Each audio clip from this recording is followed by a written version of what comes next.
Hello, everyone, and welcome back to Uncivil Law, where, as always, we learn through the misfortunes of others. I'm your host, Uncivil Law, a licensed attorney in Texas, Virginia, and before the United States Supreme Court, and we are here with our continuing coverage of the Ken Paxton impeachment trial, who is being impeached for special services or corruption of his office relation to this guy, Nate Paul, a real estate developer. The motivations for this special treatment remain unclear at this time. But we've seen a lot of things where the Attorney General seemed to have done things in a way that seemed odd at best. And we're not quite sure why that he was doing these various things. And Nate Paul seems to be at the sort of the behind everything, right? Everything the Attorney General is doing outside of the norm, Nate Paul is there. Whether it's relation to the charity, which has relationships to Nate Paul, whether it's relationship to the Attorney General opinion letter, which was to arguably benefit Nate Paul relating to foreclosures, whether it was respect to the hiring of this guy, Brian Kamek, and what he was doing, investigating banks, whether it was trying to get information and put pressure on the U.S. attorney in an improper illegal way to benefit Nate Paul, all roads sort of lead to Nate Paul. So there's something amiss. Right there, I don't think you can really point to any special reason that Texas should have a particular interest in this as a state. What is Texas's interest in these things? Unclear at best. So why was the Attorney General getting involved in such a personal way with respect to these things? The implication, of course, being that he was doing it to benefit Mr. Paul for some reason, yet unspecified. So in the most recent evidence we've heard against the Attorney General, we heard some pretty damning stuff, at least to my mind, what really got my attention, right? We have this guy, Brian Kamek, hired directly by the AG. He personally signed off on the contract and bypassed all the normal processes to hire the guy. Can the Attorney General hire a guy? Yes, they can. But then, of course, the Attorney General kind of owns that in a very real way. You know, more than just he's the head of the office, so he owns it in a buck stops here sense. He is personally imbuing the guy with power directly, personally, as a direct asset access of what he himself is doing. So he kind of owns that a little bit. And then this guy, even though he wasn't appointed to be a special prosecutor, is doing things a prosecutor would do. For example, issuing subpoenas for criminal search warrants to banks himself, personally, by hand. And also Nate Paul's lawyer is there at the time, which is really, really sus. None of those things should be happening. Right, the prosecutor shouldn't be serving the thing themselves, and Nate Paul's lawyer for sure as hell shouldn't be there, because why is Nate Paul lawyer there in response to a criminal subpoena? It seems like he's there as an interested party because of civil cases or whatever, and that's really, really sus. And then because of course, the Attorney General hired the guy himself personally, he owns that a little bit more than he might otherwise. So that was some pretty interesting testimony to my mind. And we've also, of course, heard a lot of other testimony relating to things the Attorney General did that were well outside the norm. And his staff seemed to be actively warning him at the time that this guy was a crook, this was a guy was a criminal, this guy was insane, you need to step away from him. And the Attorney General was disregarding all of his staff's advice. Why was he doing it is sort of the key. So we definitely have some smoke that is of interest to my mind. Things that would definitely get my attention, to be sure. Things that would definitely raise flags in my mind. So whether or not, of course, the Attorney General is guilty of anything, unclear. And then, of course, ultimately what might wind up burning the Attorney General in the end is actually how he treated the people after they went to the FBI. Because it seems like the evidence that the Attorney General retaliated against this guy by in any way taking action against them because they're whistleblowers seems pretty good, right? The superficial reasons that these attorneys at least say that have been given, that the Attorney General dismissed them, don't seem to really pass the laugh test, right? And the timing of it is strongly suggestive. The Attorney General did it as a retaliatory move. So I think the best charge against him so far is in respect to the cover-up. It's one of those things, like the crime might not get you, but the cover-up does. And maybe that's the story here because, yeah, right? The Attorney General dismissed these guys or radically reduced their role or reduced the scope of their role. All of them, right? All these guys, he radically transformed his office to take away power from these guys and give it to other guys immediately in the aftermath of the reporting, which looks suspiciously like illegal retaliation. So I think that's the best charge against the Attorney General so far, is the retaliation. Of course, I have not drawn any conclusions at this point. I'm just pointing out where I think the best evidence lies at this time, at least in my humble opinion. And of course, we have not heard from the Attorney General's office in sort of defense, although we've certainly heard them in cross tee up some possibilities. So I'm definitely still open-minded. I have not reached a conclusion. I'm just telling you what I think the best evidence so far is, in this humble person's opinion. But I definitely want to continue hearing more things. But, the prosecution has laid at least a all is not right in the state of Denmark sort of idea that, the Attorney General is doing a whole bunch of things that look very, very sus. So, yeah.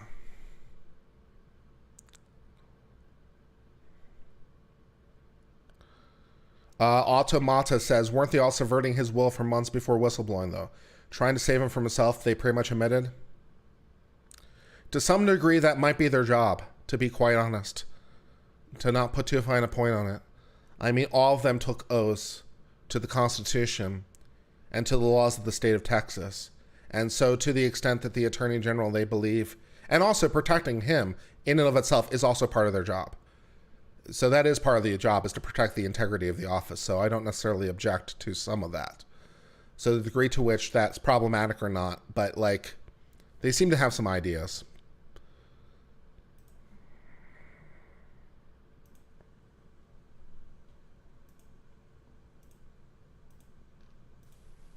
Mr. Little, that's blocking a little bit of their view. If you put it more in, do you want the jurors to see it? That would be, I think probably the best place would be behind the witness stand. Okay. I don't know if they can see it from there, so you may have to point it out. Also, I don't really object from the sense that if you asked me as a professional to do something and I was utterly uncomfortable with it, I'd be like, no, do it yourself. Can you see from that side? You've hired me as a professional. It's like you want me to sign off on it. We're not doing the please hiring, right? I think please. You could put it, sign all things to avoid responsibility, whatever please stood for in How I Met Your Mother. I forget exactly. I'm sorry. I'm screwing up the joke. But, you didn't hire me as the please role, right? You hired me as an independent professional. And so if you ask me to do something I'm utterly uncomfortable with, I'll be like, nah, fam, I'm not doing that thing because my own integrity means something. Have you ever testified under oath before today?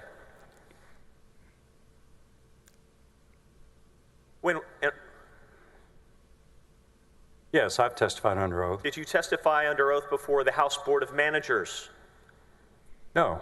Did any of the House Board of Managers, Andrew Murr, Jeff Leach, Charlie Guerin, any of them put you under oath to provide testimony in connection with the impeachment proceedings in the House? No, I did not testify in the House.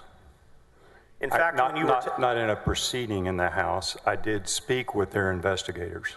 Did you review the video of your meeting with the investigators before testifying here today? No. And during that proceeding, isn't it true that Ms. Therese Buse, who was hired as one of the investigators, told you that there was a legislative privilege that covered your testimony in that proceeding? I don't know that she told me that. It was my understanding there was a legislative privilege. Just to be clear, when you testified there on video, did you tell the truth, the whole truth, and nothing but the truth, so help you God? Yes, that was my intent. Yes, and it was your intent. Yeah, I mean, I may have gotten a date wrong. I may have gotten an event occurred one day instead of another day, but it was my intention to tell the truth, the whole truth, and nothing but the truth. Yes, sir. Of course. So if we have your statement from that interview that was conducted by the House Board of Managers and their investigators, we can rely on it as being true, correct? I believe so. That was my intention. All right. At this time, Your Honor, I'm going to introduce AG Exhibit 68. May I approach the witness? Yes, you may. Thank you.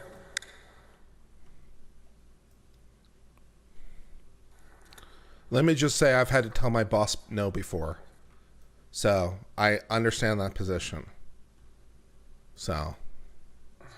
It's not on our list, so you'll have to submit it at the right time. And we move for admission of AG Exhibit 68. Any objection? No objection, Your Honor. Admit AG 68 to evidence.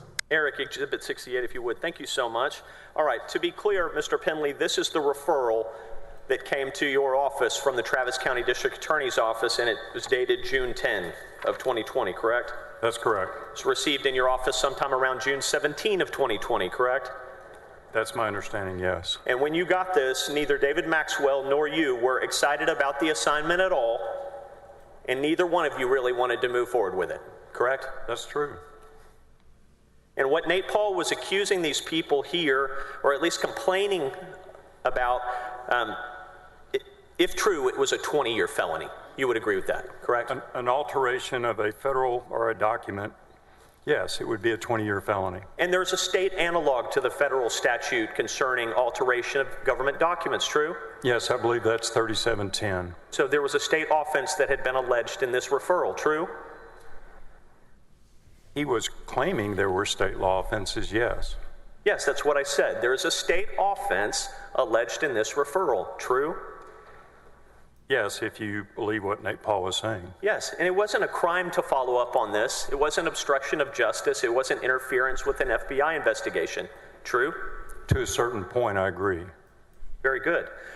In fact, when you were working at the U.S. Attorney's Office, there was an FBI employee in the U.S. Attorney's Office, in the Northern District of Texas. His name was Jeffrey Fudge. Do you remember that person? I don't. He was an FBI employee who was accused, indicted, and convicted of plugging other people's information into government databases and letting them know if there were investigations about them.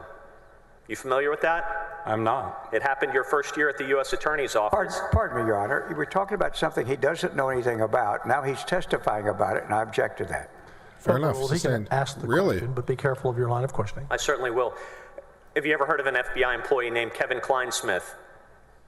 I believe so. Yes. At the same time that you were doing this investigation, an FBI employee was being investigated and subsequently indicted for providing false information in pursuit of a FISA warrant. Correct? I've heard that. Are you saying that someone might have lied on a FISA warrant? Yes. And so the allegations that are being made here, it's not a crime to follow up on them. Not FISA. The offense is alleged. True?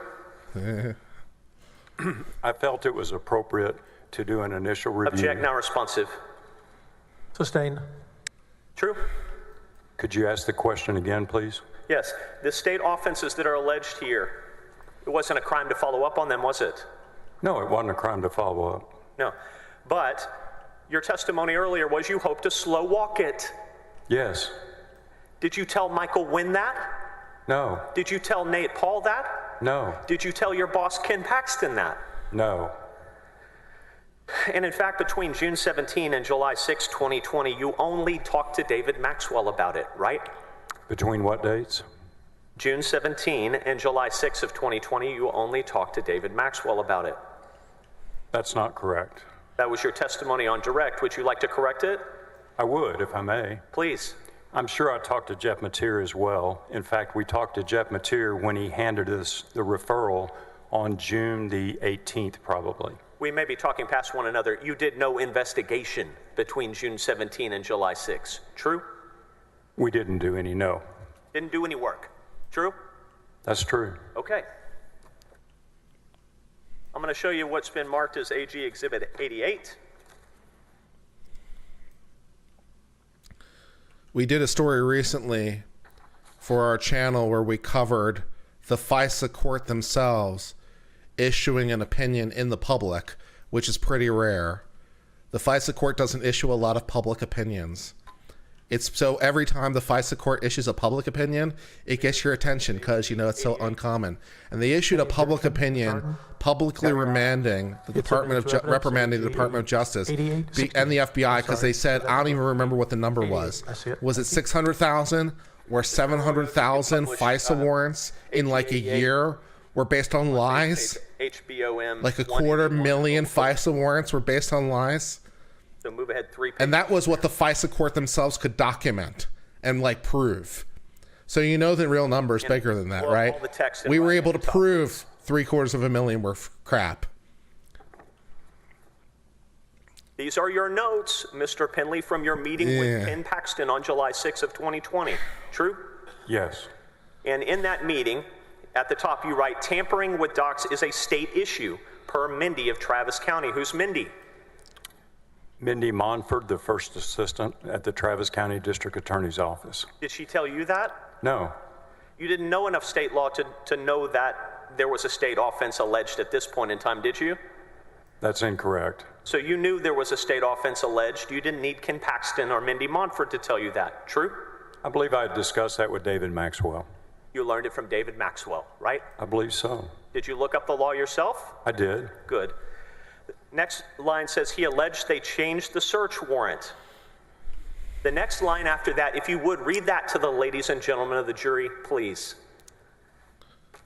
Ken just wants the truth, period. Ken just wants the truth. And to be clear for the ladies and gentlemen of the jury, who is Ken? That's Attorney General Ken Paxton. He told you he just wanted the truth. True? He said he did. Yeah, and you believed him at the time. True? True? At the time I believed him, yes. Yes, at the time you believed him. That's right, but not later. And so when you made these notes, you were making notes of what Ken Paxton was saying, and he was telling you he just wanted the truth. That's right, I wrote down what he said. The truth about what? About what happened with Nate Paul. And did you tell him you would get right on it? We did. We started trying to schedule a meeting. I don't think so. Let's move on to our Object to the next sidebar. Withdrawn. Sustained. This is another portion of Exhibit AG 88.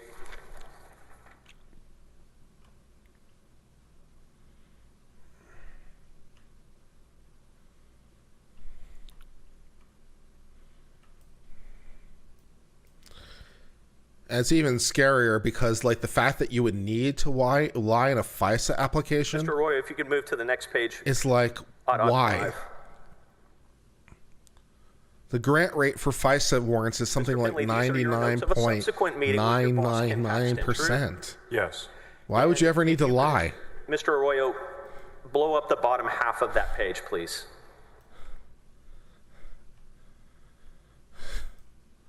The date of this meeting is on or around July 16. Yes? Well, that's my best belief. I didn't date this page, and I don't know specifically when it was, but from looking at other information, that's my belief. This happened on July 16th. And how long had you been working at the Attorney General's office at this point? About 9 months. About 9 months, less than a year, certainly. True? Yes, I only worked there a year. And you wrote the word Ken, and you bolded it, correct? Yes. Mr. Arroyo, can you bold that? Can you highlight that for me?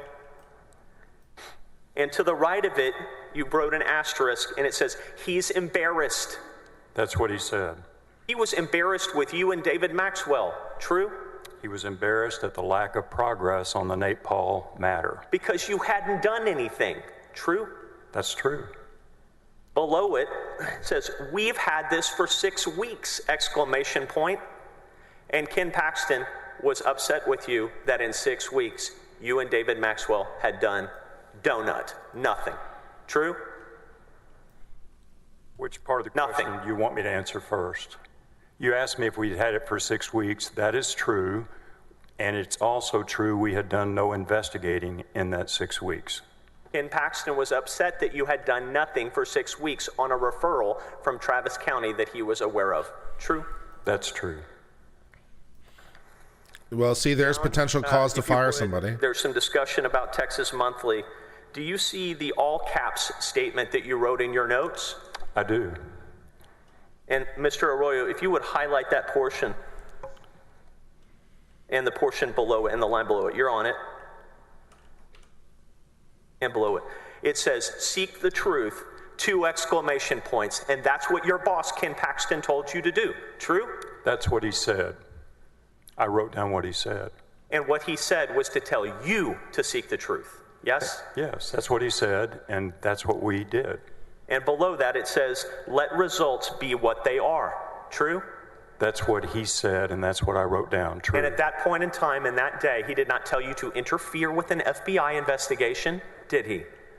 Not that day, no. He did not tell you to obstruct justice, did he? Not that day, no. No, he didn't.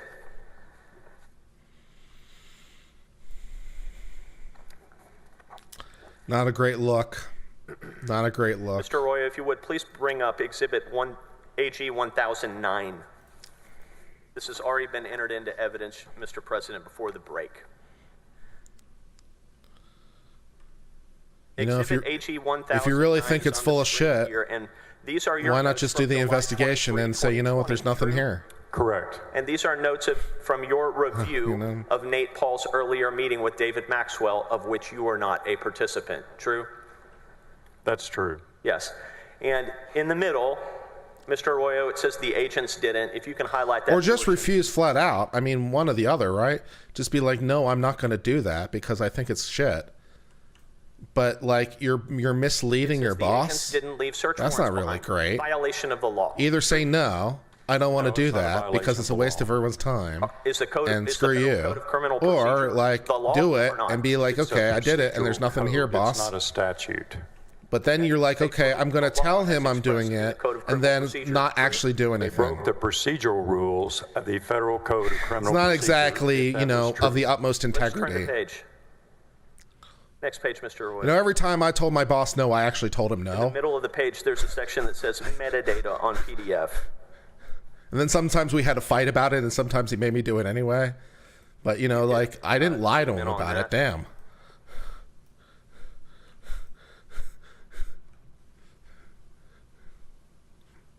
It says, actually, don't zoom in on that whole thing. Just get the line below that as well. Was created on 9/6. Can you read that okay, Mr. Penley? I can, thank Right, you. very good. It says metadata on PDF was created on 9/6. Yes, You would agree with me if someone was manipulating federal search warrants after they had already been served or after they had already been created, that is a problem, yes? That's a problem. the question you said manipulated, I don't understand what you mean. If someone were changing search warrants after a judge signed them, that would be bad. True? I'd agree if they were changing the text. Yes, not just redactions, but changing the actual text, right? If they were changing the text that the magistrate judge had approved, that would be a crime. And the next page, if you would, Mr. Arroyo. About 3/4 of the way down, there's a paragraph that says claim above an asterisk. If you could zoom in on that for us. No, above that, please. The next paragraph above.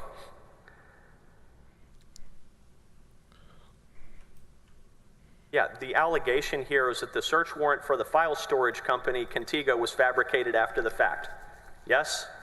That was Mr. Paul's allegation, yes. All right. Next page, please. And on the last page, you wrote the notes, Ronnie Saban, TFO. That stands for Task Force Officer. Yes? Yes. State Securities Board. Yes? Yes. How did he get the name Ronnie Saban? Well, I know that he met Ronnie Saban because he claimed that Ronnie Saban had been executing the search at his residence, and they spoke to each other.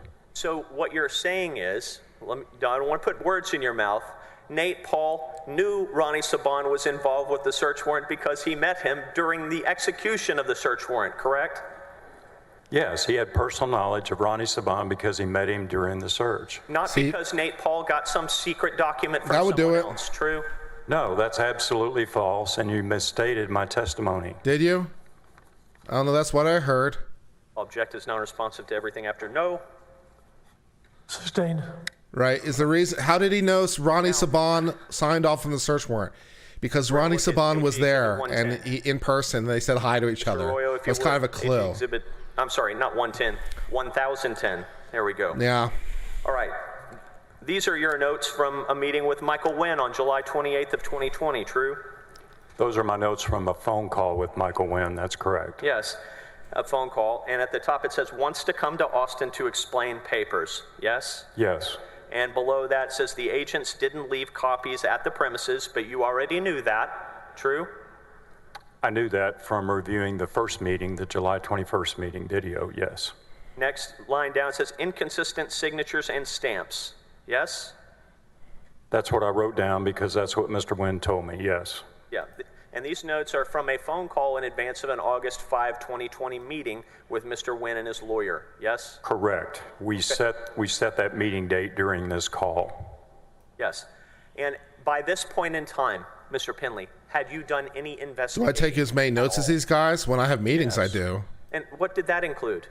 Well, it included watching the video of the July 21st meeting where Mr. Maxwell met with Mr. Wynn and Mr. Paul. If I have especially a meeting with a third party? Oh, God, yes. So I'd reviewed all that, and he wanted to come have a second meeting, and I agreed to it. All you did was listen to them at this point in time, true? Yes, that was an initial report Object by... not responsive to everything after Excuse me, can a witness finish his answer, please? Sustain the objection. Rule your objection. I'm going to show you what... The notes have saved my ass before. I will do my best. The notes have been my friend. Now we're going to look at Exhibit 1011, AG Exhibit 1011. And these are your notes from a meeting with Nate Paul and Michael Wynn, true? Yes, that's the August 5th meeting. And you can see there, by your first asterisk, hold on, it says thumb drive of docs produced. That's true. They gave you a thumb drive. They yes? did, yes. And I want you to scroll down. Do you see the line that says J. Lane? Yes, I see that. This J. Lane said he didn't have the original search warrant. Yes? Well, I don't know if he did or he didn't. That's what Michael Wynn told me. Yes. And so what Michael Wynn told you in this meeting is that the magistrate, the federal magistrate judge, informed them that he did not have the original search warrant. True? That's what Michael Wynn said, true. And if that were true, that would be really surprising if a federal magistrate, for whatever reason, did not have the original search warrant. Yes? Yes, that would surprise me. Did you ever look for the original search warrant? How would I do that, sir? Did you call anyone? I raised that with the Attorney General and the First Assistant that that was an option. Object non-responsive. That was not my question. Sustained. Did you call anyone at the magistrate's office, a clerk, a deputy clerk, the magistrate himself? Yes or no? No, I never called the federal magistrate or his staff. Did you call Alan Bowie, perhaps? No, I did not. Did you call any of his deputies at the U.S. Attorney's office? I did not. How hard would that have been to do? It would have been problematic in my view. It would have damaged your reputation and the office's reputation potentially, true? Not my reputation. I wasn't concerned about that. I was concerned about the reputation of the office and our work with the federal authorities in the state of Texas. For you to call the feds, you would have worried that that would have harmed the reputation of the office. Not to make a phone call, but to then make why didn't you do it? Because a phone call about this seemed to be high risk to the functioning of the Office of the Attorney General when we needed to work with federal authorities or appear in federal To ask for a court, copy of the search which our warrant? attorneys did all the time. That would have been high risk to make a phone call? After it was You're gonna tell executed? these senators, it was high risk for the Office of the Attorney General for you to pick up the phone and make a phone call. Yes? Okay. Not to make a phone call, no. But to make a phone call about this, yes. Well, why didn't you do it? The reason I didn't do it is because Nate Paul was claiming there was a grand conspiracy between a federal judge, 2 federal prosecutors, at least 2 state agencies represented as task force officers, and a number of FBI agents. Nate Paul filed a civil suit against 100 law enforcement agents in federal court in Austin over this. And I thought to call the U.S. Attorney's Office and say, we have any belief that career AUSAs would be altering search warrants is crazy, especially when they have an ongoing investigation that's privileged. In any event, you didn't make the phone call. I true? did not, for the reasons stated. Yeah. The search Isn't warrant it isn't true that privileged. in these videos, Not once it's executed, first it's not. in the meeting with David Maxwell and Nate Paul and his lawyer, and then with you also, Nate Paul's own lawyer said, we're not trying to interfere with the FBI investigation. Didn't he say that? He may have, I don't have a specific recollection. Isn't it true that Nate Paul's lawyer, Michael Wynn, also told you, we don't necessarily think that these are evil people. It may have been a comedy of errors, or they may have just made some bad choices and not been able to get out of it. I remember him saying, Pardon me, is he soliciting hearsay? Surely not. It's testimony from the video that you put in evidence about 2 hours ago, Rusty. It doesn't matter. I just simply asked, are you asking what somebody else said out of court? Isn't that what you've been arguing about for me for the last week? You remember the videos you put in this morning and the transcripts? It's from there. I hope that clarifies it. Overruled. All right. Yeah, you can't do that. That's got to be the stupidest objection Go back yet. to Exhibit 8. So, just to be clear. Although some of them have been pretty stupid. Exhibit? You can object to hearsay, We're gonna go to but once the evidence is in, AG Ken you can't turn around and be like, it's hearsay. It's like, pick a lane. You could, Mr. Arroyo. Pick a lane, you know? This is a meeting, and you are in this meeting with the Criminal Investigation Division's forensics team. It can't be admissible for you and not for me. That's not how that works. Yes? Yes. And you're talking about metadata, true? Yes. And they told you that the results were inconclusive, true? That was their words, yes. Yes. They didn't tell you that there was no proof of a crime, or that no crime had been committed, or that a crime had been committed. They didn't tell you any of those things, did they? They said the metadata was inconclusive. And they didn't tell you that a crime had or had not been committed, true? That's right, and I wasn't asking Object that. non-responsive to everything after that's right. Sustain. Mr. Penley, focus with me. Inconclusive means we don't know, doesn't it? That's what It inconclusive means means. it doesn't prove anything. That's what it means. It doesn't disprove anything either, does it? That's right. It seems like if something is inconclusive, it might require further investigation, right? It's possible. I'm going to show you what's been marked as Exhibit AG 88. Eric, if you can go back to that. I'm going to bring the page to you so you can see it. Again, they're pretty effective on cross. I like this guy on cross, right? I mean, the blows he's getting are more tangential, but I'm still here for it. They're still enjoyable. Thank you. It's good to watch someone who's good at their craft. I mean, you know. If you would, Eric, go to the page ending in 7. 007.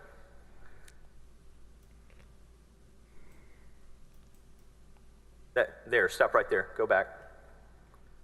All right, blow up all the text at the top.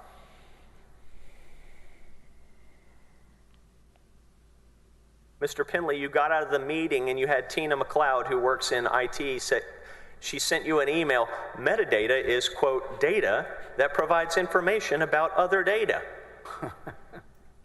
Yeah, that's Yes, she sent me this email. And that's a rough because I sent definition of her- metadata. Yeah, data about data. And Yeah. at the bottom, she said, hope this helps. Yes? That's what she wrote. You asked her to send this to you, yes? I did. Because you didn't know what the heck metadata was before you walked into that meeting, right? That's not correct. I had a general impression of what metadata was. Nate Paul was making specific allegations that he could understand the metadata, and he claimed it proved the search warrants had been altered. And I was trying to go to our IT director, who was at the deputy level, and see if I could get a more definitive definition of metadata that would help me analyze his claim. Of course. And so what had happened was on this same day, you had met with Nate Paul and his lawyers, and no? No. Okay. This was August the 6th. This Yes. was the day after the meeting. Yes. So you met with your team, your forensic team, On August 6th, yes. and then you got out of the meeting and said, hey, Tina, can you send me a definition of metadata, please? I don't remember if I sent the email before we met with the forensics team or after. Metadata was the central core of Nate Paul's complaints about the search warrant. That was the evidence that he and Mr. Wynn pointed to that would prove that state violations had occurred in the alleged alteration of a court document. And in order for you to assess those claims, you needed to know what metadata was. Thank you, status quo. That's kind. May I approach the witness?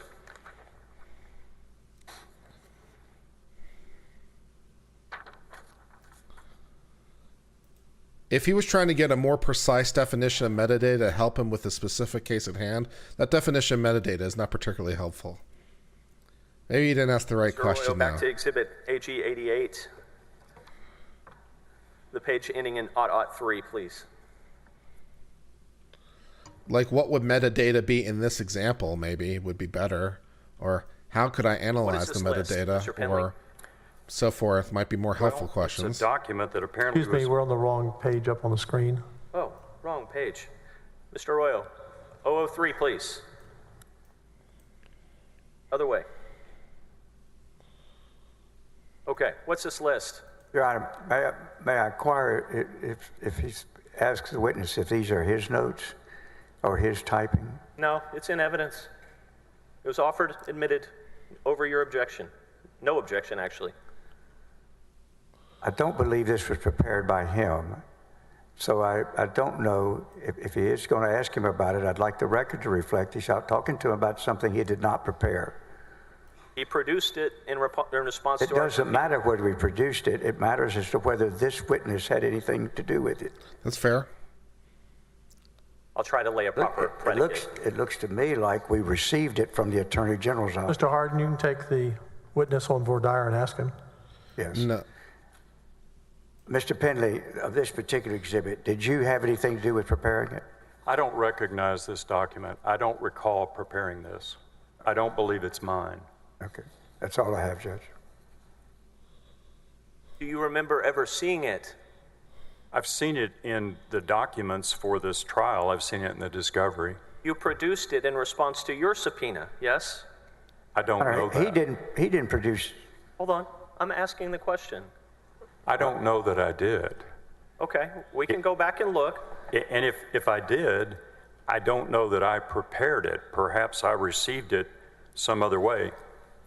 The suggestions on this list are suggestions of things that the office might do, questions it might answer in connection with the investigation, right? I agree with that. Yeah. And it says, can we talk to the AUSA Alan Bowie, right? Correct. And you've already testified you didn't do that, yes? Right, I did not do that. And none of the other questions, how was the document created? How was the document encrypted? What did he encrypt it with? What application did he use? You never got the answers to any of those questions, did you?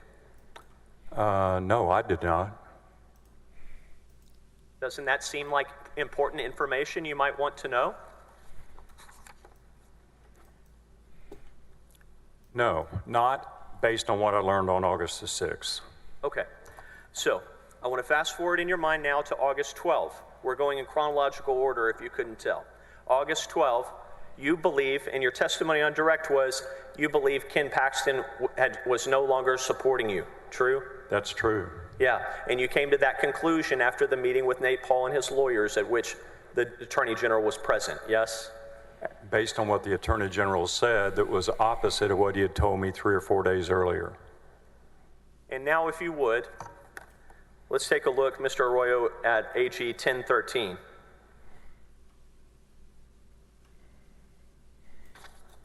You and the deputies on August 13th, the day after you say you no longer felt supported by Ken Paxton, you got in a circle with your deputies, yes? I didn't get in a circle. I briefed Jeff Mateer on what had happened the previous day. When you produced this document in response to a subpoena, you blacked out the top, you whited out the top of it, right? Yes, because it I just need an answer to my question. Yes, I did. I redacted it. Yes, and we don't know what's under there because you didn't show us, correct? That's true. Now we go to the rest of this item. These are your handwritten notes from a meeting, true? Yes. And below that, Mr. Arroyo, if you can blow up the text to the right below that.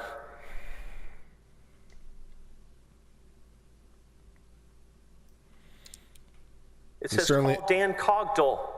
They certainly make him look insubordinate. That's what you wrote, right? Absolutely. We're talking about that guy? Yes, the guy in the good-looking sport coat over here. It says, ask him if Maxwell and I say go no further with this. Did you call Dan Cogdell? No, we did not, but we considered it. Object non-responsive to anything after no. Sustained. Below that, Mr. Roy, if you could highlight that, it says possible bribery.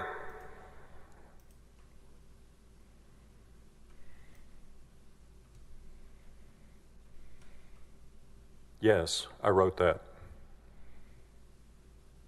On August 13th of 2020, you had absolutely no evidence, physical, documentary, eyewitness, or circumstantial, that Ken Paxton was being bribed by anyone, did you? I disagree with your statement. I had circumstantial evidence. Oh, you had circumstantial evidence? Yes. Well, at some point on August 13th, did you go to your boss, Ken Paxton, and say, Attorney General, I'm concerned. I have circumstantial evidence that you've taken a bribe. Did you do that? Not on the 13th of August. I did it later. You didn't do that because you knew you would get fired, right?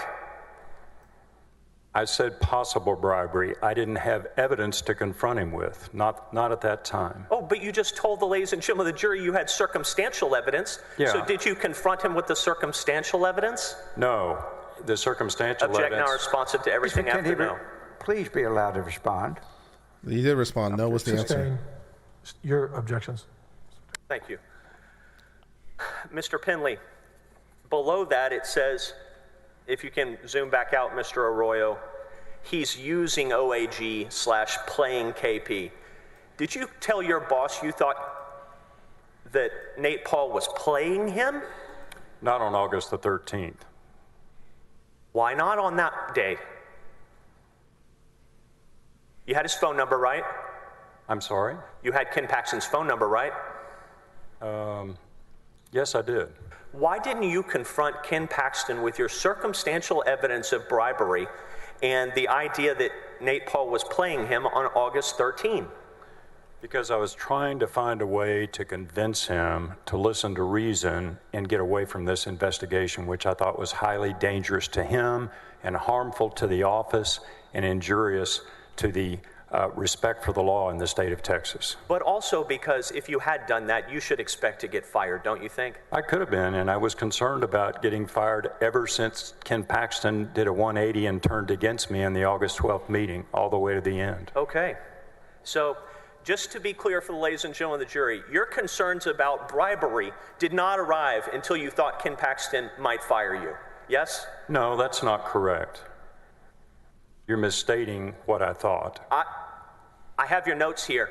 Yes. This is the first document I've ever seen where you've written the words possible bribery. Will you agree? I don't have all the documents I've written. I've written a lot, so I can't agree to that unless you want to show me all the documents.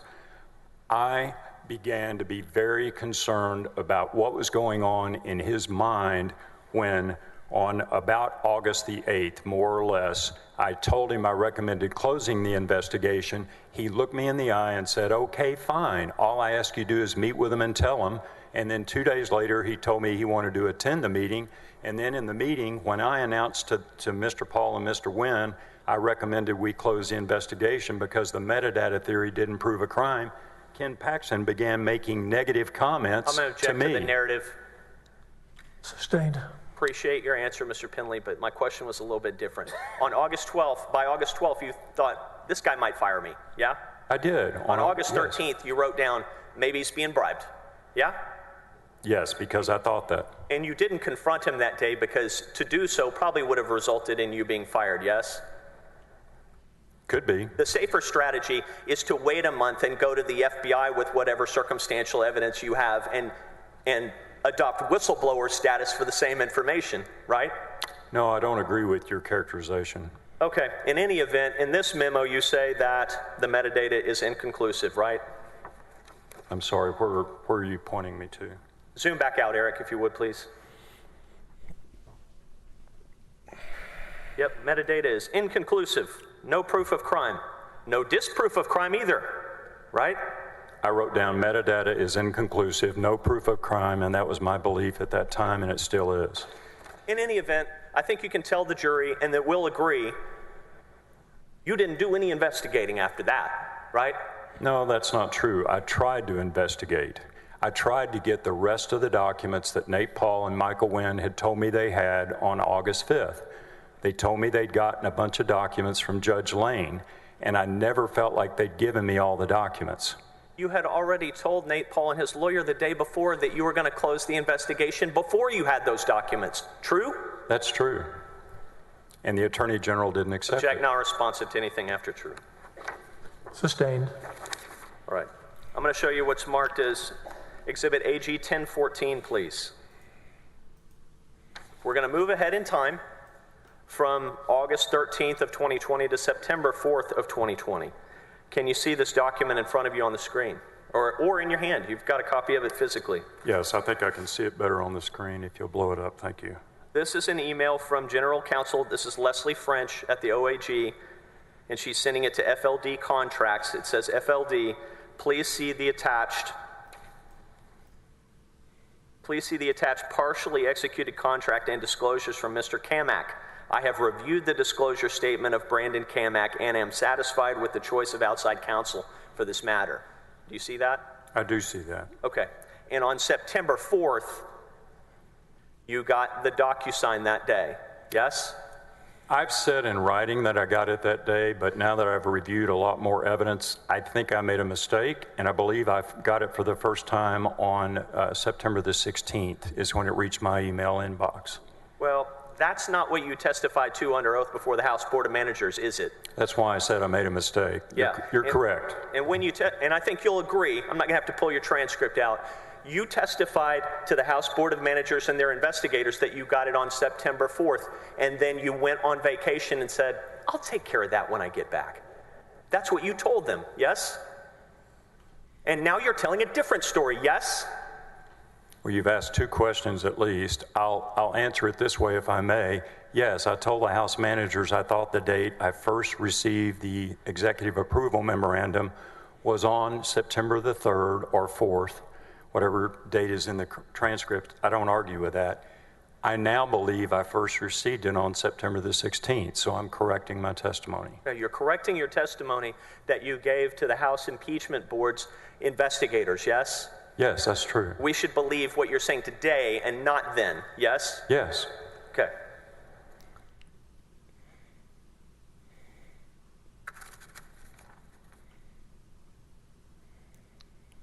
That one fell a little flat for me, but okay. Our next exhibit in time, if you would, we're going to go back to exhibit AG 88. I'm going to show you the next page. Thank you.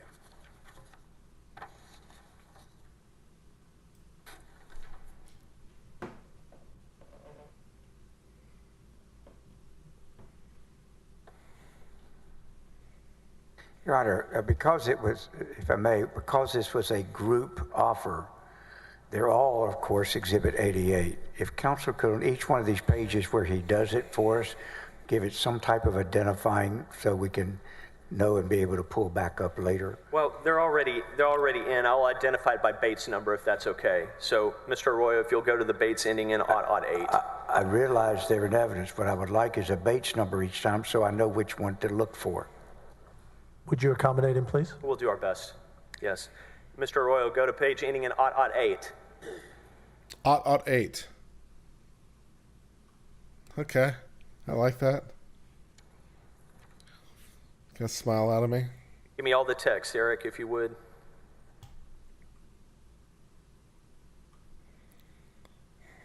This email is sent from Mark Penley to Brittany Hornsey, copying Drew Wicker. Hi, Brittany. I received a voicemail from the General today. He is requesting that all documents I have on the Nathan Paul matter be copied and given to Elise. Did I read that correctly? You did. The Attorney General just sent you to the showers, didn't he? I'm sorry? He just came to the mound and took the ball out of your hand. Said, give me the file. I'll take it from here. Yes? He didn't say that. That's what you should have inferred from that, right? The Attorney General came and got the file from you. Yes? You're asking me to speculate. I don't know what was in his mind. I know I got a voicemail from him while I was on vacation asking me to get the file to one of the executive assistants on the executive floor, which I did. You knew that was not a good sign, right? No, I'd been given a warning that he was working up an outside counsel contract, and that was consistent with the idea that he was going around me and David Maxwell and trying to hire outside counsel. He's taken the ball out of your hands, yes? That's your phrase. I'll accept it if you want me to. Okay, I do. You gonna accept it? He took the ball out of your hands. I'll accept that he was trying to take the case out of my hands. There was no ball. Very good. Let's move to Exhibit AG 1015, if you would. We're arguing over metaphors now. Have you heard the phrase, there are no coincidences in Austin? With Jeff Mateer, Blake Brickman, and Ryan Bangert, yes?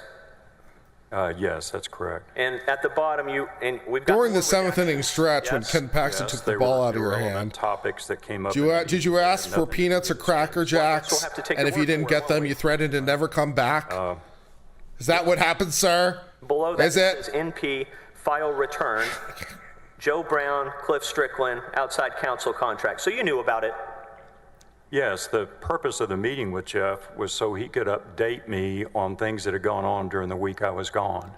And he told me that the Attorney General had considered hiring Joe Brown, a former United States attorney and former district attorney in Sherman. He'd been the U.S. attorney in the Eastern District of Texas. He also, I believe, had conducted a phone interview with Cliff Strickland, an attorney in Denver. All right, let's move ahead in time a little bit. May I approach the witness, Your Honor?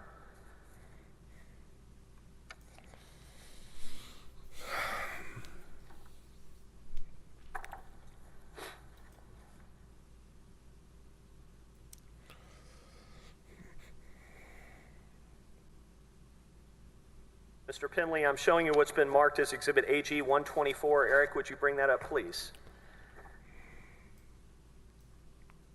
This is the second referral from the Travis County District Attorney's Office to Brandon Kamak on September 23rd of 2020, yes? Yes. And when you made your report to the FBI, you didn't know about this, true? That's true.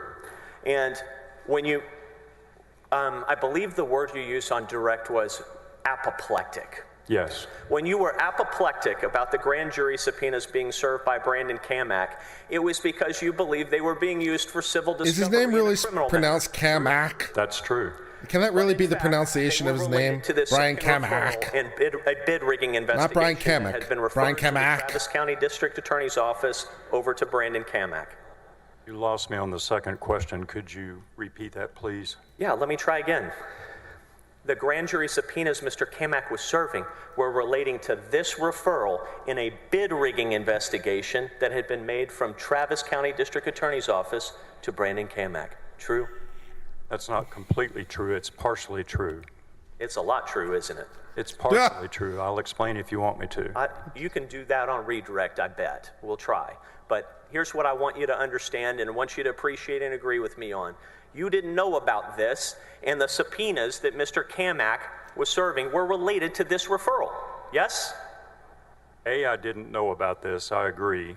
B, all of the 39 grand jury subpoenas he obtained from Travis County did not relate to referral number 2. Part of them referred to referral number 1. Thank you.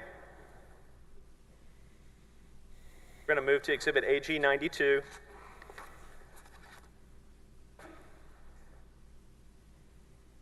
I do not believe 124 was admitted previously. We move for admission of AG 124. Any objection?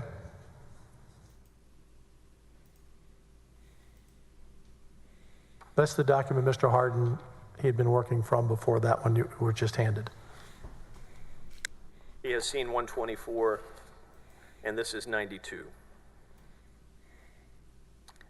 I have no objection. I'll show that Exhibit 124. Yeah, they don't seem to believe it. Into evidence. And now are you offering another? Excuse me. They don't seem to believe in objection compound question over Objection here. on this one, Mr. Harden. No, That's not how they roll. I'll show that Exhibit 92 be admitted into evidence. Continue. Mr. Penley, after 10 days here in Exhibit AG 92, you admit, or you finally state, I'm not signing the outside counsel contract. Yeah? You said after 10 days. What? You lost me at 10 Well, days. your testimony today was that you got the outside counsel contract DocuSign on September 14th. You told them you got it on September 4th. Whether you've had it for 10 days or 20 days, you are now finally telling someone, I'm not signing it. Yes? I received it on September the 16th, as I previously stated. So 8 days later, after the Attorney General called me and asked me to sign the outside counsel contract, I told him I could not and I would not, and I gave him all the reasons why. He told me to talk to Jeff Mateer and to forward this contract to Jeff Mateer, which I did. Let's move to Exhibit AG 1017, Eric. These are the notes that have already been entered in evidence, I guess, on both sides. But these are your notes from September 26, right? Yes, these are my after-meeting notes on September 26 from McKinney. Okay. This is discussion about hiring outside counsel, at least in part, yes? Yes, that was discussed. Okay, Eric, zoom in on the last half of the page, please. Higher, there you go, stop. Do you see the line about 4 lines down? It says, I said. Do you see that?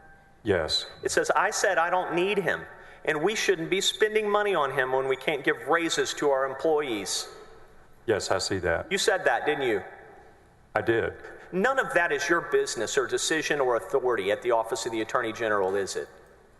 I don't totally agree with you. I don't have the ultimate authority, but I have a duty to tell him about things going on in my area of responsibility.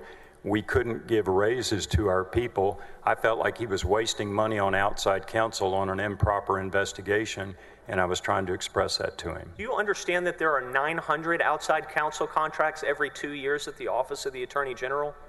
I didn't know that, but I'll take your word for it. And your explanation here, for one reason Ken Paxton shouldn't hire Brandon Kamak is, I don't need him. We shouldn't be spending money on him when we can't give raises to our employees. That was what you said, yeah?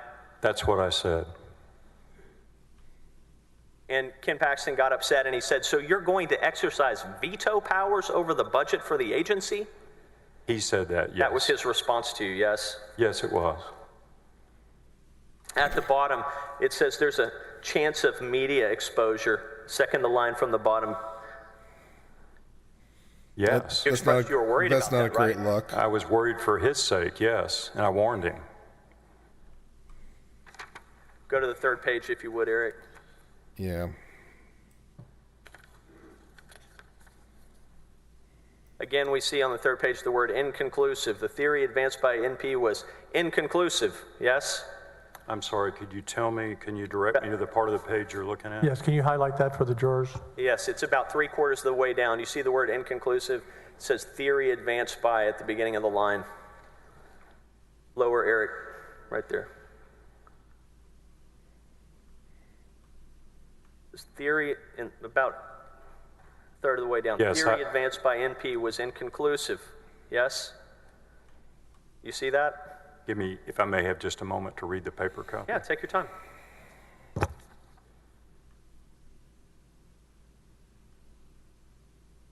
Yes, I wrote that.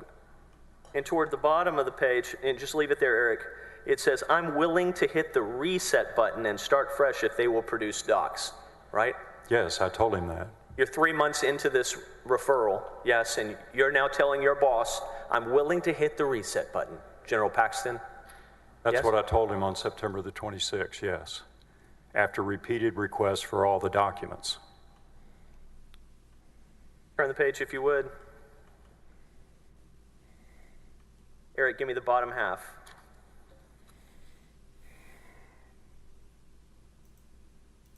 You said, I told him this is a dangerous case. A dim DA or U.S. attorney could charge him with a play-for-pay scheme if they learned about the investigation, since Nate Paul is a campaign donor. Yes? Yes, I wrote that. Okay. You don't have any evidence that Nate Paul ever paid any type of bribe to Ken Paxton, do you? I disagree with your statement. Tell the ladies and gentlemen of the jury what evidence you have that Nate Paul paid Ken Paxton any type of bribe. Go. I've read the evidence that was filed in response to the motion for summary judgment that your team filed. I've read... Hold on a second. This is legal analysis based on what you've read? Is that right? You asked me if I had any evidence. I'm trying to answer the question, sir. No, Yes. You're analyzing what's evidence other people are offering in this case. On September 26, did you have any physical evidence, documentary evidence, eyewitness evidence, or circumstantial evidence that Ken Paxton had committed or been bribed by Nate Paul? I had circumstantial evidence. Anything else? I had his behavior, Anything else? the campaign donation, Anything else? his absolute refusal to listen to common sense and reasoned legal positions. He wouldn't listen to anybody on the executive staff. Anything else? There's 4,000 pages filed in response to the summary judgment. There's stuff in there. Did you have any of them? I didn't have it on September 26. I know about it today.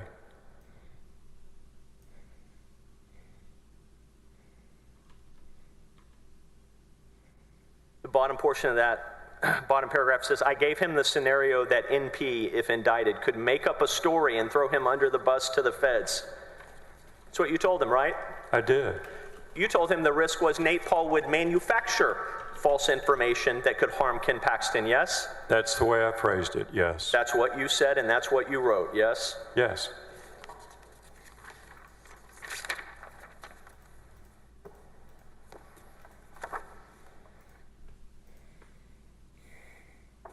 We get to September 30th or 29th and 30th, your head explodes, yes? That's true. Figuratively speaking, I hope. That's what you said that's what you said to the House Board of Managers, right? I did, and I was extremely upset when I found out about the grand jury subpoenas, yes. I'm going to show you what's marked as Exhibit AG 50. May I approach, Mr. President? Thank you.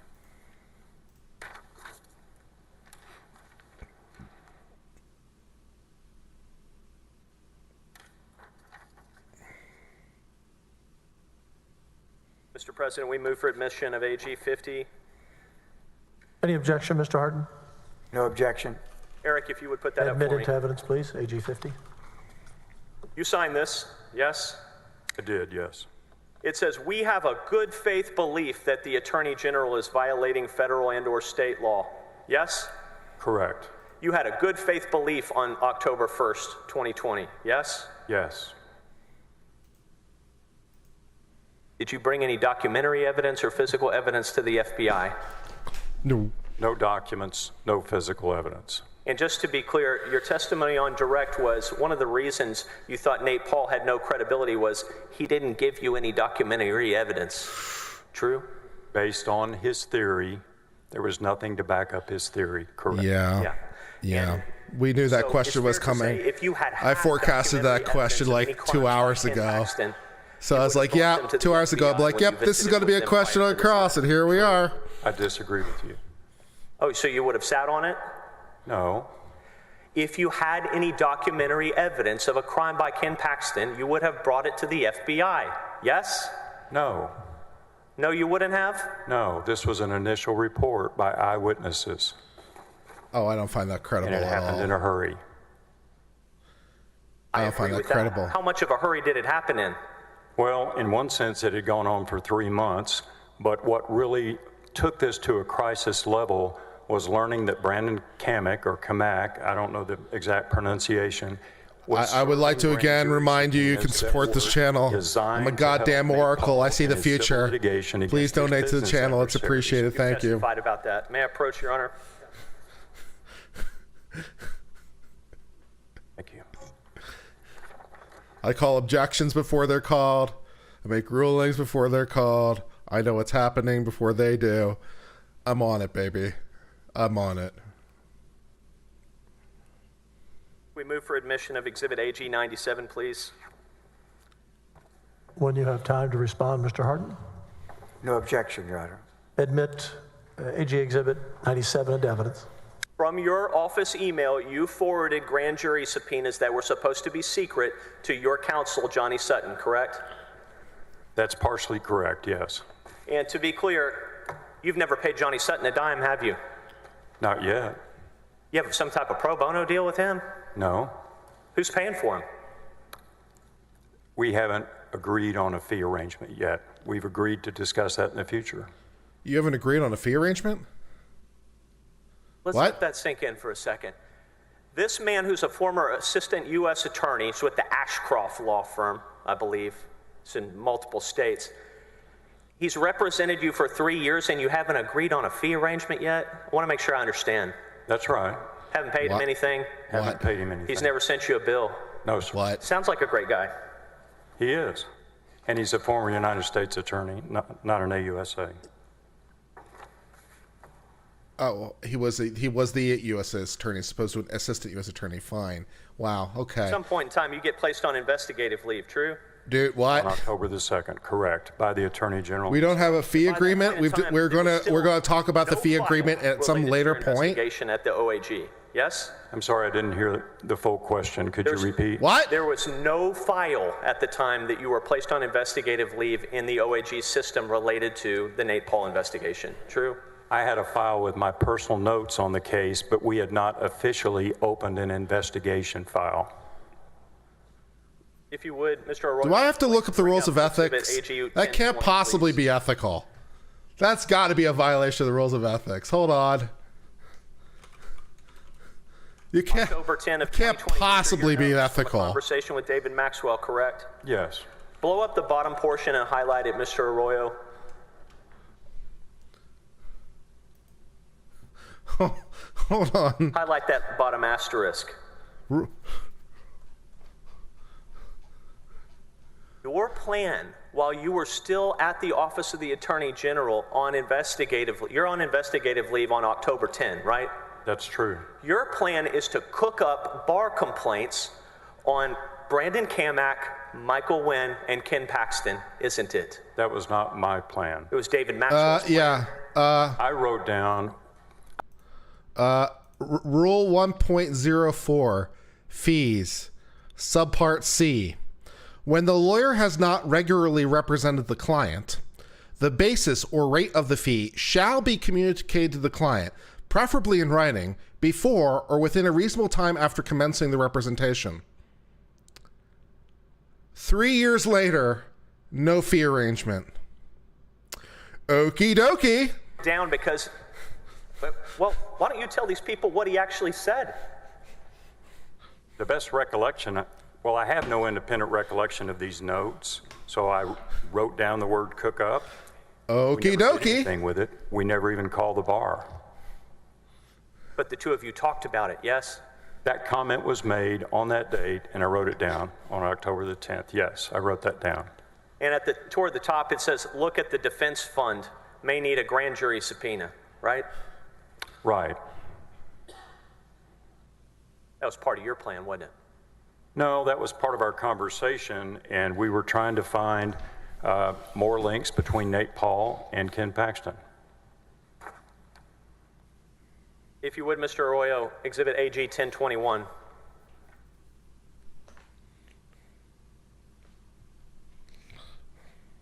These are your notes. Let's work from the top. When did you write this? Hang on just a second. I guess I don't have a paper copy. Rule 1.04E. A lawyer shall not enter into an arrangement for, charge, or collect a contingent fee for representing a defendant in a criminal case.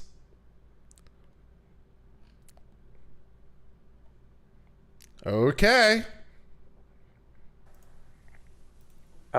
Some of the whistleblowers. I can't name anybody other than myself. You guys are trying to dig for dirt on Nope. Ken Paxton, right? We're trying to find evidence to defend ourselves because we were being unjustly treated. Next paragraph, Mr. Arroyo.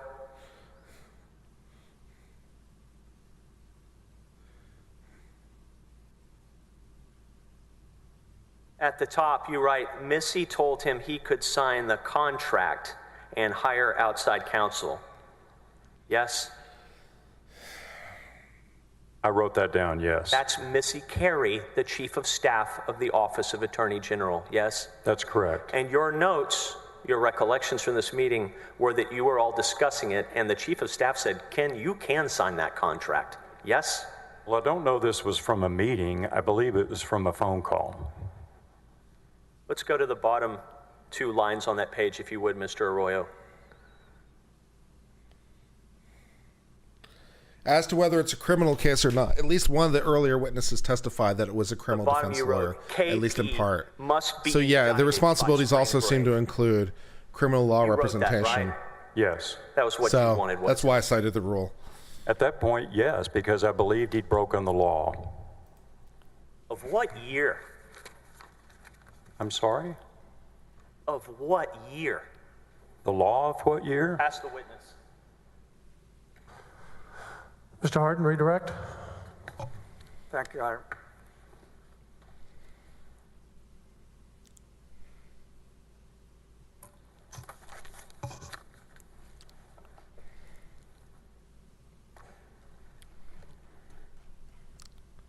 And the penalties, of course, are the bar writing you nasty grams and coming after your law license.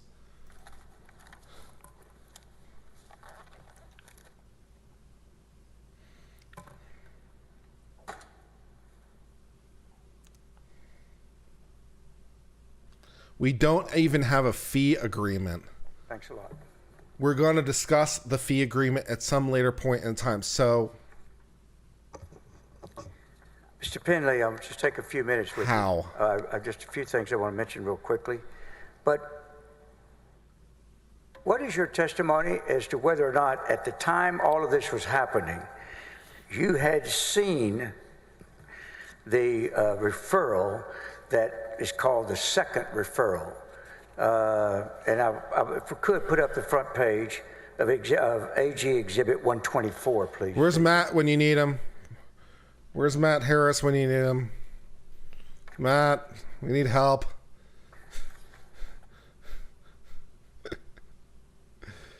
Oh, man.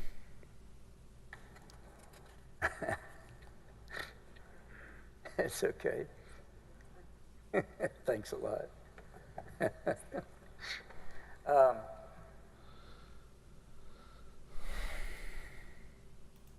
Now, Stacy, if we could put the date, isolate the date there.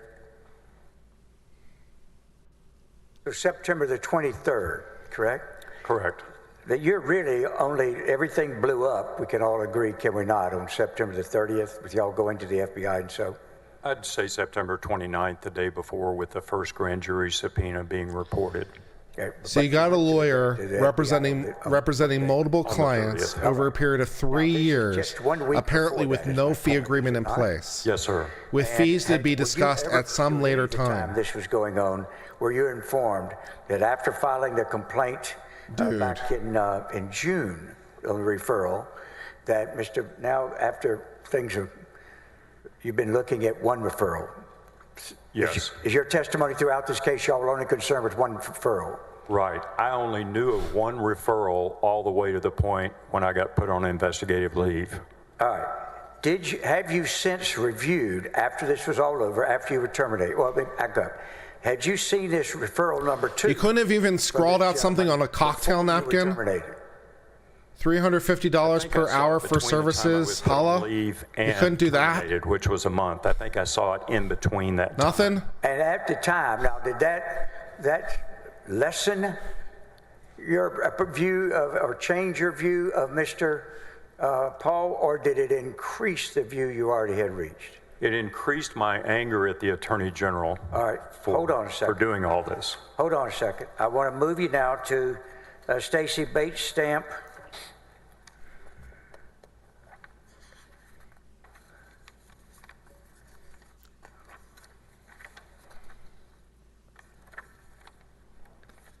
I mean, most fee agreements are fairly detailed. They go on for a couple pages, but like, you know, something, anything? No?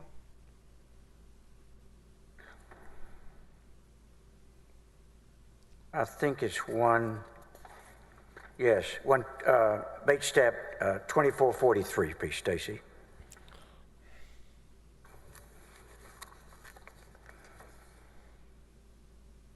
Now, you've heard on cross, you've been asked questions about when y'all met with the investigative committee that you weren't under oath, right? Yes, I recall that. I'm going to look at this. Does this page show? All right.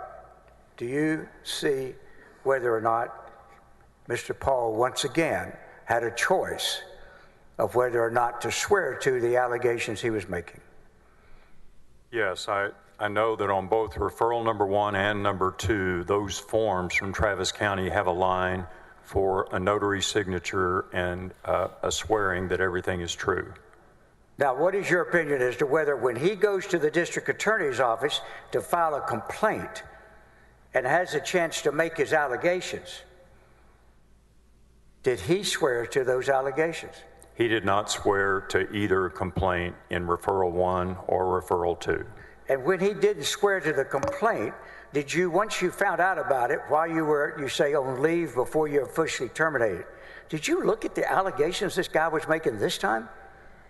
I looked at the allegations. With that combined with everything else that had occurred, made me look in a highly skeptical way at his claims. Well, let me ask you this. Did you look at this referral number 2 and see that now he wants a federal bankruptcy judge investigated? Right, that makes 2 federal judges he wants the state of Texas to investigate, even though we told him he needed to go to the United States Department of Justice Inspector General's office to take these claims. And to take him seriously. He wanted us to take him seriously, I agree. Go to Bates stamps if you can, Stacy, 124, or that's the exhibit, excuse me, Bates stamp 2445.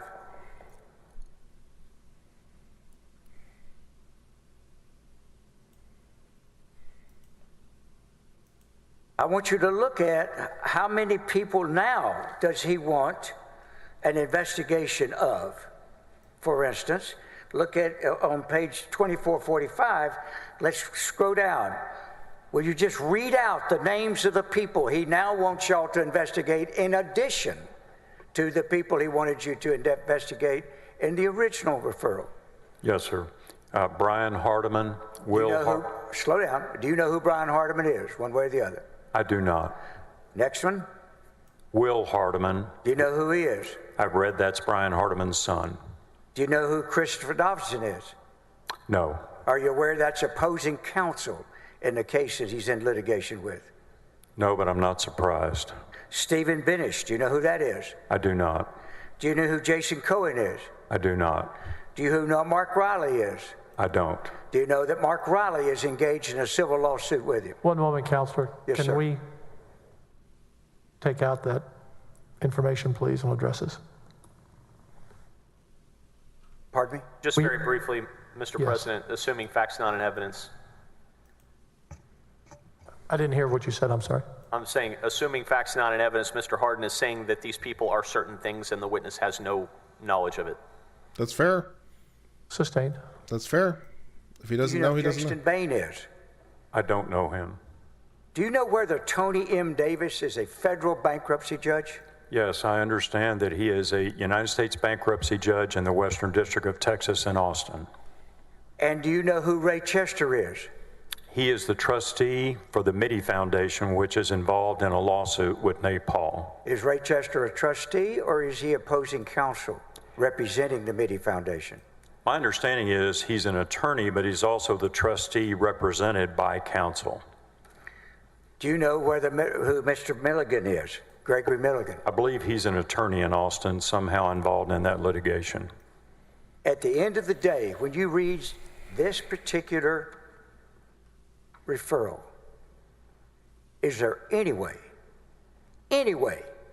on God's green earth you would ever want to support a criminal investigation based on this guy? Absolutely not. I have no further questions.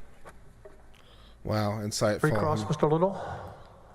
I don't care. No recross, Mr. President. Thank you. May I have a moment to collect all my goods from up there? You may. Are these your notes down here? Mr. Hard, Mr. Little, may this witness be excused? I would hope so, Your Honor. Subject to potential recall, of course, but yes. Yes.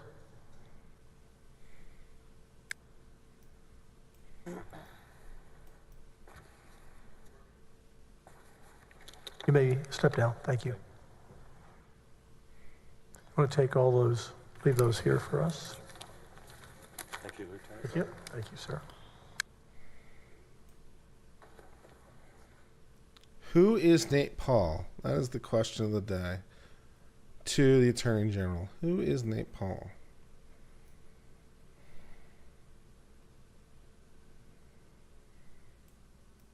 Who's the next witness? Yes. Hit that. We can't hear you. Here you go. Here we go.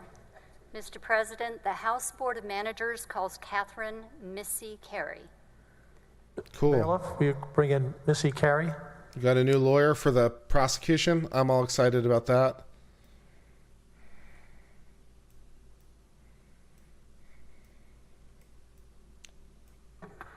Got it.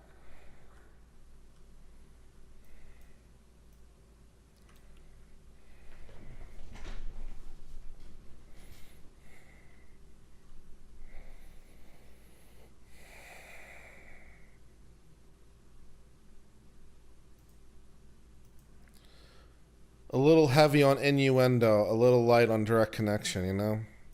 Especially on a beyond a reasonable doubt standard as to their underlying relationship.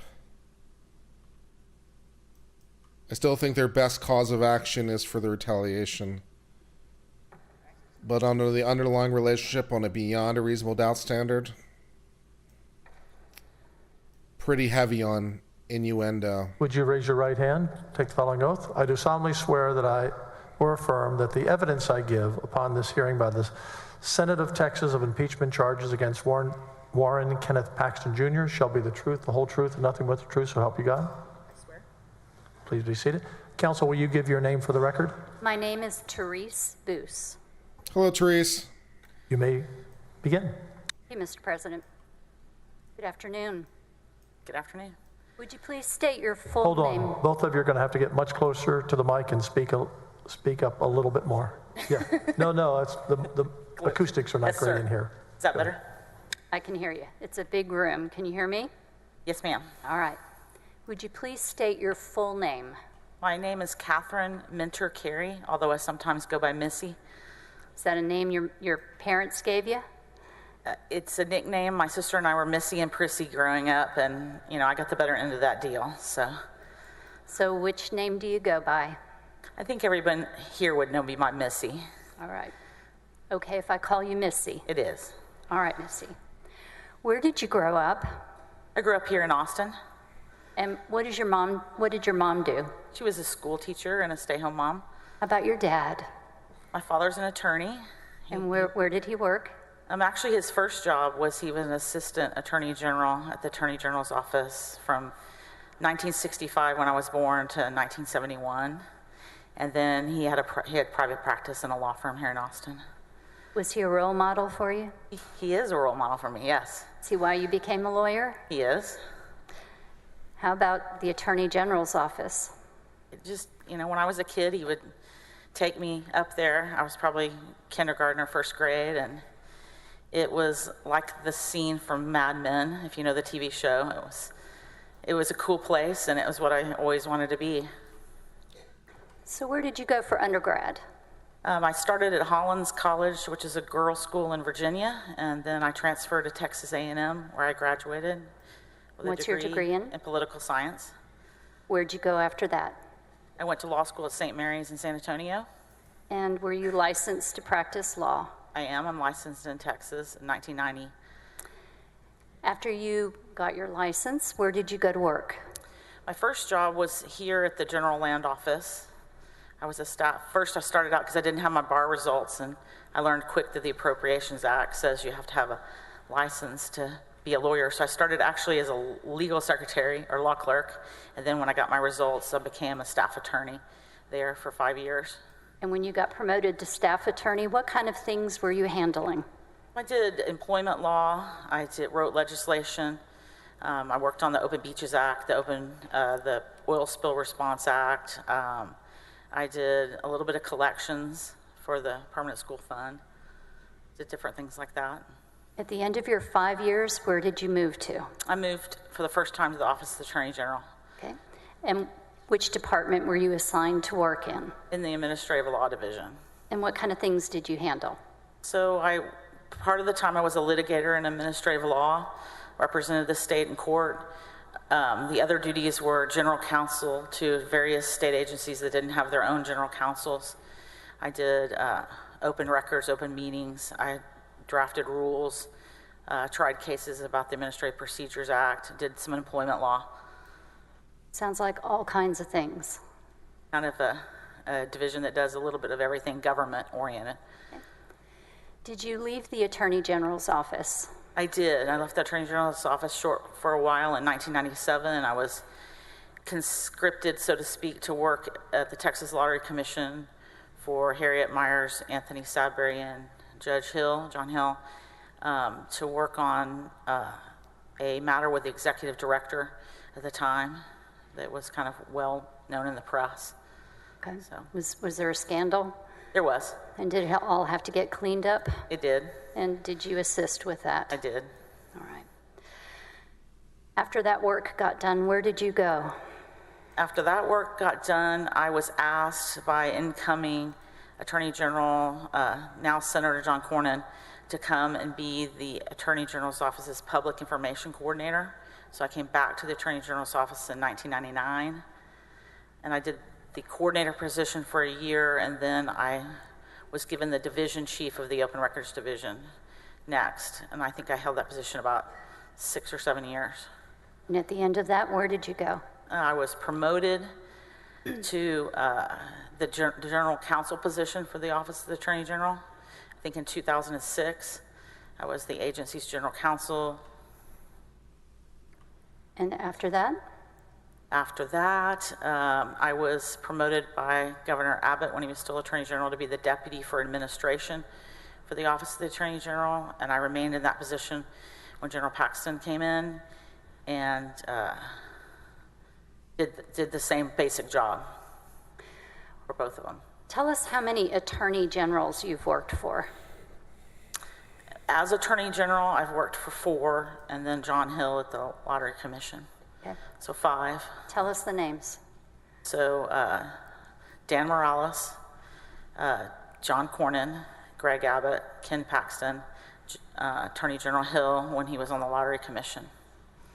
And I also worked at the land office for Gary Morrow, who was a statewide elected official. In 2014, when Ken Paxton became the Attorney General, did you receive a promotion? I did. And what were you promoted to?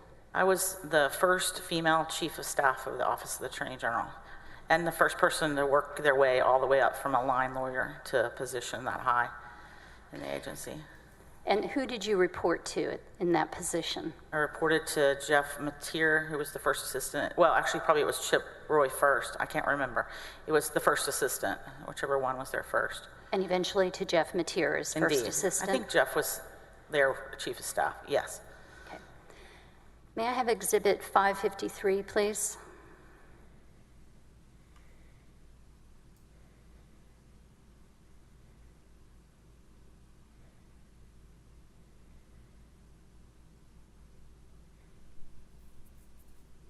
It's not in evidence. It was used, I think, with the very first witness. And I'll offer it into evidence. It's an organizational chart. Any objection? No objection, Your Honor. And I don't have a copy, but what's the number? It's 553. 553 into evidence. In the future, if you all can give us a copy. Thank you. Can you see the chart, 553? I can. Okay. And what year is this chart reflecting? This chart, even though it's dated September 2020, I think reflects the organization as of September of 2019. Okay.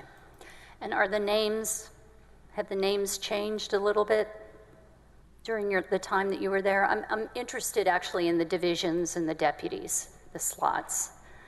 Can you, looking at the far left of the line of executives, can you tell us, as chief of staff, who you worked with during the period of time that you were working with Ken Paxton as your assistant, as your attorney general? Start at the left, if you would. So there's a different org chart that's now come up on the screen. This organizational chart is the chart from 2019, before September 1st, 2019. And I'm happy to answer the question. I'm just not sure which chart you want me to answer the question for.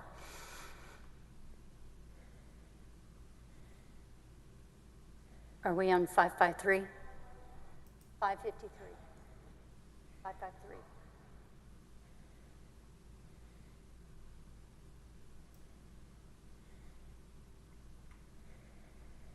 I'm interested in the divisions. Can you, I understand. Can you? Oh, which chart are you interested in the divisions on? There's 2 organizational charts, and it's different, actually. How about the one that we're looking at right now?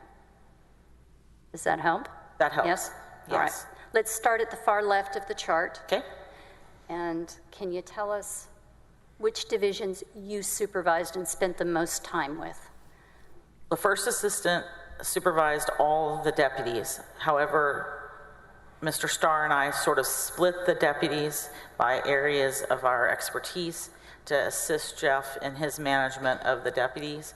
So for me, I was most involved with the Deputy Attorney General for Child Support and the 40 Director, the Chief Information Officer, which is the IT department, the Deputy for Administration, the Deputy Attorney General for Criminal Justice, the Director of Law Enforcement, and if you could shift it over a little bit. And that would be all there. And then if you look above, directly reporting to me was the agency's Public Information Coordinator, who I oversaw. And then I also helped the first assistant with the ombudsperson and the internal auditor. When you retired, how many years had you spent with the Attorney General's office? Just the Attorney General's office, somewhere over 20. Okay. 25, probably. 20, well, probably 20. And during the time that you were there, would you say you developed certain areas of expertise? I did over my career develop certain areas of expertise, yes. And those particular areas, do you actually teach? You teach other people about them? I have taught other people in the past, yes, about my areas of expertise. What kind of places have you taught at? I mean, I've taught at CLEs, I've taught at the National Association of Attorneys General. I was one of their instructor faculty. I've taught about how to run an Attorney General's office, how to fund an Attorney General's office, what do Attorney Generals do. I've consulted with other Attorney Generals across the country about their Attorney General's offices. I've taught ethics. I've taught contracting. I've taught administrative law. I've taught open records many times, open meetings, administrative law in general. And how about writing? Have you published any publications? I have. I've published law review articles and other writings, both about employment law, procurement law, administrative law. I'm board certified in administrative law. I'd like to go forward to 2018, if you would. All right. Okay. What building were you officing in at that time? My office in 2018 was in the Price Daniel building, which is attached to the Supreme Court on this side of the street. What floor? The 8th floor. And who officed around you? My office was directly next to the first assistants with his assistant in between us. And on the other side was the conference room and then the Attorney General. So would it be fair to say that the people around you were the executive team? Correct. Was it all of the executive team or part of them? It was part of the executive team. For example, the Child Support Division has its own building out on Old Wharf, and the Child Support 40 Director always had an office in each place. The Director of Law Enforcement and the head prosecutor also had 2 offices, as did the Director of IT. But it was intended to be the executive staff on the 8th floor. So in 2018, can you tell us a little bit about the quality of the executives that were around you? Who were they and what did you think of them? Well, I mean... Your Honor, objection relevance. It doesn't matter what she thinks of them. It has nothing to do with this. Sustained. Can you tell us, please, the people that worked with you,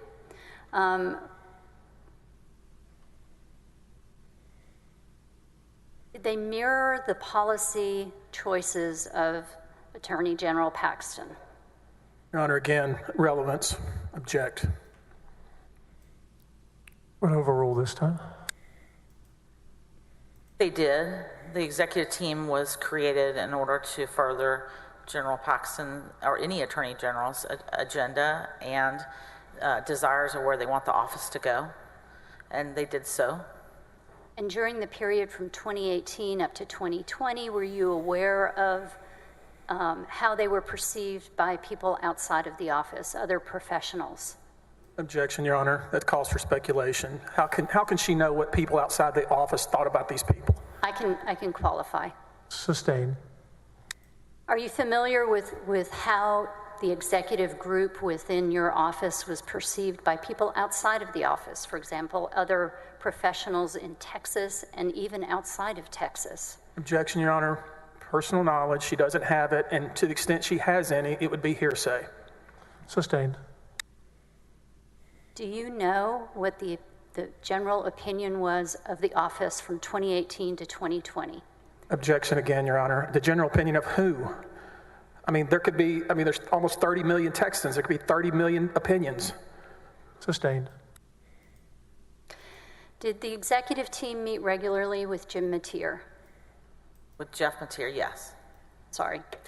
And at those meetings, would you all catch up on what was going on with each other's departments? We had a Objection. Thursday executive Leading. meeting that included, at times, What Mr. was the Paxton purpose of the and meeting? Mr. Mateer and Why did you Mr. have the Dennis, and meetings? We caught each other up on What what's meetings going on, yes. for? Why meetings? Any of these would be fine.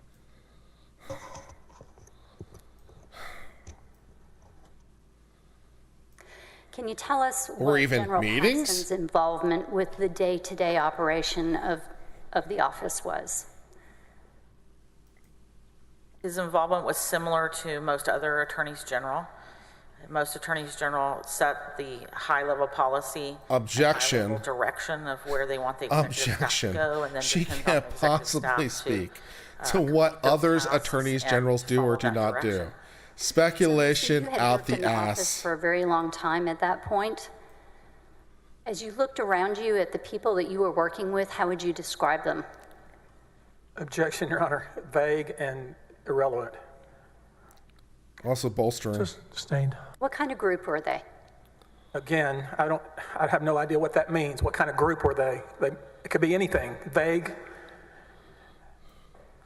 Could you be more specific? Thank you. Was there a description that you used for the people that you were working with? Did you Again- call them something? I'm sorry to interrupt again, Your Honor. It's the same objection. Move on. Have to sustain. Of all of the people that you worked with at the Attorney General's office, and again, I know they're like children, right? We don't like to say which What? ones are our favorite. But as a group, can you quantify them for us from 2018 to 2020? Your Honor, again, I hate to slow Qualify- this down, but that question is vague and, as best I can tell, irrelevant. Sustained. It's bolstering. Would you just like to tell us how they're the best attorneys ever? They're Describe the your greatest, office most for wonderful us attorneys, in 2018. most super wonderful Again, attorneys. vague. Is she talking about the building? I'm not sure what she's talking about. Vague. Yes, Counselor, can you be very specific? Yes. Can you tell me a little bit about the people who worked around you from 2018 to 2020, your executive team? It's a compound question. Objection. She's asking about multiple people. We don't know who she's talking about, but to the extent it's more than one, I it's can take them compound. one by one. If counsel wants me to do that, we can do that. You're on the clock. Yes, I want you to do that. Ask a specific question. Okay. Sustain. Be specific. Did you have an opinion about the people that you were working with, your executive team, during that Objection. time period? Vague. Compound. Yes. Tell us what that opinion was. Objection, Your Honor. Vague. Which person is she referring to? I'm referring to the entire executive team that we've talked about.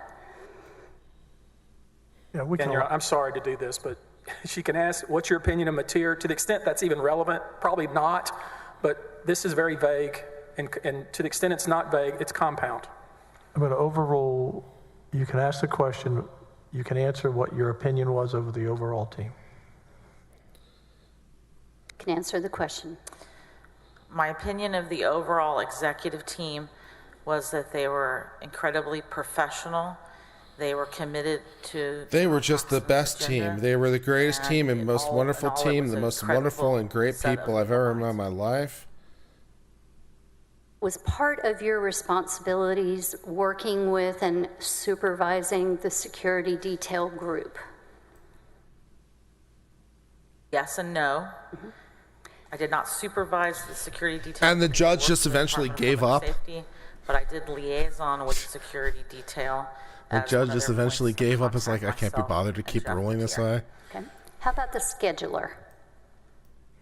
It's not that the question got any better. It's not that it got more direct. The judge just gave up and be like, fine, I don't care anymore.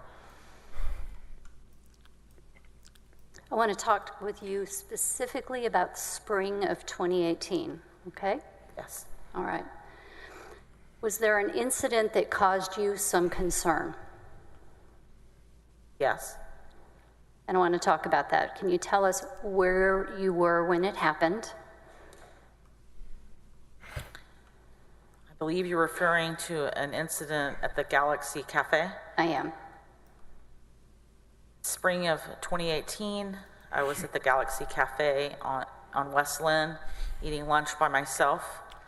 They have very small tables that sit 2 by 2, very close to the person who's sitting next to you. I was alone eating lunch, and there was a man and a woman that's sitting to the table directly next to me, probably within 3 feet away. And they were having a conversation, and the woman of the group was sharing what I perceived to be very Objection. personal. I'm sorry. She's about to repeat hearsay. I object to that. Sustained. As you sat and listened to the conversation, did you overhear some information that you felt was inappropriate? This question calls for speculation and also hearsay. I object. Yep. Hearsay's better. Sustained. Sustained.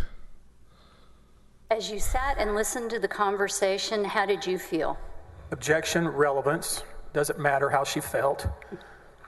I mean, that has nothing to do with this case. Sustained.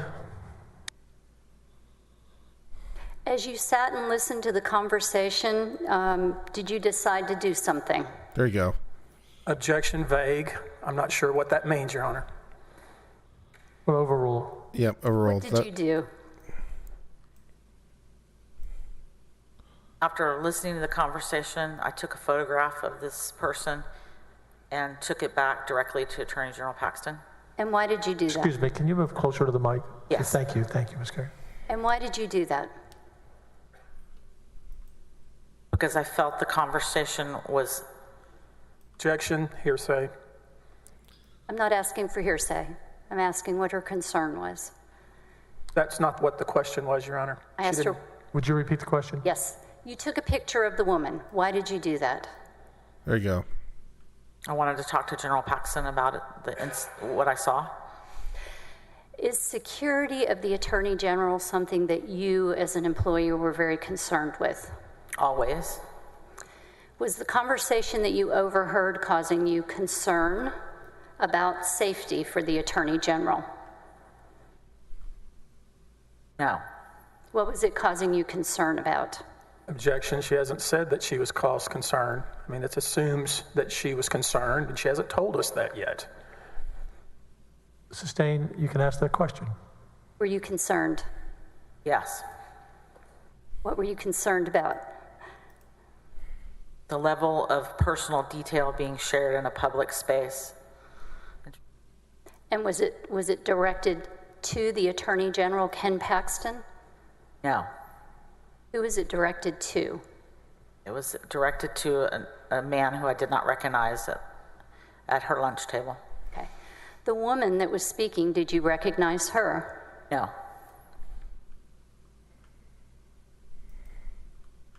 Did you do anything further before you left the restaurant? No.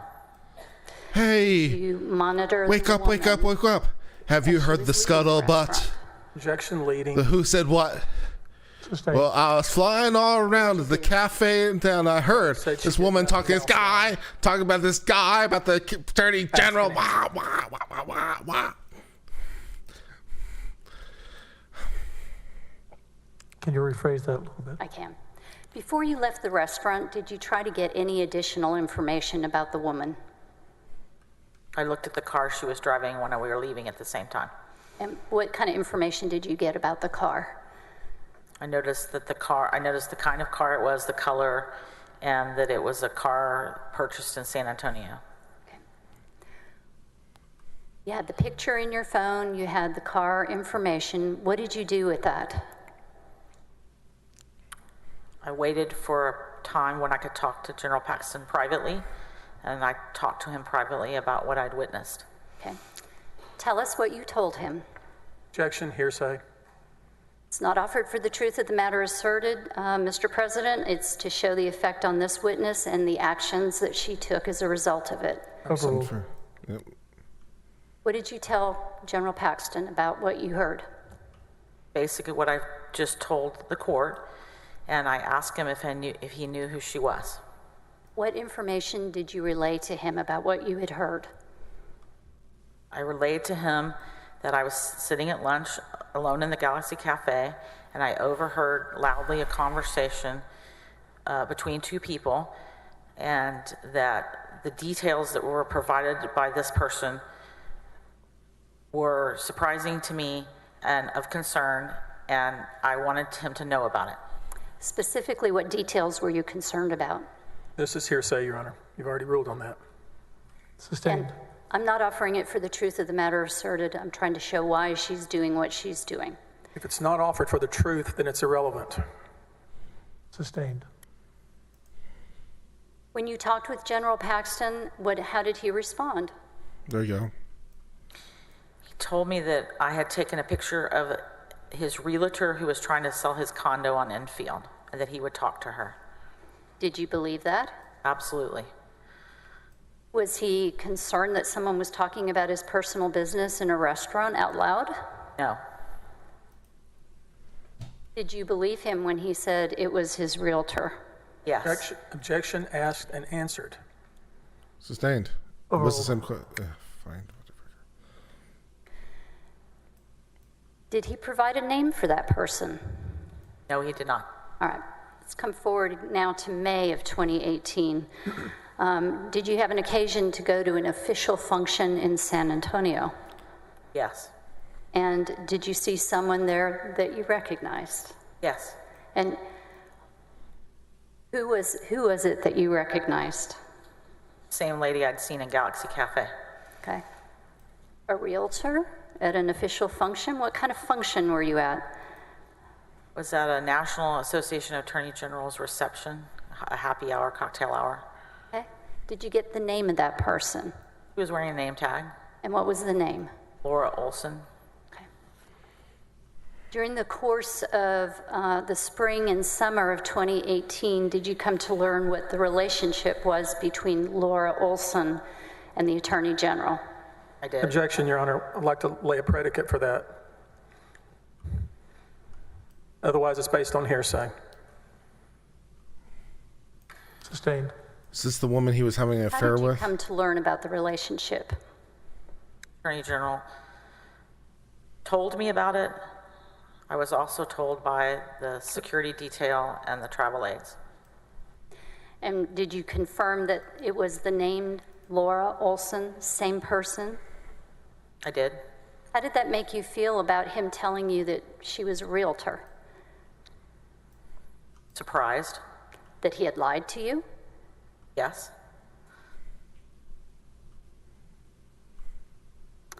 May I have House Exhibit 623, please?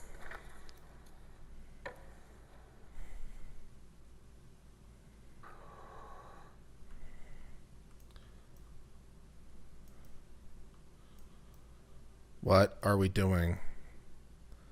I really, really hope this is going somewhere rapidly.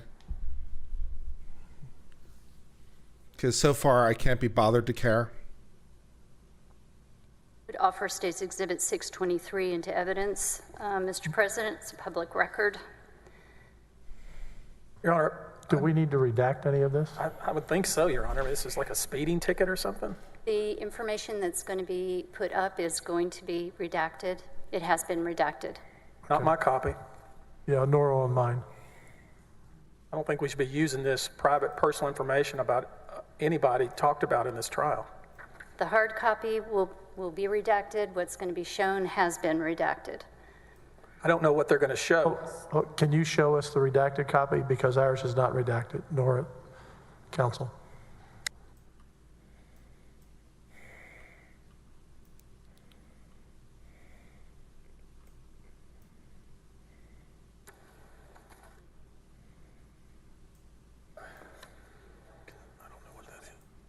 We'll break in 15 minutes. We're going to continue to the top of the hour. Thank you, Jim. I'm sorry, we're not. I said we're going to break in 15 minutes at the top of the hour. You may stretch your legs if you like, senators, but we're going till the top of the hour.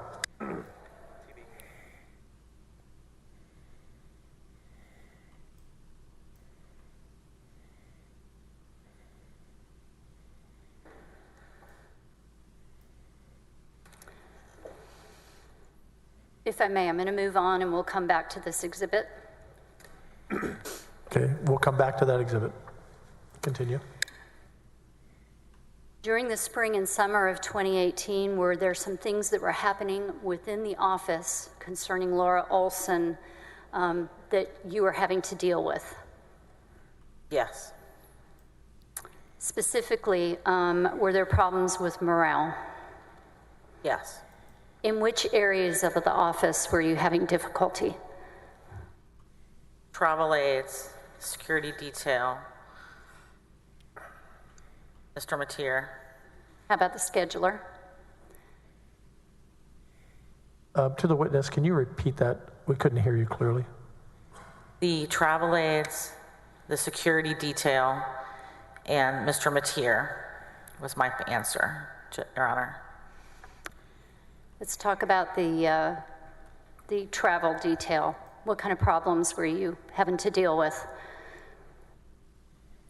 The travel detail was calling about the hours they were working, the places they were being required to go, and they were concerned about the general's behavior.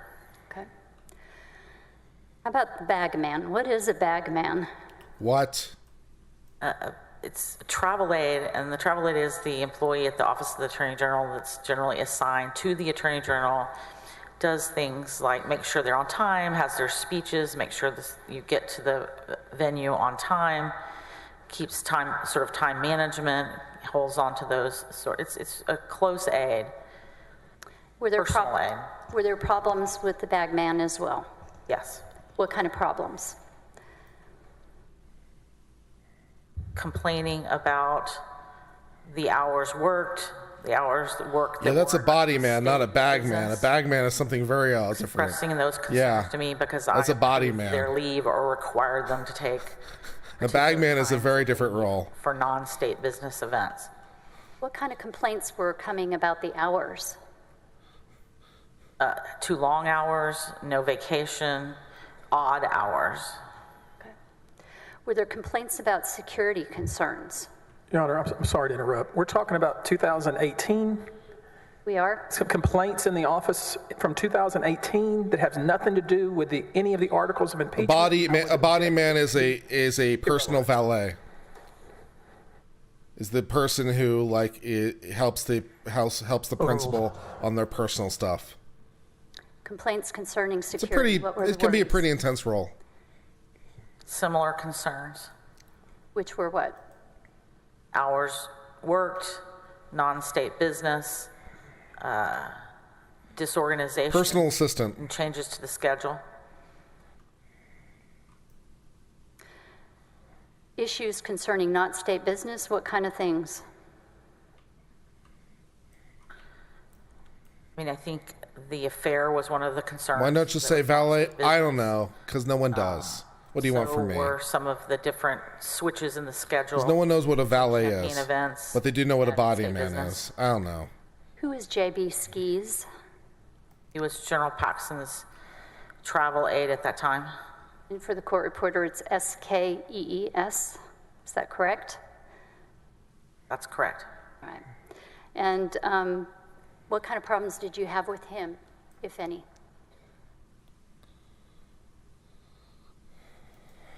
I personally didn't have problems with JB. JB quit unexpectedly and refused to tell me or Mr. Mateer why. You ever had that happen before? I have not. Okay. Were there issues with the Attorney General's wife that you were having to deal with as well?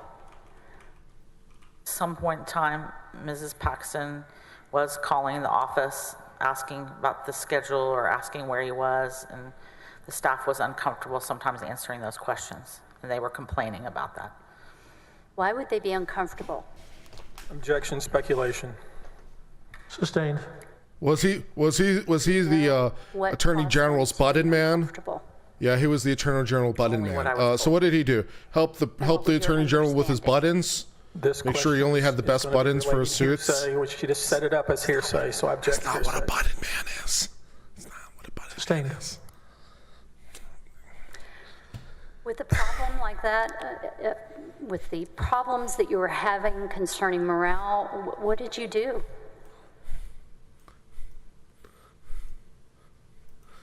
(2018) Yes. I talked to Mr. Mateer. He and I talked about it. I also had a conversation with General Paxton directly by myself about it. Okay. Let's stop and talk about that. Do you recall when that was?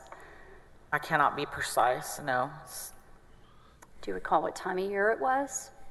It would have been the summer of 2018 All right. Where did you have that conversation? in my office. Okay. And what did you talk about?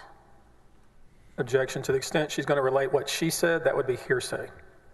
She's here for cross-examination. Sustained. What was the topic of conversation? Objection asked and answered. She already told us what the topic was. Overruled. What was the topic? The topic was the ethical implications of a secret affair. Were you able to relay your concerns? Yes. I'm not sure there are any ethical Did he implications. confirm that he, in fact, was having an extramarital affair? Yes. And did he tell you that that was with Laura Olson? No. Not at that time? No. All right. What was Dude, his this had attitude better when go you somewhere. Told him that things I were not swear good to within the God. office because of that.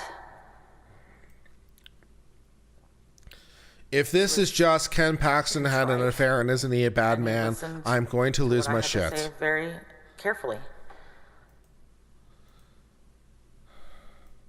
Did you get the feeling that he thought it was none of your business?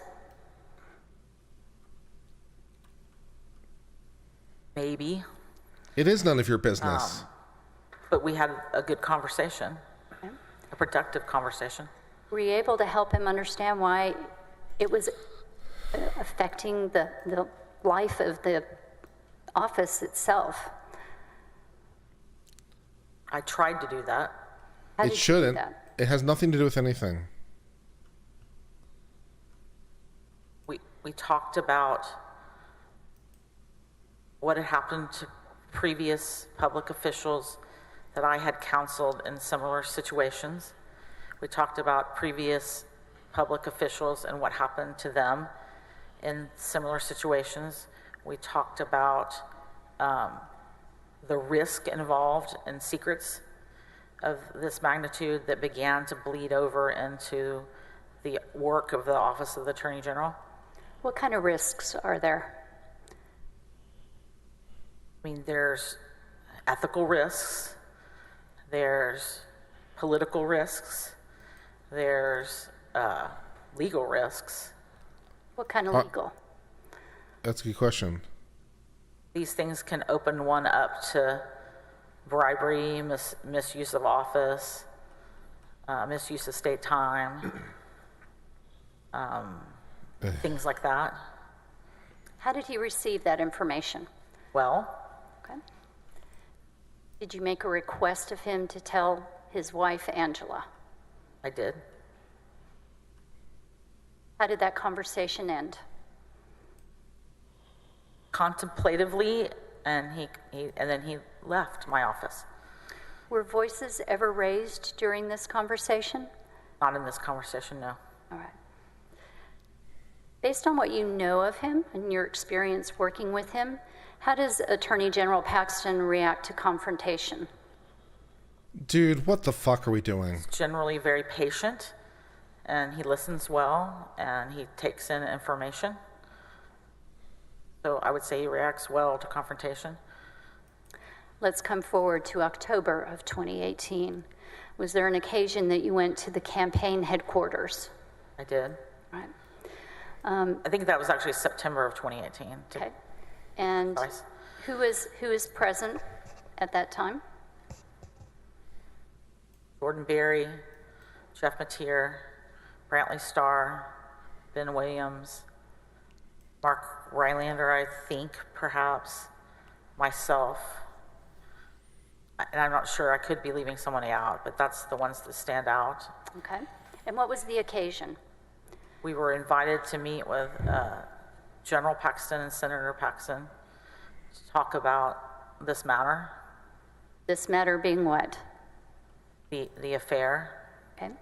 Would it be fair to say that General Paxton confessed the affair to all of you? I think that'd be a fair characterization. Okay. Did he apologize to all of you as a group? Did. Okay. Describe that experience very briefly, if you would, please. An uncomfortable experience. It's an experience I had not had before in my life. Somber. Okay. Be a word I'd use. How did General Paxton's wife take it? How was she responding? Was sad and embarrassed, I believe. That was my impression. Was she crying? She was. Right? Do I When you care? saw that, what did you do? My heart broke for her. And what did you do? After the meeting had concluded, I think I hugged her, and I think I told her that I was sorry this had happened to her. Okay. What happened after that? We broke up and went home. Went back to work. In September of 2018, after that meeting, did you believe that Laura Olson was out of his life for good? Again, at that point, I didn't know her name, but I thought that this type of behavior was out of his life for good, yes. Really? Let's talk about August 1st of 2019, coming forward now in time. Was there a change in your duties? Yes. What happened?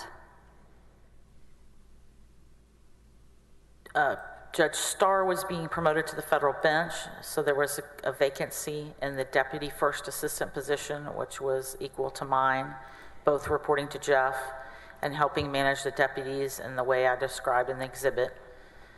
I was told that that was going to change, and when the new deputy first assistant came in, who was Ryan Bangert, that my duties would be changed and I would be reporting only directly to Mr. Mateer. Okay. Did you receive an explanation as to why those changes were being made? It was my understanding that those changes were being made at the general's request because I had said no to him too many times, is what I was led to believe.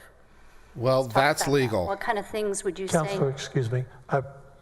The jurors have been here for 2 hours. Can we break? Fine. Dude, Members, come back at 3:20. 20-minute break. dude, you're losing my patience. You're losing my interest. Dude, I unless this is gonna go somewhere because he's giving favors to his paramour or something, this is just so banal and so pointless in terms of a legal impact. It's not, it's not. I don't care. I want to know how it corrupted his office and your feelings about the relationship or all the rest of it. And if he demoted you because, or whatever, because you raised too many questions or said no to him too many times, that's legal. That's legal. Maybe he demoted you for being a busybody who sticks your nose into things that don't belong and, he doesn't like you very much. That's legal. Is the affair itself actually an article of impeachment unto itself? I have to go look up the articles of impeachment. Did they actually charge him with having an affair as an article of impeachment unto itself?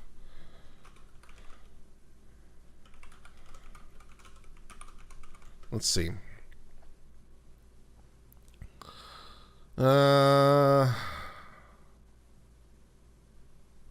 Let's take a look. What did they charge him with? Let's see.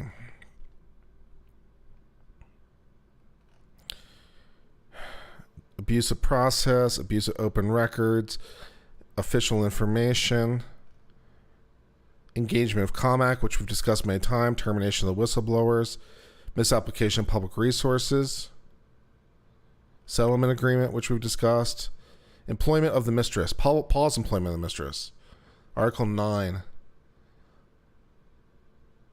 bribery. Paxton benefited from Nate Paul's employment of a woman who Paxton was having extramarital affair. Paul received favorable legal assistance from or specialized access to the Office of the Attorney General. So they're going to use it as a bribery allegation. Well, they better get there rapidly because I'm losing my patience. That it was part of a bribe by hiring her.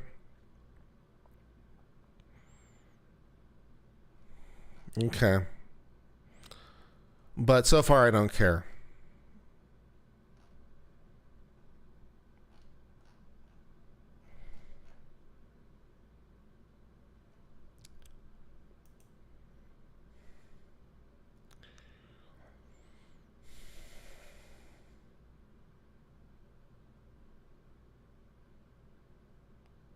Yeah. I guess we're going to have to hear from Senator Paxton at some point, maybe during argument or something.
Which way does the trial seem like it's running, leaning? I mean, the evidence so far has been leaning in favor of Paxton, or apologize, against Paxton, but that's what you'd expect.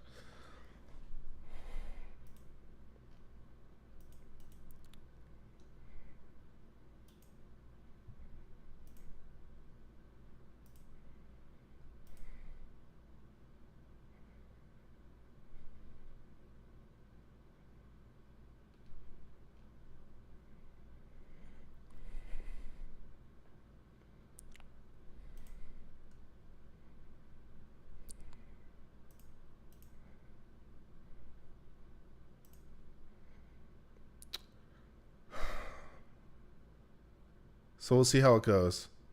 You sent gifts. Thank you, Sandy.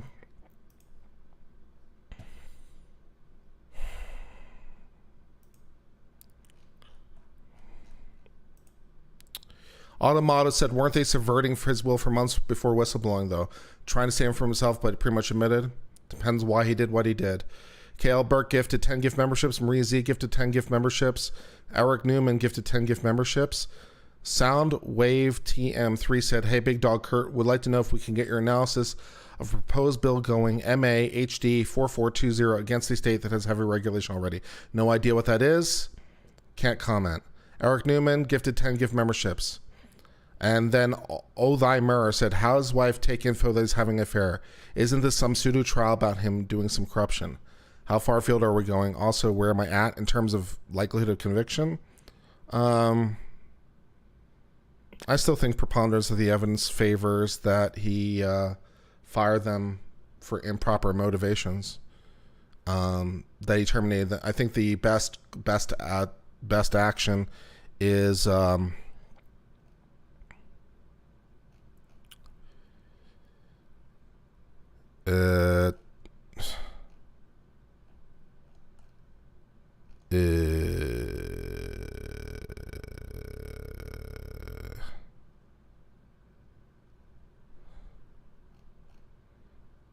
Article 6, termination of the whistleblowers. Paxton terminated employees of his office who made good faith reports of unlawful actions to law enforcement. Paxton terminated employees without good cause or due process and in retaliation for reporting his illegal activities and improper conduct. Furthermore, Paxton engaged in public and private campaign to impugn the employees' professional reputations. So I think the best cause against him so far is Article 6.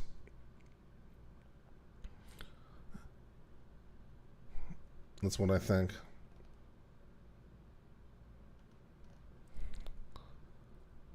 He fired or otherwise reduced these people, all of them, in the aftermath of them reporting it to the FBI.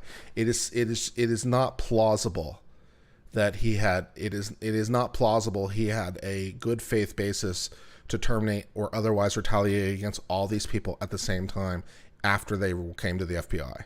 It's just not plausible. His motivation is the report to the FBI. It's not plausible he was otherwise going to dismiss all of them. That's what I think is the best cause of action against him. But we'll see about this also for. Yeah. Matova says, we've had 3 of them now on the stand say that Paxton was dissatisfied with their work before they went to the FBI. Right, but the reason is why. Why did he fire all of them at the time he did? All of them went to the FBI, and then after that he fired or otherwise reduced the authority of all of them. It is not plausible that he just chose to wake up that morning and be like, "Oh, today's the day." The most plausible explanation is that he was retaliating against them. That's my view.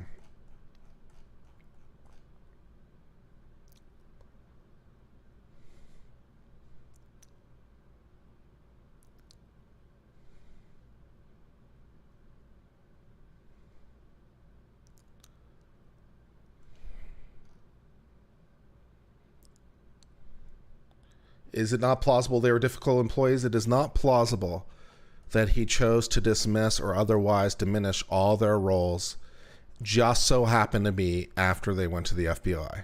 That is not plausible in my view, no. It is much more plausible that he retaliated against them for being whistleblowers, which is illegal.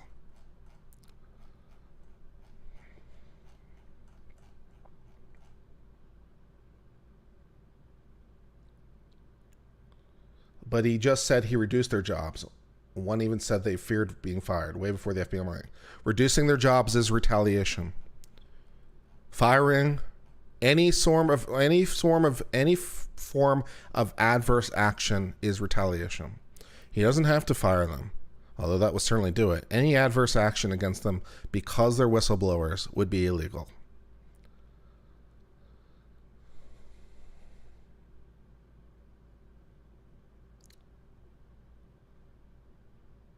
So firing them, reducing their roles, transferring out responsibilities, those are all adverse actions. You can't do it.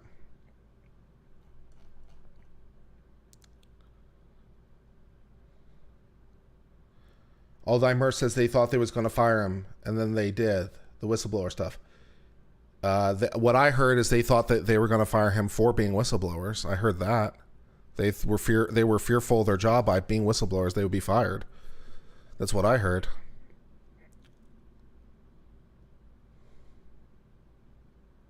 Matova says, so what you're saying is Paxton is infinite wisdom reduced their job roles months before they went to the FBI because they went to FBI.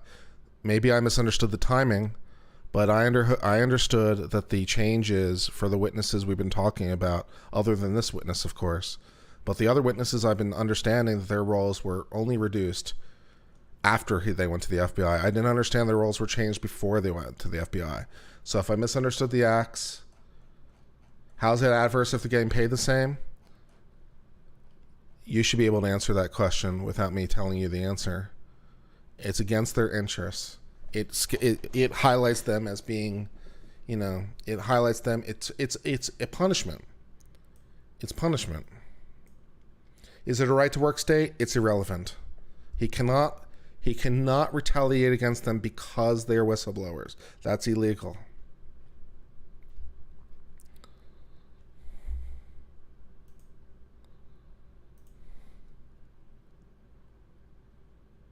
They fired the IRS whistleblowers. I can't speak to that. I don't know what you're talking about. And that very well also might have been illegal.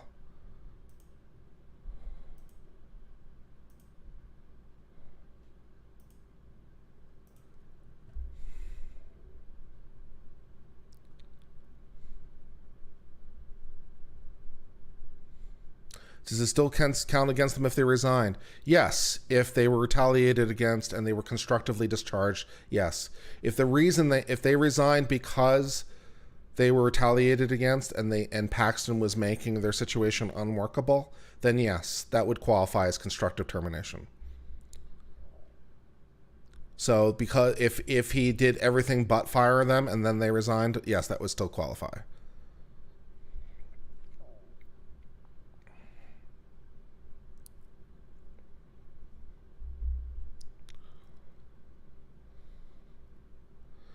NF Cap says, how do you balance firing bad employees with them deciding just to make something up or taking something trivial, reporting and calling it whistleblowing?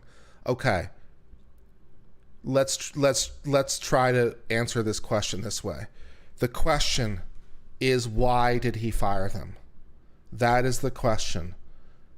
All right. The balance is, what is his reason for firing them? Some of them are legal. Some of them are not legal. He can fire them for no reason. He can fire them for some reasons, but some reasons are protected. The question is, why did he fire him? So on the one hand, we fired them because they were bad employees. I didn't like their work. They were undermining me, blah, blah, blah, blah, blah, right? That's one bucket of reasons. The other bucket of reasons is I fired them because they're whistleblowers, and I'm merely using those things as a excuse. I'm using them as a, what is the proper phrase? I'm using them as a pretext. That's exactly the word. I'm using them as a pretext. My real reason is because they're bad. The pretext is all the other things, right?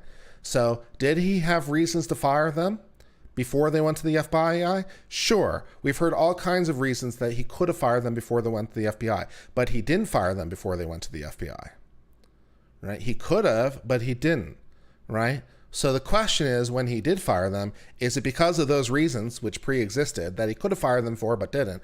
Or is it because they all went to the FBI? And I'm simply saying that, in my humble opinion, it's simply illogical to conclude that it just so happened to be for all of them. You know, it just so happened to be for all of them. Yeah, the real reason was something else. You know, for one of them, any one of them, sure.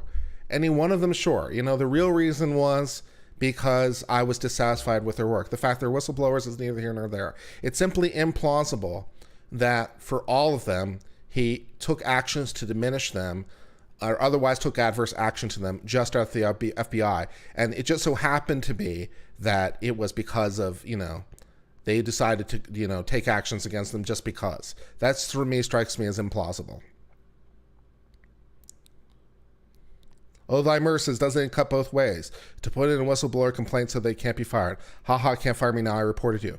Once again, at the risk of repeating myself, the question is why? Why is he doing it? What is his reason? Right? That's the question of fact. It's a question of fact. What is the reason? Is he firing them because they're bad employees, or is he firing them because they blew the whistle? Which is it? It's a question of fact. In my humble opinion, it is not plausible that he just decided to take actions against all of them at the same time after they went to the FBI. That is implausible. He had reasons potentially to fire any one of them before they went to the FBI. But then he only took actions against them, and he took actions against all of them just after they went to the FBI. That seems implausible. So as I'm trying to adjudicate the finding of fact and asking, in fact, what was his reason? This is how I'm thinking about it. Okay? It's a question of fact. I've listened to the witnesses, and so far I'm leaning towards the idea he did it because they're whistleblowers. That is this juror's finding of fact, or at least tentative finding of fact, because I'm still listening for more. I haven't reached a conclusion. As I sort of stated at the preface of this entire thing, I simply said that this is the best argument they have so far. This is their best case so far, in my opinion. This is the weakest point for Paxton. Here is the evidence against him that leads me to that conclusion. And I'm like, doesn't seem plausible. Doesn't seem plausible. That does not seem. It seems like a pretext. The real reason is the whistleblowing. So that is the direction I'm leaning.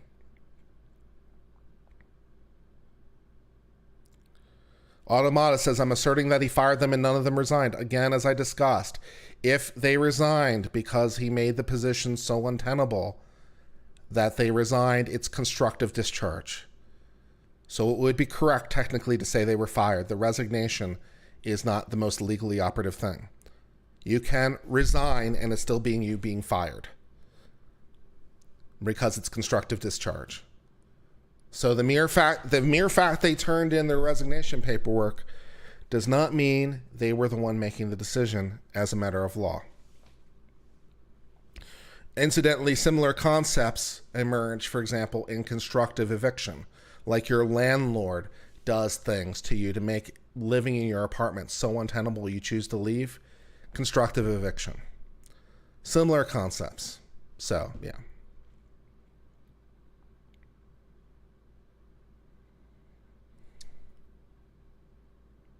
They resigned immediately after the FBI visit. Not all of them. No. Some of them stood on and stayed on a while. Not all of them did resign immediately.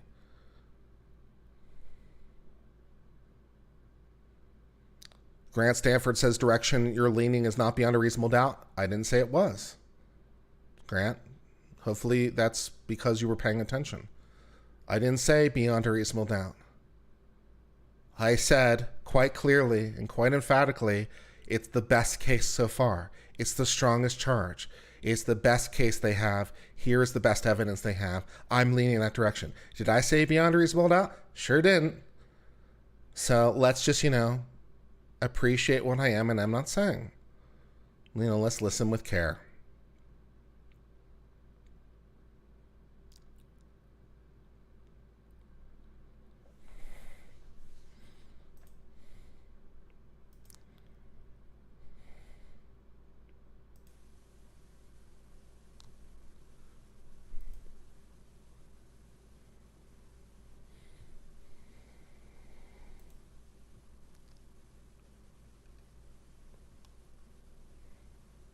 Isn't it beyond a reasonable doubt? You're absolutely correct, Grant.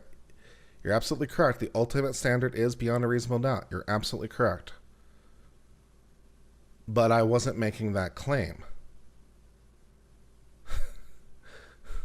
So, yes, you're correct. Beyond a reasonable doubt is the correct standard at the end of the day, but I wasn't making that claim.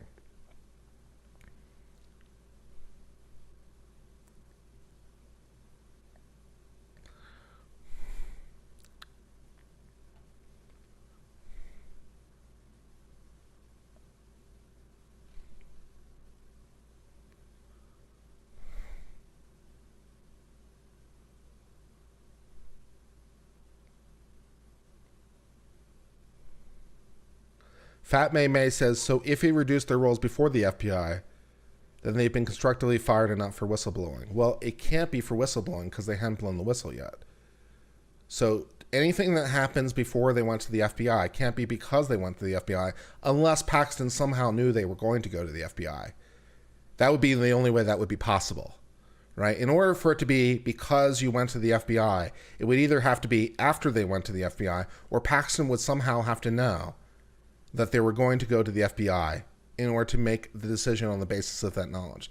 So since all of them basically said, it was sort of, last minute hush hush in secret, I'm going to go with Ken Paxton didn't know. So anything that happened before they went to the FBI can't be retaliation for going to the FBI. So that's also why I was saying, like, when this woman was saying, how she was demoted and taken out of the chief of staff and blah, blah, blah. I said during her own testimony, for those of you who are listening, I said that would be legal. That would be legal. Because at that point, she hasn't gone to the FBI, so it can't be for retaliation, so it would be legal. At that point, he's just reassigning you because he hates your ass, which is perfectly legal. So...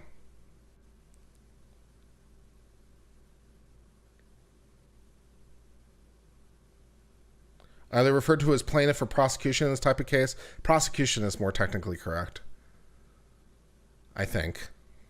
Either way, it doesn't really matter. call it. I'm not sure which one is technically. I'm not sure which one is more technically correct in this situation. Either way, I'll be fine.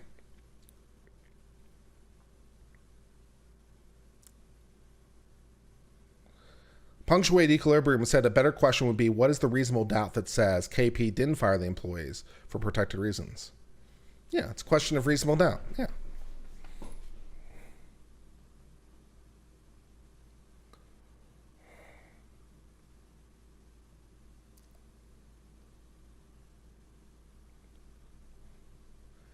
The state of Texas is in fact present in every possible way.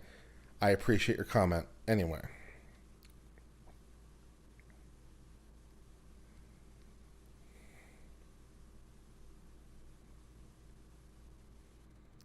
It just strikes me as pretty implausible that all these people were taken to the woodshed in various ways after they went to the FBI. None of the whistleblowers, to the best of my knowledge, are still working there or otherwise have careers at the office. So, it's not exactly super encouraging. Is the state present? I thought this was the House versus the AG.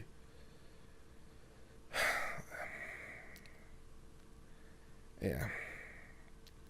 Well, the House impeachment managers are the ones that are proffering the charges, so you can reconcile whether the state of Texas is present in your own mind or not, but I'm going to go with yes. Bailiff, will you bring the witness back, please?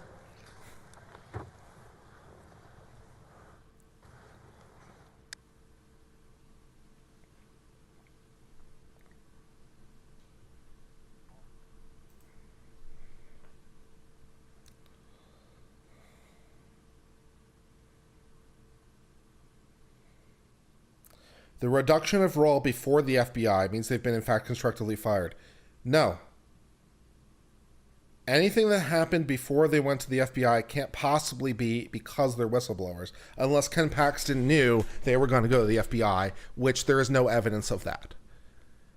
All of them are basically testifying that, they talked in secret and, were having hushed tones about going to the FBI. None of them said they alerted Ken Paxton. So anything that happened before they went to the FBI can't possibly be because of whistleblower status. So, no. If it happened before they went to the FBI, it's almost necessarily legal as far as the whistleblower claim goes.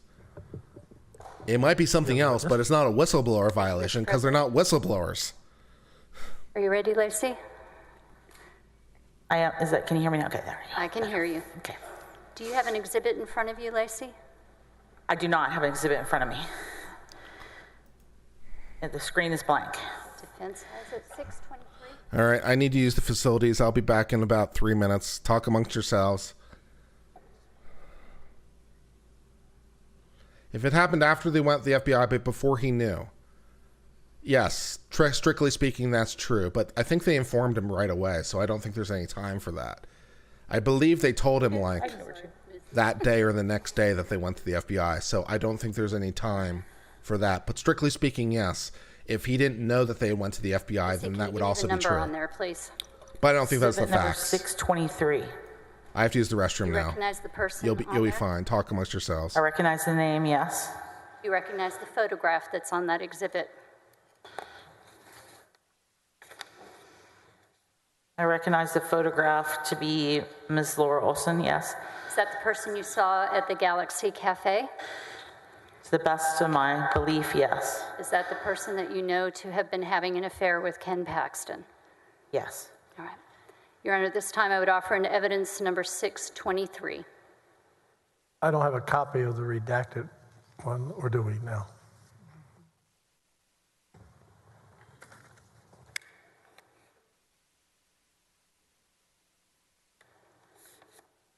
I'm not sure if we... Is it 4 pages? Yes, Your Honor. It's been sections are redacted on. Okay, thank you. Is there any objection? No, Your Honor. Admit exhibit number 623 into evidence. Thank you. The photograph that you took in your phone of the woman at the Galaxy that we now know to be Laura Olson, what did you do with it? I deleted the photograph at the general's request. Did he ask you to do that when you first talked with him about the woman? He did. When he told her it was his realtor? He did. All right. I want to come forward now to the summer of 2019. Were there continuing to be problems within the office, the type that we had talked about already? Those problems began again, yes. Okay. Who were you hearing from? I'm not asking you what they told you, but what people within the office were talking with you? Travel aides, Mr. Mateer, the security detail. Were there problems that were happening outside of Austin? Yes. All right. Was there a further conversation that you had with Ken Paxton concerning the affair? Yes. Did you learn that the affair was continuing? From Objection, speculation, Your Honor. Sustained. And thank you. Did you learn that it was continuing? Objection, speculation, Your Honor, and anything that she would have ruled. learned. Let me finish, It's please. been ruled. Excuse me. Anything Sustained. she might have learned, would it be based on hearsay or speculation? Sustained.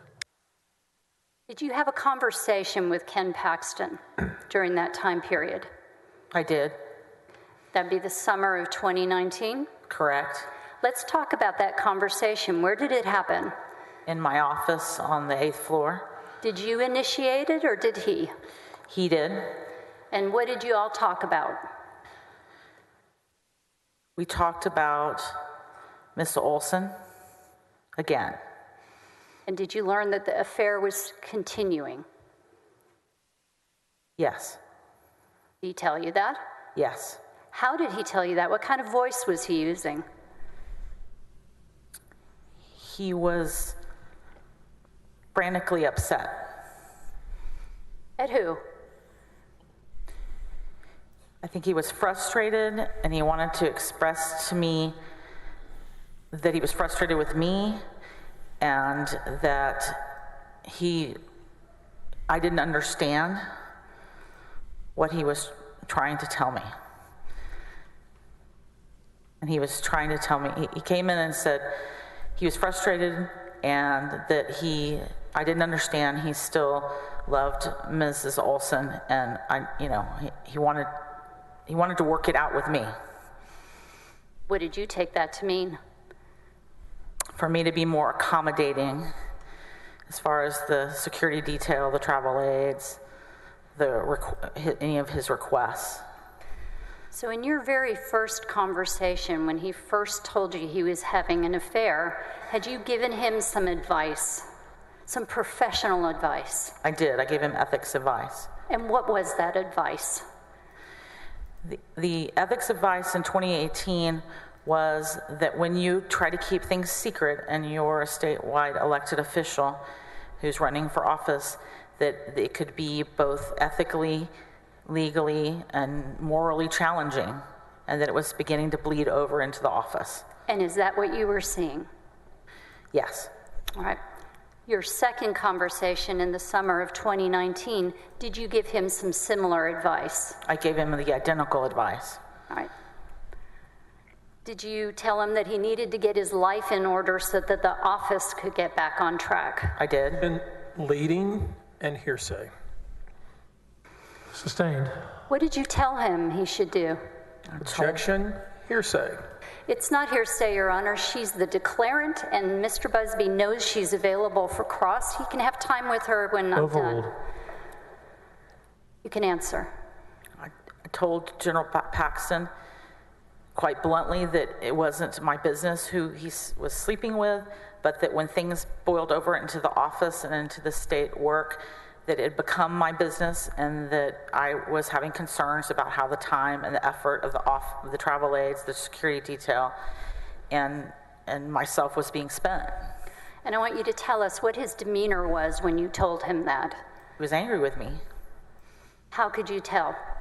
He raised his voice loud enough that it was heard outside of my office, even though the door was shut.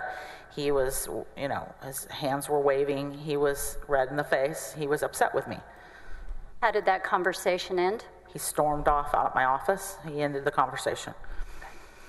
Now, you mentioned that your duties had changed Were you still managing all those different departments? I was until September 1st of 2019. So at that time of the conversation, was still helping manage those departments. Okay. I want to talk a little bit now about outside counsel contracts. Is that an area of your expertise?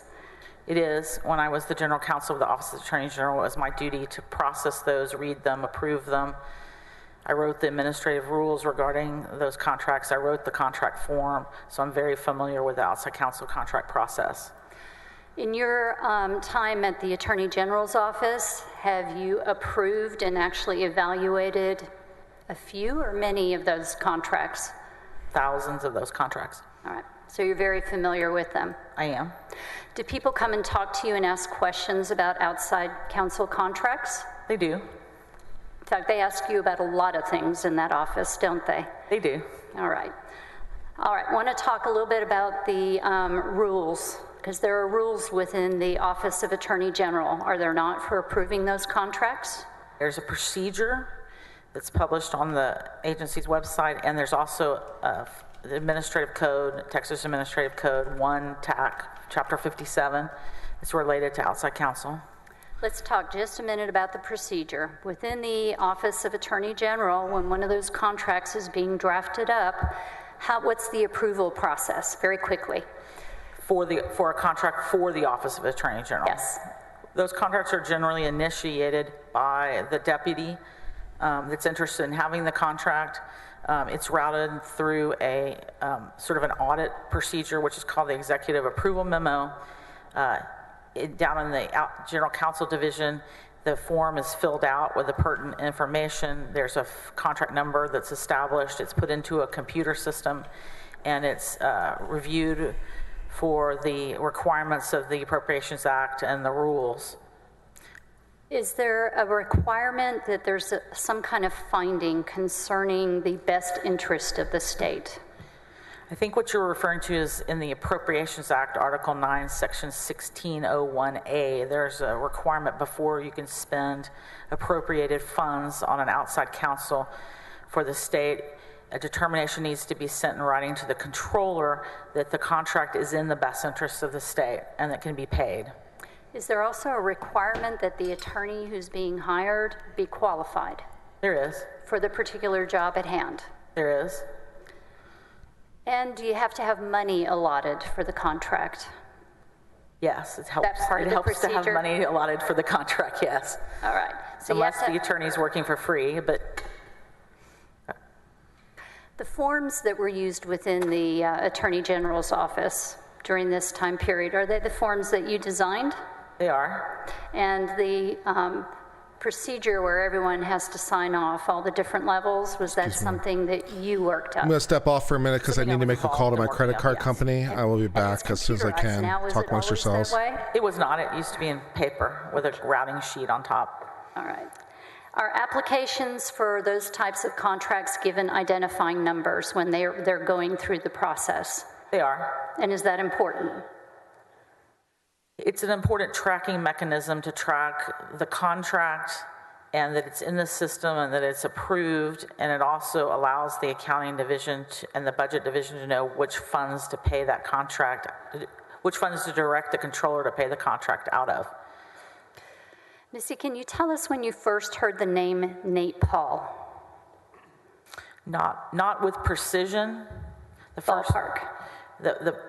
Probably 2019, and I heard that name come up in the weekly updates from David Maxwell and Mark Penley.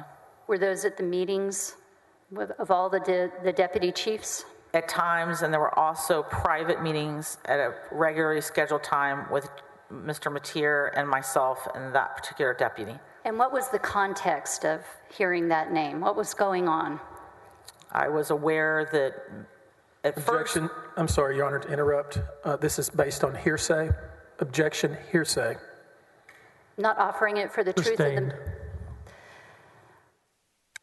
Missy, when you heard the name Nate Paul, what was it in context to? Your what Honor, was it related to? Can I finish, please? It's the same question, hearsay. Objection. I'm not offering it for the truth of the matter asserted. I'm trying to show the context in which she's known that name. It's not an exception to the hearsay rule, Your Honor. It's hearsay. Sustained. When you heard the name of Nate Paul, did you do anything? Were you involved at all? No, I was just listening Okay. to the updates. At some point, did you become aware of a contract? Objection, Your Honor. Hearsay. I'll You reword just it. said she wasn't involved, and I'll she reword heard it. about it, so everything she knows about it, somebody told her. I'll reword it. At some point, did you become aware of a contract that had been set aside for Brandon Kamek? Yes. When did you learn about that? I recall being told, Objection. I'm sorry, Miss. Your Honor, she's just telling us right now that everything she knows is hearsay.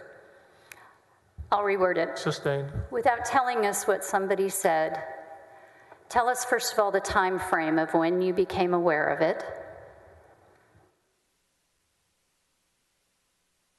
I'm just not sure I can tell you the exact time frame. Okay, a ballpark's fine. No, it's not, Your Honor. That's pure speculation. Ballpark is not good enough under oath in court. Sustained. Did you get a phone call from General Paxton about a contract for Brandon Kamek? I did. When did that happen?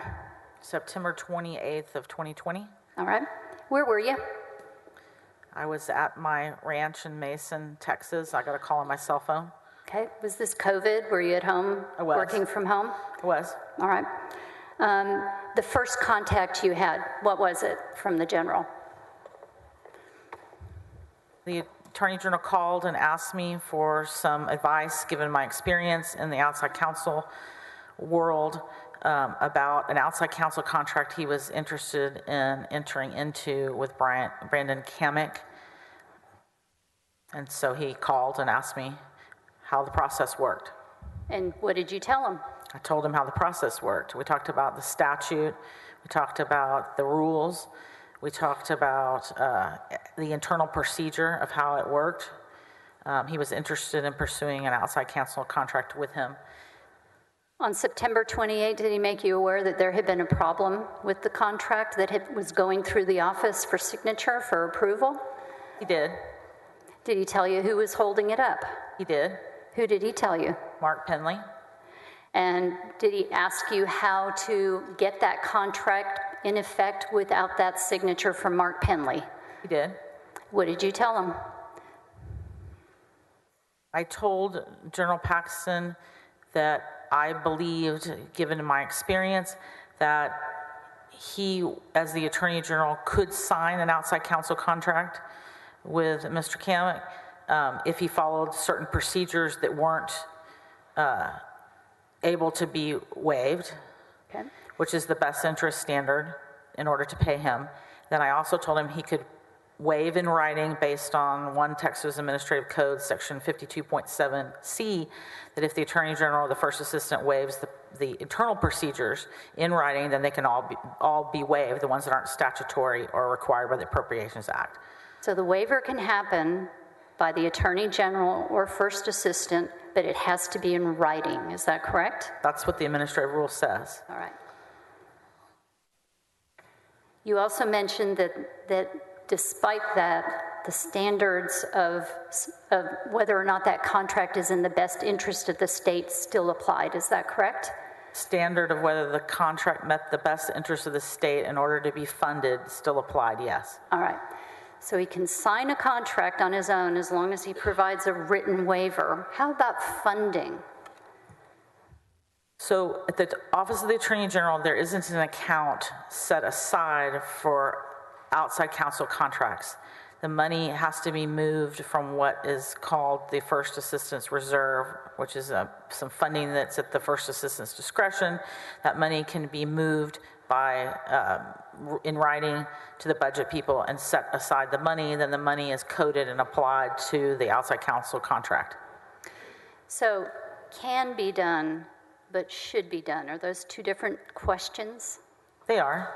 Did you talk with him about whether or not it should be done? I did. What did you tell him? Since he had already told me that Mark Penley was refusing to sign, we talked about why that could be, that Mark Penley didn't want to sign, and why Jeff also did not want to sign, and that it was going to be really hard to get over the best interest standard until we resolve that, which is the funding part, not whether or not it was legal for the Attorney General to sign his own outside counsel contract. Okay. How did he respond when you told him that? He was very appreciative of the advice. He asked me if I could text him the statutes and the rules and the procedures so he could see what we were talking about, and I did that. Before you hung up with him, did you tell him this was ill-advised? I did. Objection. Leading. Sustained. What did you mean by ill-advised? In your opinion, what does that mean? Your Honor, if I could, I mean, obviously you sustained the objection, and now she's going right back at it and now testifying herself. Would you sustain, and would you I'll reword it. reword it?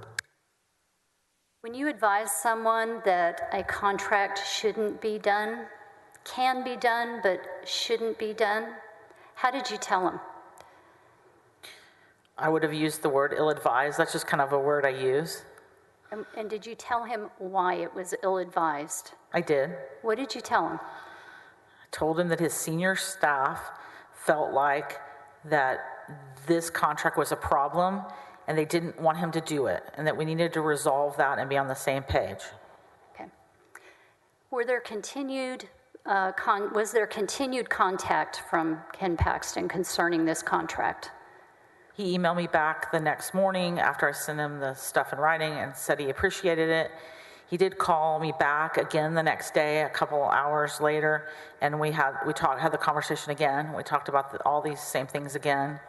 Then I think he might have reached out to me on October the 1st, but I did not return that call. Okay. That last phone call you had with him, what was the content of it? It was very similar to the content of the first conversation. So he wanted to know how he could do it? Follow-up questions about, now, didn't you say that I could do it this way or that way? And we went through that again, and how the funding worked again, and how to make it happen. That last phone call that you had with him about how to make it happen, did you talk with him again about why he shouldn't make it happen? My recollection is I was much firmer on how strongly the executive team felt that it was ill-advised. Okay. I wanted to talk about his demeanor on the telephone during that particular phone call. Would you describe it? The second phone call? Yes. His demeanor, it was like I was on speakerphone and somebody else was listening, which concerned me. Why did you think that? Your Honor, I'm sorry. I'm going to have to object. This is rank speculation, and I object under 602. Overruled. You've known him for how many years? Since 2015. You've known him through good times and bad times? I have. Tell us, based on your knowledge of him, what your impressions were of that phone call, of his demeanor. It was unusual. It was like I was speaking to somebody besides him, because he's very bright and he knew exactly what we had talked about the day before, and it was a repeat of the same thing, like I was playing to an audience. Did you think that it was a phone call where it was a private phone call, like telephone to ear? Objection again, Your Honor. This is speculation. She doesn't know if anybody was there with him, and she's just speculating. I'll ask it a little differently. Yes. Did you have an impression that you were not on a direct private telephone line with Ken Paxton at that time? I was concerned about that, yes. What did you think? Again, Your Honor, what she thought is irrelevant, and it's also speculation. Sustained. That phone call obviously made you very uncomfortable. You've said that. What about it made you uncomfortable? General Paxton's persistence to do this, knowing his senior staff objected, which was very unusual. And it was also unusual to me that he chose to call me and talk to me about it, since we were not on the best of terms. Let's talk a little bit about these types of contracts. To create a contract and assign responsibility to an outside attorney, are there certain parameters and limitations? So the outside counsel process was designed in order to protect and preserve the Attorney General's office's constitutional and statutory duties to represent the state. So necessarily, a grant of an outside counsel approval is a granting that in the first instance, those activities would have been within the course and scope of something the Attorney General's office could do, if that makes sense. And are the scope of duties of the Attorney General's office lined up with civil law? In other words, are they civil properties? I mean, it's civil.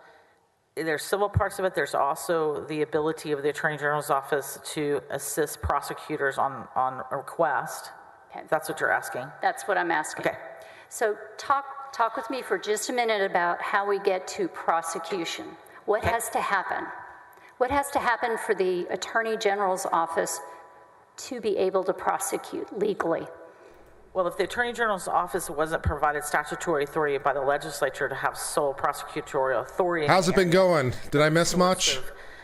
Questions are ones that come Has it gotten a lot better? I've been reading your chats. I'm getting the sense that maybe it hasn't gotten a lot better. So can the district attorney limit the scope of the ability of the office to do that kind of work? I'm sure they can. They pick and choose what they decide to send over and what they ask for.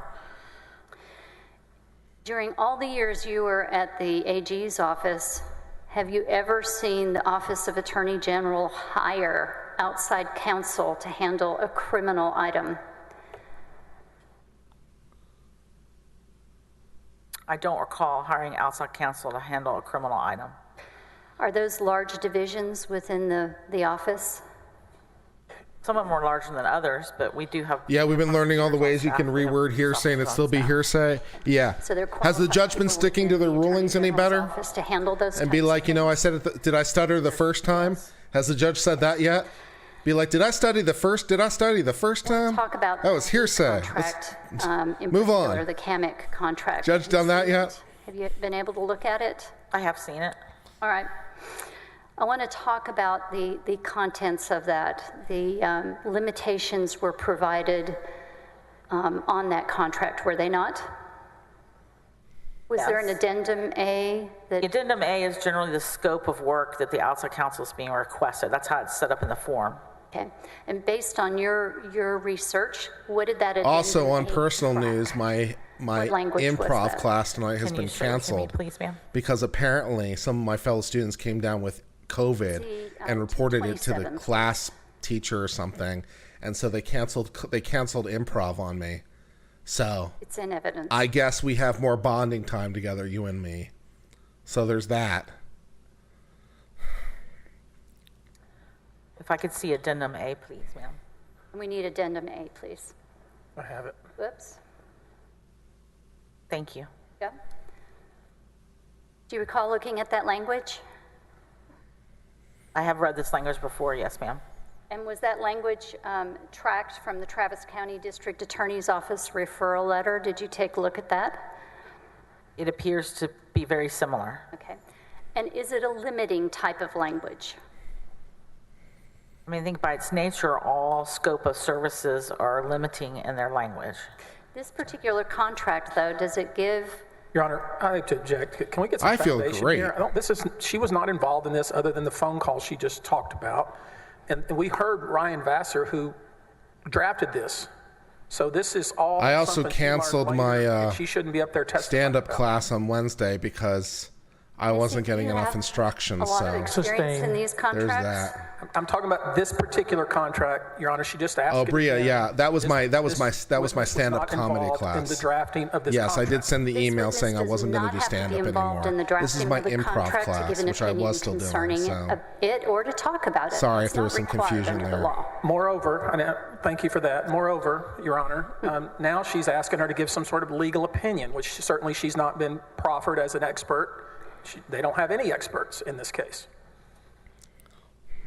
She's a person who teaches this is an area of her expertise. She's talked about the thousands of contracts that she's looked at and approved. Just settle this. I'm going to overrule. Continue. Thank you, Mr. President. Can you repeat the Take a question? look at Addendum A, and there's a limitation in there concerning the ability to do what? What is it authorizing Brandon Kamek to do? Let me take a second to reread it, please. Certainly. Oh, yeah, no, Bria, you're thinking about yet a different class. That was not my stand-up nor my improv class. That was just my acting class, which I also canceled recently. So, yeah, I canceled my acting class. That was Thursday mornings. Provides I canceled my stand-up class to Wednesdays, and my improv class has been canceled on me. The Travis County Now we're all up to Attorney's speed. Office that the outside counsel will conduct an investigation under the authority of the Attorney General's office of the criminal allegations contained in the complaint. It says to conduct a review, does it not, in the very does. first paragraph? It does, a review Of the allegations. a review of the allegations, and then the third paragraph, conduct an investigation. Okay. Does that particular contract authorize prosecution of a case? The last sentence in the contract excludes legal services relating to post-investigation activities. I will absolutely be looking into more classes. Prosecution. So it excludes that. I'll also be looking into stand-up offered by other teaching schools. Maybe I can find a different school that teaches it better. You were consulted. This particular one just didn't by teach it very Ken well. Paxton It was more himself. like a workshop. It was come in with material, Is there a problem do your set, with and we'll Ken offer you Paxton notes. authorizing Which is perfectly signing fine, the but contract I don't know with how to do this stand-up. provides services. There wasn't much like and instruction. he's authorized him at least you know? 2 weeks ahead of time to I was hoping start for more providing like- those services. How? I have never been made personally aware of when Ken Paxton signed this contract, so I don't think I can answer your question. So what I'm asking you is, if he had authorized Brandon Kamek 2 Your Honor, weeks earlier, I'm let me sorry. finish my question, please. There's no reason to yell. Your Honor, I'm sorry, I have to object. That counsel is putting facts that are not in evidence. The witness has already told us she has no personal knowledge. This is completely improper, and I object. She is an employee who's familiar with the procedures and whether or not things are proper or not. In fact, she's being consulted about it, so I think I'm entitled to ask her. Overruled. Thank you. Can you repeat the question, please? Is there a problem if the contract was signed by Ken Paxton and he had authorized the services to be performed weeks ahead of time, before that date of signature? The contract should have, in the first pages, an effective date of the contract. And I don't have in front of me what those effective dates were, but the effective dates need to line up. It's not the time of signature, it's the effective date of the contract. But there's still the problem of the funding. It's unresolved. What if there's no date at all because it's not been put on there? Then I would be speculating as to whether or not the contract was signed before the date of the effective date of the work. Okay. Assuming that your advice to General Paxton about his ability to sign it under that little provision, would it be properly done if he did not provide a written waiver? If he did not provide the written waiver required by the rules, then the procedure should have been followed. Okay, so you either follow the procedures or you have to sign it and give a written waiver as the Attorney General. Is that correct? That's the process. All right, so without Is that a written law? waiver, where Is that a regulation? It's merely a violation of the process. It doesn't make it illegal, it just makes it a violation of the process. Oh, it? it's What just a does it do violation of the that? process. Oh, so it's some bullshit. Without the proper written Dude. indicators to the controller, they're not going to pay the invoices, Okay. even if the money's there. The Addendum A talks about a referral from the Travis County District Attorney's Office. If General Paxton had added... I'm not sure why all these lawyers confuse like internal rules with Is there a law. problem with that, with a contract that's not authorizing the work to be done? You know, well, it's a violation of the process. It's a violation of rules. I'm like, speculating to is that. it in the statute? Is it in a regulation? Object, Your Honor. The witness has admitted, thank you, that this would be all speculation. Sustained. What are your thoughts on that? Your Honor. I'd like to let her finish the thought as far as she's not rendering an opinion, but I'd like her thoughts on it. Again, Your He Honor, had to sign a waiver, according to what? The policy. So this is improper. Sustained. Are you Okay. familiar with the attorney applicants who applied for this particular contract? I'm familiar with their names. Okay. I do not know them. Was Brandon Kamek the qualified candidate? I don't think I was ever asked to weigh into that question. Not asking you that.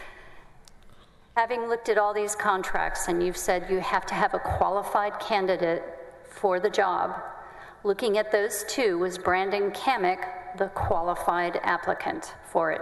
Was he the best choice? Are you substituting your judgment for the Attorney General's judgment? It was not my decision to make who the best choice was.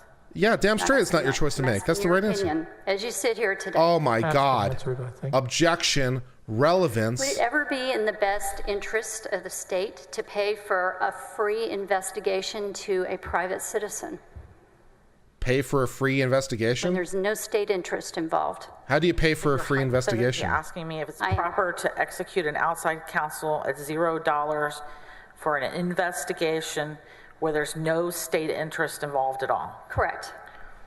I'm not sure it's possible to execute an outside counsel contract where there's no state interest involved, because the ability to contract with an outside counsel derives from the ability of the Attorney General's office to represent a particular client in a particular matter.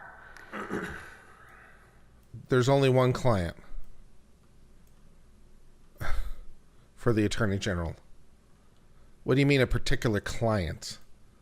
There's only one client. We're talking about a cost, right? I'm so confused. The Attorney General of Texas only has one An client. in-house attorney from the OAG to do the work requested, correct?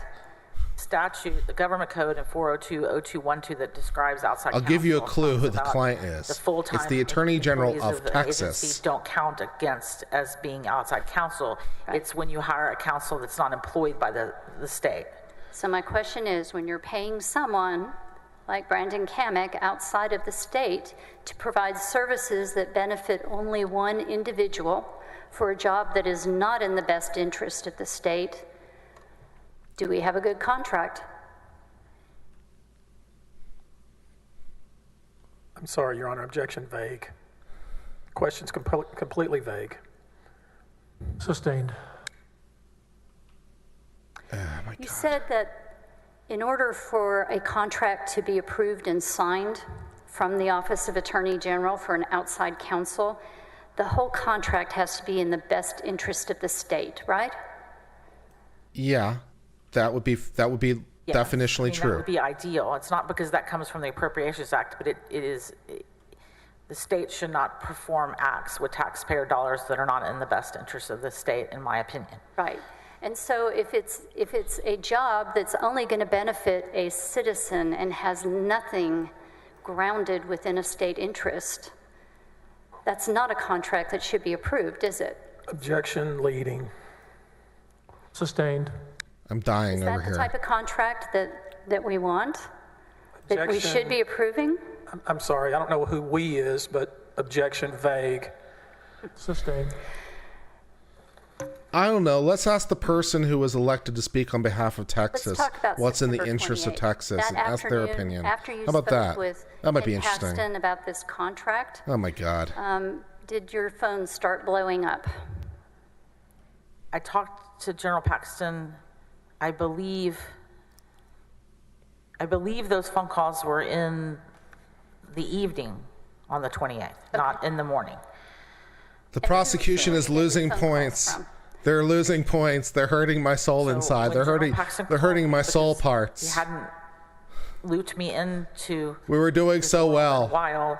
Well, I did comparatively. call Jeff Mateer before I called him back. And now we're into where the Attorney General wasn't following the bureaucratic protocol. According to my sheet, Later on that evening, Section who did you speak with? 48D Attorney General was supposed to sign a memo first. Speak with anyone else other than him. After I spoke to General Paxton, I don't believe so. No, the best interest of Texas. Okay. Following day, did you receive some phone calls from other people within the office? I did. Who did you hear from? I think there was sort of all involved deputies call with a number of the deputies that's been previously reported on that I was on the telephone for. Okay. And how long were you on the phone? What Hours. Kind of time frame? All right. How many of you were on Also, that call? I'd like to charge this woman for perjury because she under oath at one point said, to the Attorney General, according to her, she said, whether or not you have an affair is none of my business. And that, my friend, was a lie. What was going on? This woman doesn't believe that.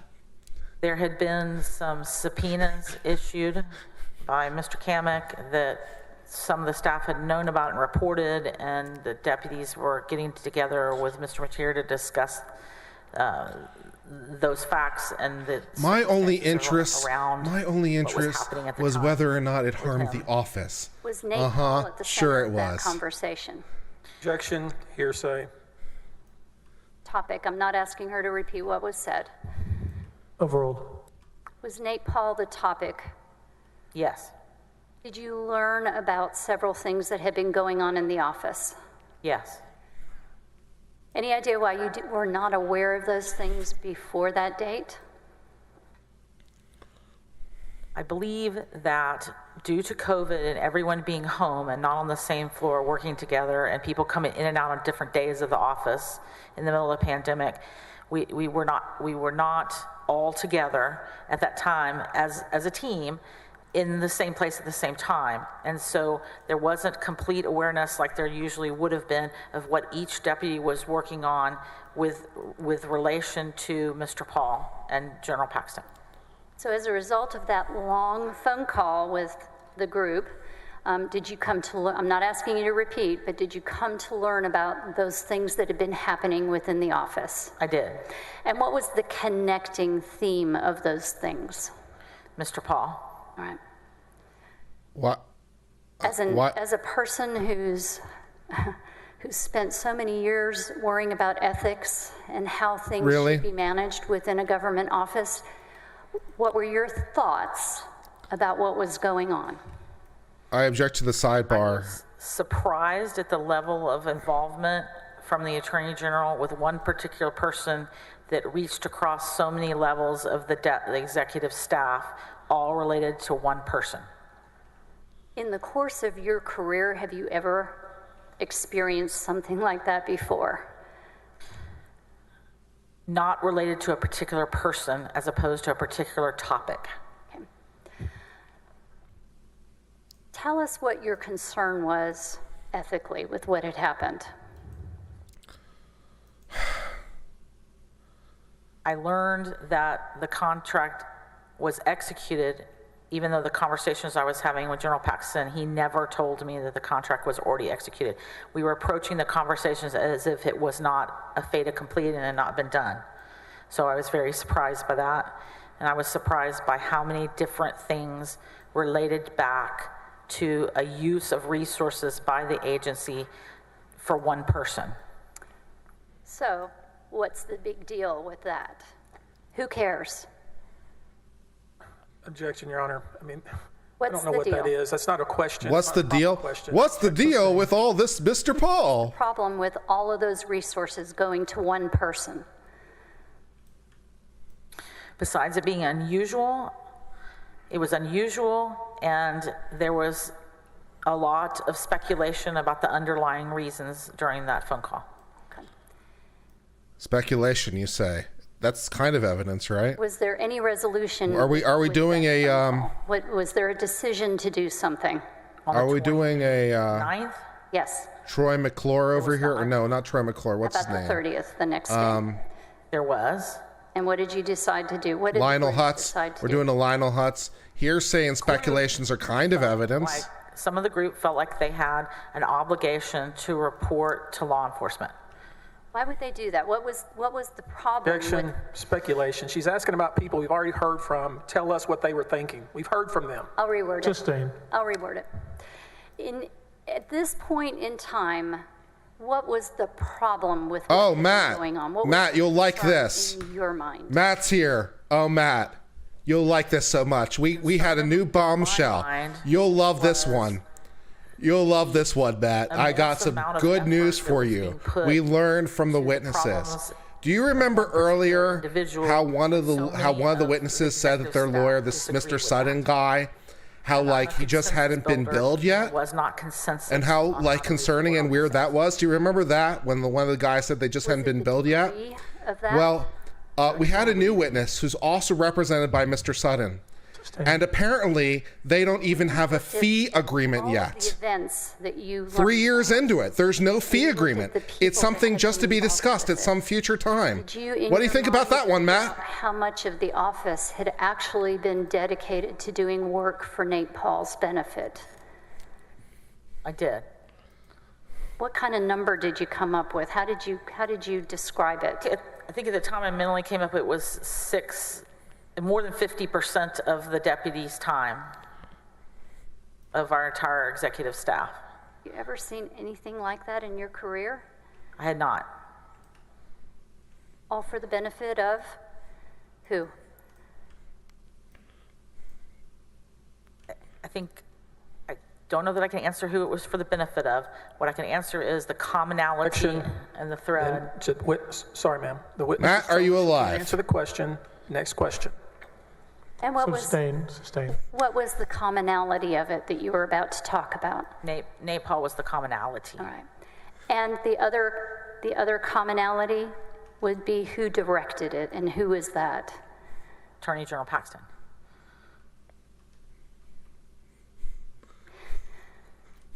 When the Attorney General's office does something that totally violates its long-time policy, for example, something like open records and not disclosing information for pending law enforcement, honoring the law enforcement exception, and not releasing documents that have to do with ongoing criminal investigations, what's the effect? What kind of things happen to the office and to the public? Your Honor, that is a completely improper question. This person is not even involved in public information at the office. Moreover, the question is 3 or 4 different questions. I also took note with my chat of Have Rule of experience Ethics in open 104. records.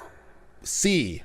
I do. When a lawyer has not regularly represented the client, For the Office of the Attorney basis or General, rate of fee Division shall be of communicated to the client, Division, preferably in at the time writing, that you're before or asking within a about, reasonable time I was after commencing the supervisor of representation. the Public Information Officer for the Office of the Attorney General who had briefed that particular. No fee ruling agreement for to 3 the years. Records Division. Do you see an ethical problem under Violate on the 104C? long-standing policy to protect that type of information. What does it do?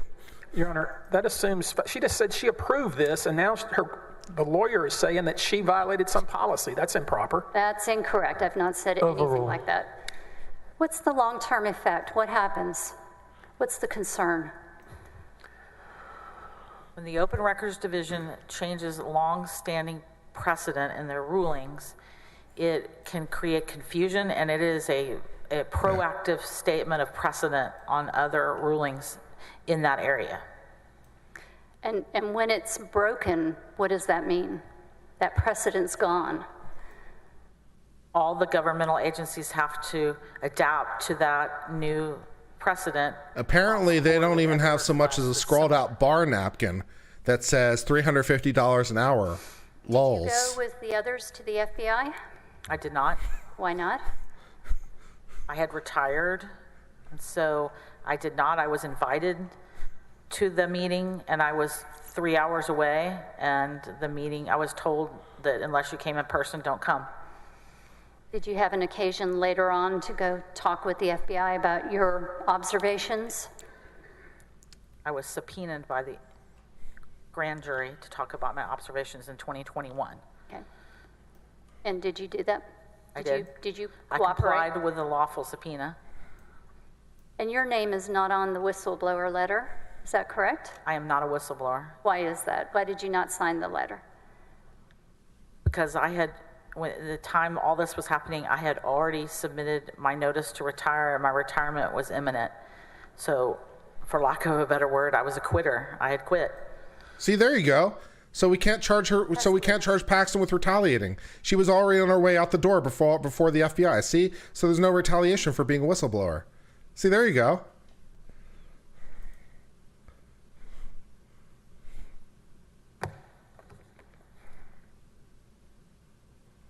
Yeah. Mr. Busby, your witness. Yes, Your Honor. Thank you. Hello, ma'am. Mr. Busby? You look like you're a little nervous. I'm not nervous. Feeling good? You know, I don't think anybody particularly wants to be here, Mr. Busby. Let me ask you something. You said you appeared in front of the grand jury, I was subpoenaed to appear at the grand jury. and that was in 2021, Yes, sir. and it's 2023 now, Yes, sir. and that you told them everything you told us here? I answered their I question. object. If she's appeared before a grand jury, she cannot talk with us about what she testified to. She That's can not tell me true. that, if that's the case. Sustained. Yes, she can. Suffice it to say, your story hasn't changed since 2021, right? Can you explain to me what story I'm... Yes, she can. Wondering why Grand jury so-called secrecy does not apply to whistleblowers the witness. who reported this to the Travis County DA's office and to the FBI and maybe others, and you who spoke to apparently the FBI or the grand jury at some point, why nothing's happened, even though every single thing that we've heard in this impeachment has already been fully vetted. Can you tell me, has there been an indictment of our Attorney General? So your question is... Has there been an indictment of our Attorney General? Not Yes. that I'm aware of. Okay. He was indicted for securities frauds in Laura 2015. Olson drives a red car, is that what you told us? I did not say that. I said the person at the Galaxy Cafe that I saw drove a red car. I've never said it was Laura Olson for sure. Why are you even telling us about somebody that drives a red car at the Galaxy Cafe when Laura Olson never owned a red car? That assumes facts that are not in evidence. Fair. Sustained. Do you know whether Laura Olson has ever owned a red car? Do not. Do you know what kind of car Laura Olson would have been driving back in that time frame? No. I do not. Okay, so you just got up here in front of all these people watching at home, our distinguished jury, and was telling us about some unknown person driving a red car at Galaxy Cafe, and you don't even know who that was, do you? That would be correct. That's what Why I the said. devil are we even hearing about the Galaxy Cafe? You didn't know who that person was. I never said that I did. How long did you work with these people over here to prepare yourself for your testimony? I didn't work with them. I was asked to go in front of the House managers and interviewed as well. Political as talk to appointments you are and your valid session. legal Are you fees. sure Yeah, there I was think some that's sort the of exact Attorney General opposite of conference in a San valid Antonio legal in that fee. time frame? I give you That's political not right. appointment for There legal wasn't. services. I guess I'm trying to figure out, well, how good is I your don't memory? know, man. Is that a question? Yeah. Very good, is it? No, sir, it's not. That's what I thought. I think that might be illegal. Was your boss before you retired, right? Yes, sir. You told us about all this teaching you've done in CLEs, continuing legal educations, right? Yes, sir. You've taught students, you've taught other lawyers, right? Yeah, Matt, usually it's not that explicit. You were You know, trying to usually it's a explain little to us bit more, you contracts and how the know, process works, right? a wink and a nod. And your Usually boss it's not called you quite because he wanted to legally overt. do the right thing, and you provided him advice, didn't you? Objection calls for speculation on the part of this witness. Sustained. He wanted to know how to properly sign an outside counsel contract, didn't he? Objection calls for speculation. It's exactly what he told her. Objection. Overruled. He wanted line and verse. What do you call you, Missy? Is that what he called you? Yes, sir. Missy, look, I'm having a disagreement with this Penley fella. He's refusing to do his job. He's insubordinate. I need to know, under the statutes, if I have the authority, the legal authority, to sign a contract. And you gave him advice, didn't you? Yes, sir. And you said, Ken, you do. Isn't that right? Correct. Why are we here? You'd have to ask the House Guy did manager. everything he was supposed to. He had some insubordinate people in his outfit. I object. So Counsel's testifying, not asking questions. That is a question. I'm not finished. Sustained. You knew that Penley refused to follow the procedure and sign off on the contract, right? You knew Penley said, I ain't going to sign it, right? I knew Penley said he did not want to sign it, correct? The only person in the office who has authority to sign the contract himself, unless designated, is Ken Paxton. Isn't that right? That is correct. Let's make sure we're all clear on that. This bureaucratic process that this person signs and this person signs and this person signs, all of their power and authority to sign a contract comes from the elected Attorney General Ken Paxton. Isn't that true? Subject to the Appropriations Act, the statutes and the rules that we adopted, correct? Right. Yes, sir. That's right. They are all but fraction of Ken Paxton's power. And we saw Unitary Mr. Penley's executive notes. theory. He said in his notes, Missy told Ken he had the authority to sign the That contract. violates the rule. Sorry. You can that keep violates objecting. This the is a rule. document that's in evidence, Your Honor. We looked at it. Overruled. When we looked at Mr. Penley's notes, I object. I object. you can object again, but it's in the evidence, Your Honor. You saw it. We all saw it. I object to him testifying about a document that this witness has not established that she's ever even seen. That's improper.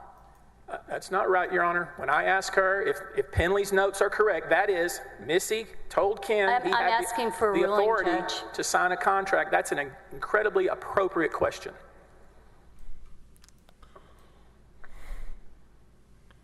Thank you, Matt. That's kind of you. Sustained. Now, you did tell Penley that you had told Ken he had the authority, right? I told everyone on the phone call, then Penley was one of the members of the phone call, correct? Let's make sure we all get that right. And your job at that point in time when you told Mr. Paxton that was? His chief of staff. The chief of staff of the Attorney General's office of the state of Texas advised her boss, the Attorney General, that it was okay to sign an outside counsel contract, correct? I told General Paxton that it was legal for him to sign the outside counsel contract, correct? And then later, when everybody was scrambling around, you told his entire executive staff that you had told him that, right? I was completely honest with him, yes, sir. And they still went to the FBI, didn't they? They, in fact, went to the FBI. That's right.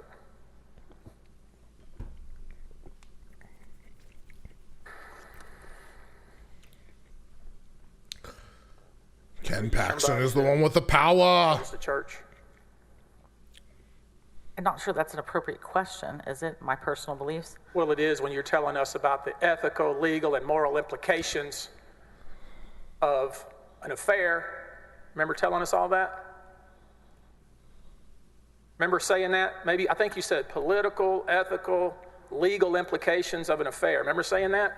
I remember giving the Attorney General my thoughts on those topics. Okay, so I'm gonna get your thoughts on the topic. You ever met somebody that's perfect? Never, sir. Okay, was there only one person that was perfect? In I don't. my belief system, there's only one entity that's perfect. All have sinned and fallen short of the grace of God, right? I would agree with that, sir. Yeah. Sometimes people make stupid mistakes, correct? Yes, sir. Sometimes, I mean, imagine if we impeached everybody here in Austin that had an affair. We'd be impeaching for the next 100 years, wouldn't we? I don't think I should answer that question in this chamber, particularly. I've been around a long time, Mr. Busby. I'm not going to go there with you. I'm quite sure you've seen a lot, have you not? I would not associate that directly. Yeah. I mean, that would be incredibly hypocritical, would it not? If somebody said, this guy is a criminal because he had a marital indiscretion. That would be really hypocritical, would it not? I would not say that. Yeah. You would never say something like that, would you? I would not. Judicial notice. That's funny, Matt. That's funny.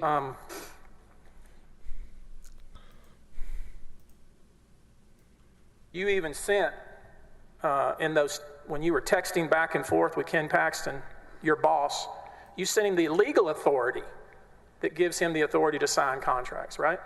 Correct. Okay. And you also referred him to the Attorney General's website, didn't you? With the procedure, yes, sir. Yeah. So you not only told him over the phone, but you also sent him the exact statute and the website, the AG's website, right? I did. Okay.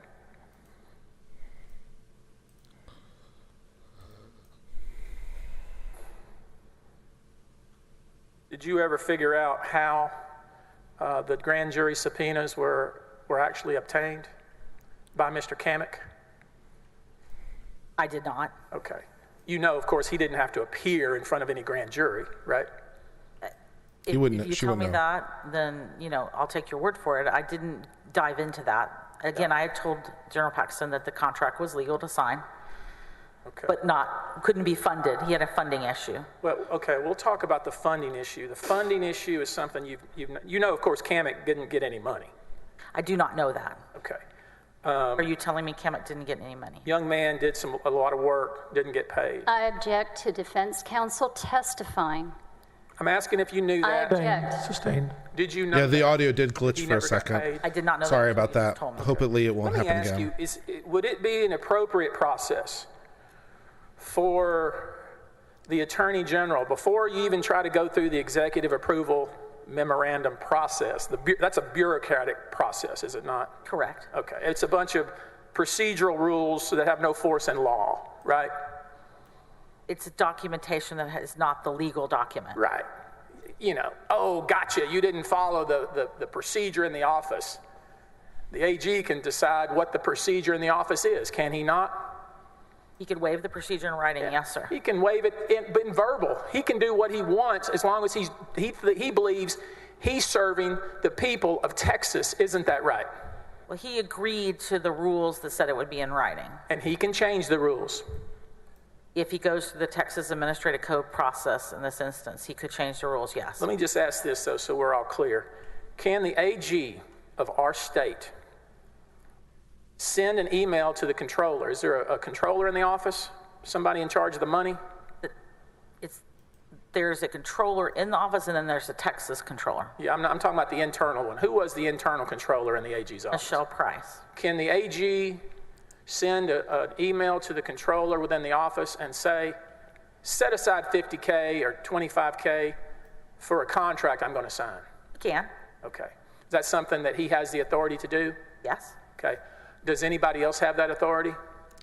Nope. The Appropriations Act in Article 9, Section 16 says the communication needs to go to the controller.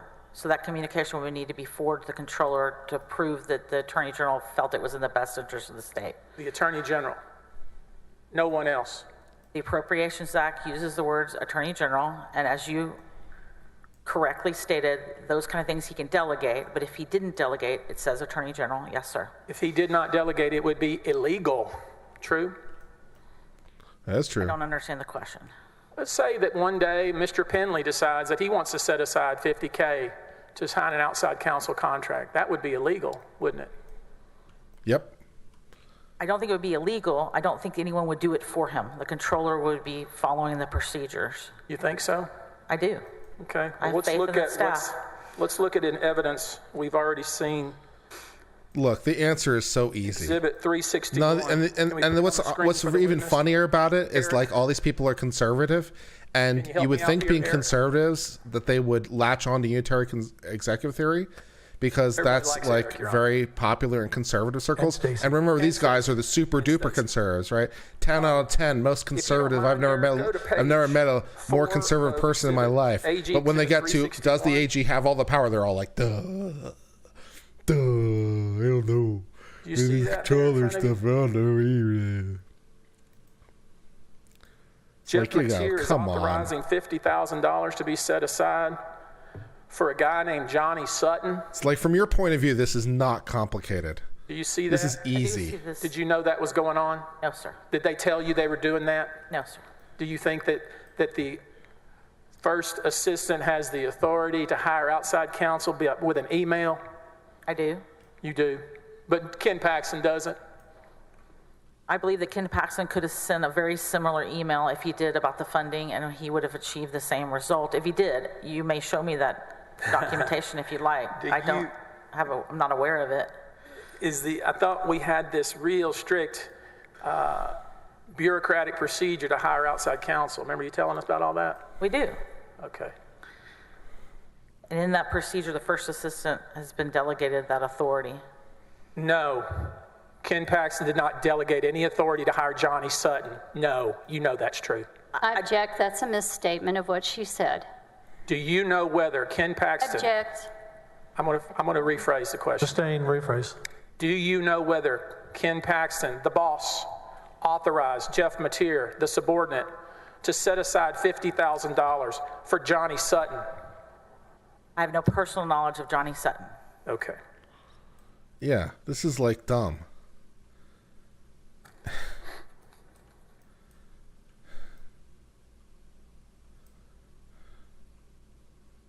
Pass witness. This is so dumb. Redirect. No, sir. Are both sides can excuse the witness? That was a waste of our time. We are finished Yes. with this witness. Yes. You may step down. Thank you. Yes.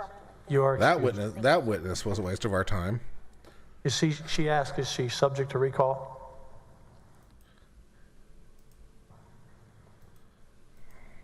Subject to recall? No, Your Honor. I think we're done with this one. Nice to meet you. Thank you. Who's your next witness? We didn't even get anything from her about like this woman being hired by Paul. Greg Cox. This woman provided nothing of value. This was a waste of our time. Mr. President, if I may, in an attempt She's not a to whistleblower. expedite the process, She didn't provide no information of one value. piece of evidence that I intend to show while Mr. Cox is on the stand. It is exhibit number 249, whose affidavit attached is number 640. It's a video before the Senate Finance Committee from February 10th, 2021. She was just there to she was just there to bust his character. That was all she's there for. She's a goddamn anti-character witness. That's all she's there for, is an anti-character witness. That was so lame. You're going to submit that, right? I'm offering it as evidence, Your Honor, because I intend to play it with the witness. Do you And I have just, any to expedite, I was objections? hoping to get any objections taken care of beforehand. Do you have any objection? Isn't it true Ken Paxton cheated on his wife? Isn't it true that he's a dirty, dirty man? I do solemnly swear. He cheated on his The wife. evidence I give upon this hearing, the Senate of Texas impeachment charges against Warren Kenneth Paxton Jr. shall be the truth, the whole truth, nothing but the truth, so help me God. Please take your seat. I kind of agree with Mr. Buxby. As far as this woman is concerned, why are we Into here? Evidence Exhibit 249 and Exhibit 640. Thank you, Mr. President. May I proceed? Good afternoon, sir. Good afternoon. I'm going to need you to speak a little bit closer to the mic. I'm never really told that nobody can hear me, but... And then I guess she's there as the great, so expert please on step forward contracts. for Is this a slide forward valid to make sure we contract? can hear you. Very good. Was it in Would the you best please interest of introduce Texas? yourself to the honorable Is it a senators? valid contract? My name is What the Greg hell? Cox. And tell us, sir, how you're currently employed. I am currently the first assistant with the Hayes County District Attorney's Office in San Marcos. Could you give us, please, a quick briefing of your history, professional and perhaps even law school, that led you up to this point? Yes, I attended law school at the University of Texas, and actually during my first year of law school, I worked here at the Texas Senate. Took a year off from law school, worked for an accounting firm, and then when I went back during my second year, I got a job as a law clerk at the Travis County District Attorney's Office in the Public Integrity Unit. Upon graduation and passing the bar, I was offered a position as an assistant district attorney, and I ended up staying with the Travis County District Attorney's Office for 30 full years.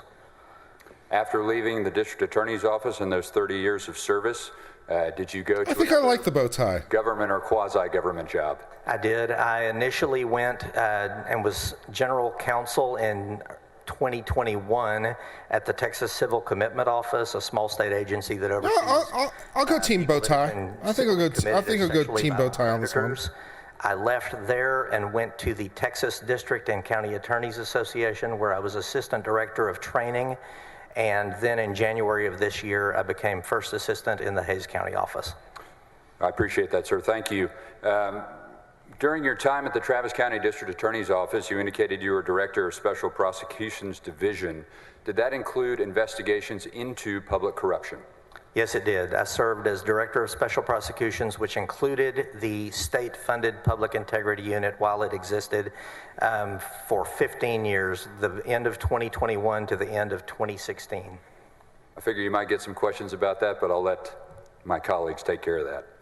Let's move on then to your time at the District Attorney's Office towards the end. One of them's wearing a cowboy hat, I noticed. Not the noticed. last elected district attorney that you served under, but second to last. Or not a single bolo tie. Right. So, Let me ask it a better way. So I'm very Margaret Moore? disappointed. yes. Okay. So 2017 through 2020, Margaret Moore was district attorney. During her administration, I was serving as Director of Operations. Very good. Did she ask you at some point to speak with her, or let me ask you this. Did you flag a concern for her related to a possible open records request? In October of 2020, one of my responsibilities was overseeing public information. No hats allowed on the Senate I floor? became aware of an open Okay. records request that the office had received related to Ken Paxton. I'm going to claim it's religious garb. I didn't know what was going on. I asked a question about that. She briefed me on not a some cowboy things that hat, had it's been going a on that I had been unaware of. Shula-do. And then asked me It's to a start head covering joining to show into some respect to God. meetings, That just with happens to some look like a individuals cowboy related hat. to that. Is it fair to say that up until that point you had not heard the name Nate Paul in relation to the Travis County District Attorney's Office? That's correct. Very good. Then who did you speak with at Ms. Moore's request? Initially, I How about an spoke ascot? with a couple of lawyers That'd be that good. represented the MIDI Foundation. Someone wear an ascot. That'd be Let me nice. back up. I poorly phrased that question, as I often do. Back that up to say, Ms. Moore, you indicated wanted to speak with you Yes. about this request. Did you speak with Ms. Moore, and was there anybody else present? I spoke with Ms. Moore and Don Clemmer. I may have spoken with Mindy Montford, although I can't recall that for certain. And based on what you learned during that conversation, was there a next step that you took?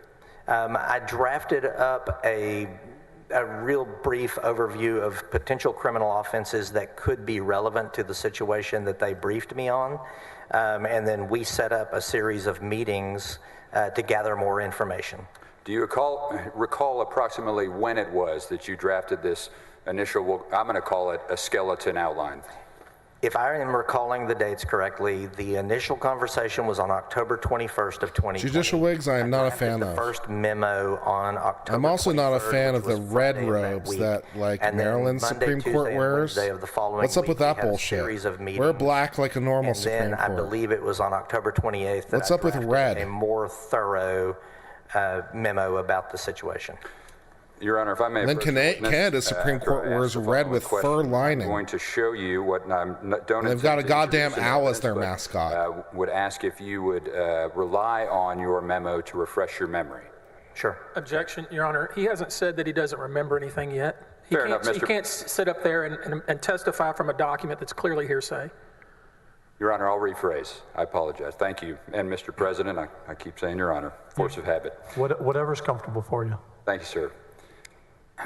Do you have a full recollection of each and every item that you outlined in your October 28, 2020 memo?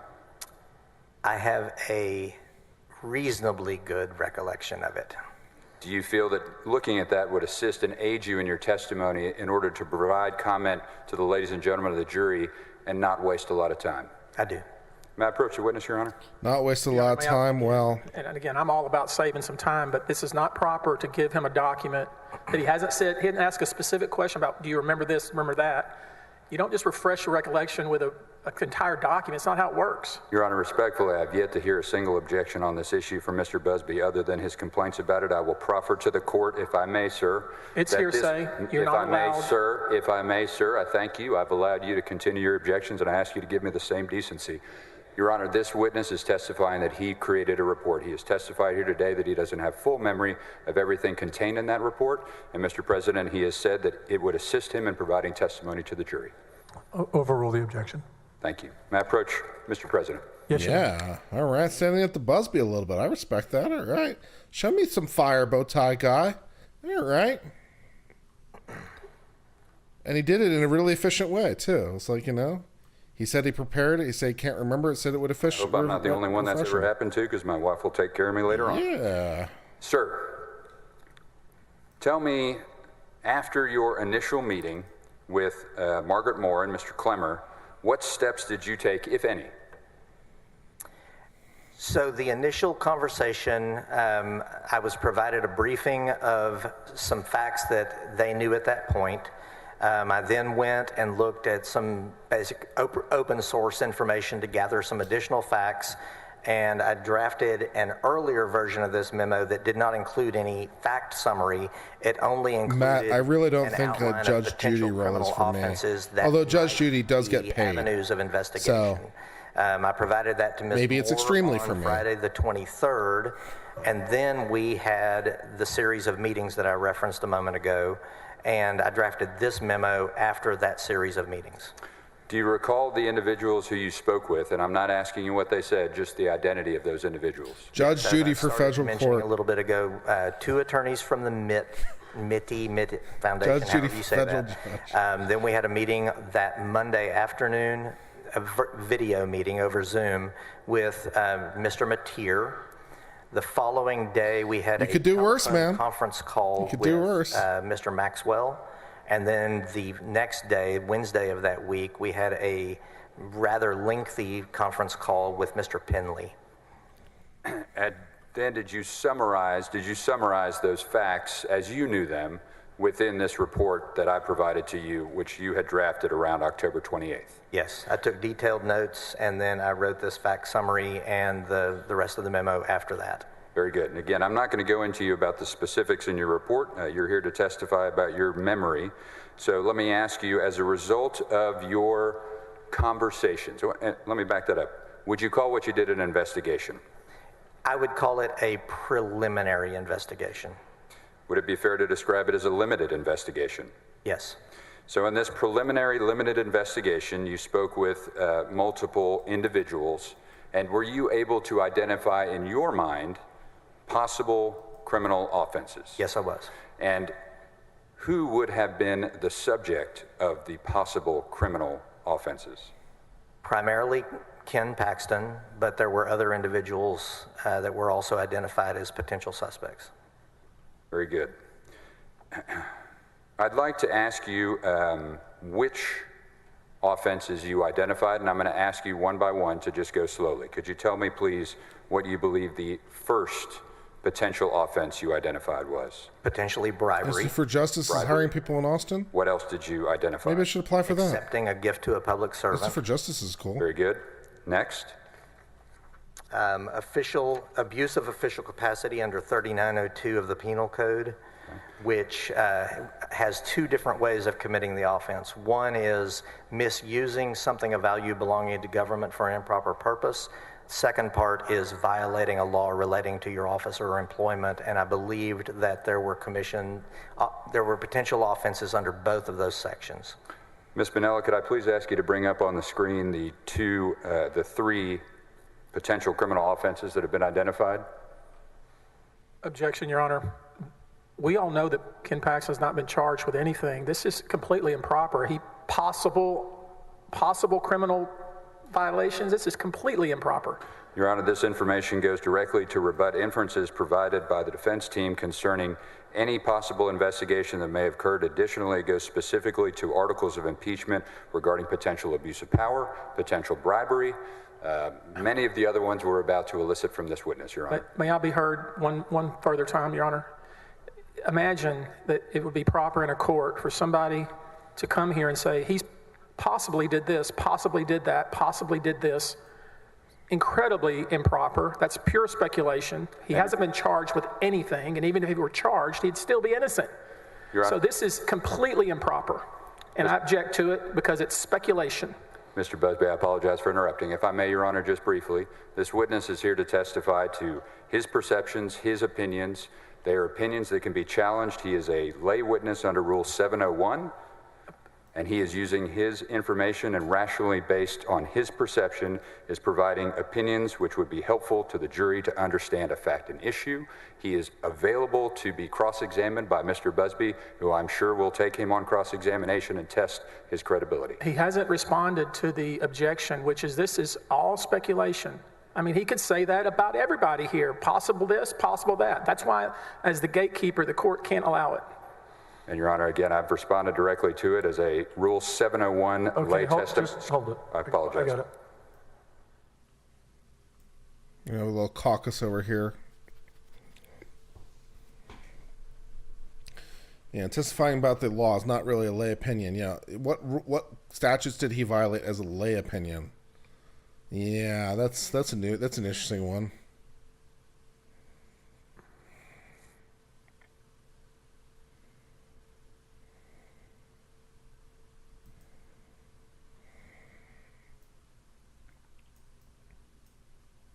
Overruled the objection. Go ahead. Thank you. Ms. Manella, if you would, please. Sir, as I bring up on the screen, I just want to make sure these are 3 that you have identified here in court. Is this an accurate and correct summary of the testimony you've provided up to this point? It is. Please, sir, the next potential offense that you've identified. We were also concerned about some election code violations if certain factors came into play about how money may have been transmitted or handed over. And along those same lines, money laundering under 3402 of the Penal Code. Money laundering is listed now on here. Is that accurate and an accurate summary of what you've stated? That is. Very good. What is the next offense that you identified? Tampering with a governmental record and possible perjury related to personal financial statements filed under Chapter 572 of the Government Code. And Mr. Cox, I'll ask you as you turn to the side, just make sure to keep your voice up so we can all hear you. Yes. Please, sir, what's the next one you identified as a potential offense? Coercion of a public servant under 3602 of the Penal Code.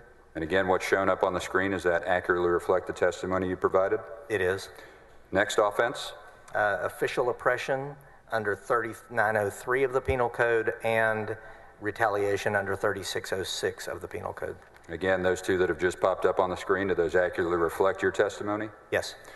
Next offense that you potentially identified? What's happening right now? We discussed whether there could be under Penal Code 1502 of the Penal Code or under Penal Code Section 7102, either a criminal conspiracy to commit any of these offenses, including the ones that haven't been put on the screen that I mentioned, or engaging in organized criminal activity with connection to these offenses. Oh, RICO. Was there also an identification of a potential government code section violation? Yes. Chapter 572 of the Government Code not only has the financial disclosure rules, it also has standards of conduct for state employees in subchapter C, and there was what appeared to be a fairly clear violation of one of the provisions of that section. Sir, the information that's displayed on the screen now, is this an accurate summary of your testimony here today, specifically as to the potential offenses that you personally identified? Yes, it is. Your Honor, I've marked for... wow, this seems pretty sophisticated for a lay witness. I mean, which is the entirety I didn't know a lay witness I would offer the same into evidence as summation. would be able to testify about Thank you, Your Honor. chapter and verse I was going to, Your Honor. and legal stuff, man. I mean, that's wow. I thought you had already allowed it earlier. It had not been maybe admitted. this So channel is Why pointless don't we write on because there that I accurately guess reflect the I guess testimony everyone already knows potential or everything possible legally. instead So of just putting what am the I even statutes doing on on this there. channel? The witness clearly Might as said well that have he a channel telling speculated this people the might have sky been is blue. some Damn. offenses. And so it would be really improper. Well, to I guess put that's the end of evidence uncivil without law clearly because identifying you these guys are already know potentials or everything. And possibles sorry that for have being never patronizing all this been time. indicted on, ever. Been fun. May I respond, Your Honor? Or Mr. President? May I respond? I know Mr. President has indicated his desire not to have to look at too many numbers, so I'm probably going to make it worse by suggesting the following, but the Texas Supreme Court under Uniroyal Goodrich Tire v. Martinez and Inspire v. Webster College have adopted the charts that summarize or perhaps emphasize testimony are admissible if the underlying information has been admitted into evidence. Shit. Simply a summary. Lay people are really educated on the law. Damn. Leisure concerning the qualifications and any particular changes that he believes are appropriate for this jury to understand. Your Honor, it has to be a fair summary. No one's challenging that you can do a summary, but it has to be a fair summary, and that's not fair. I'm going to sustain the objection. You were allowed to bring it in. He said these were possible, so I'm going to sustain the objection.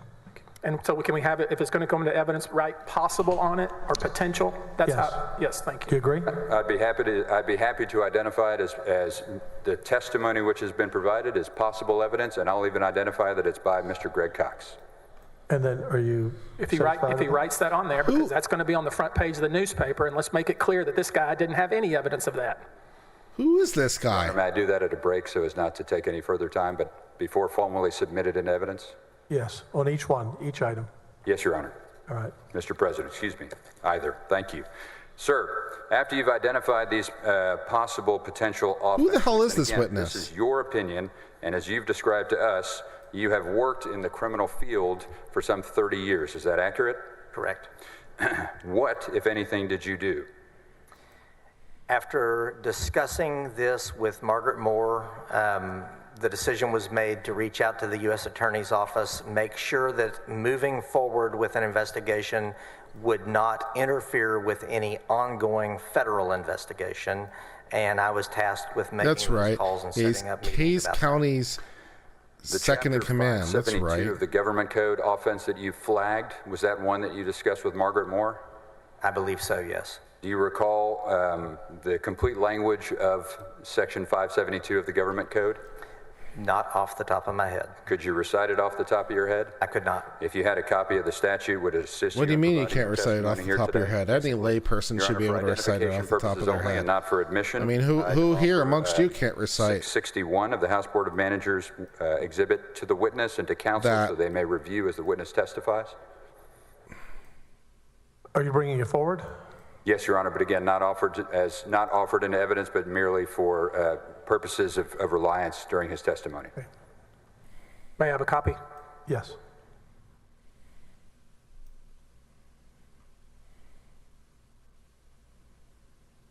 Hayes County. Where the hell is that anyway? Hayes County. Sir, could you identify for us, and you don't have to read directly from it, but are you familiar, after having looked at this that's near- document with that's near me. 572.002? Oh, it's on the other side of Austin. Yes, I am. Where Kyle is. And does it provide, Okay. tell us what your thought process was, and if you need to refer to the document, please do, but what your thought process was as to why this would be a potential violation.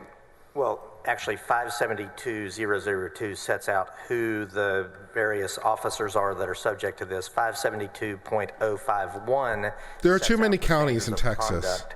And what I referenced earlier, There are just in too my many testimony counties. about the violating a law related to his office or employment under 3902 of the Penal Code, this would constitute a law relating to someone's office or employment.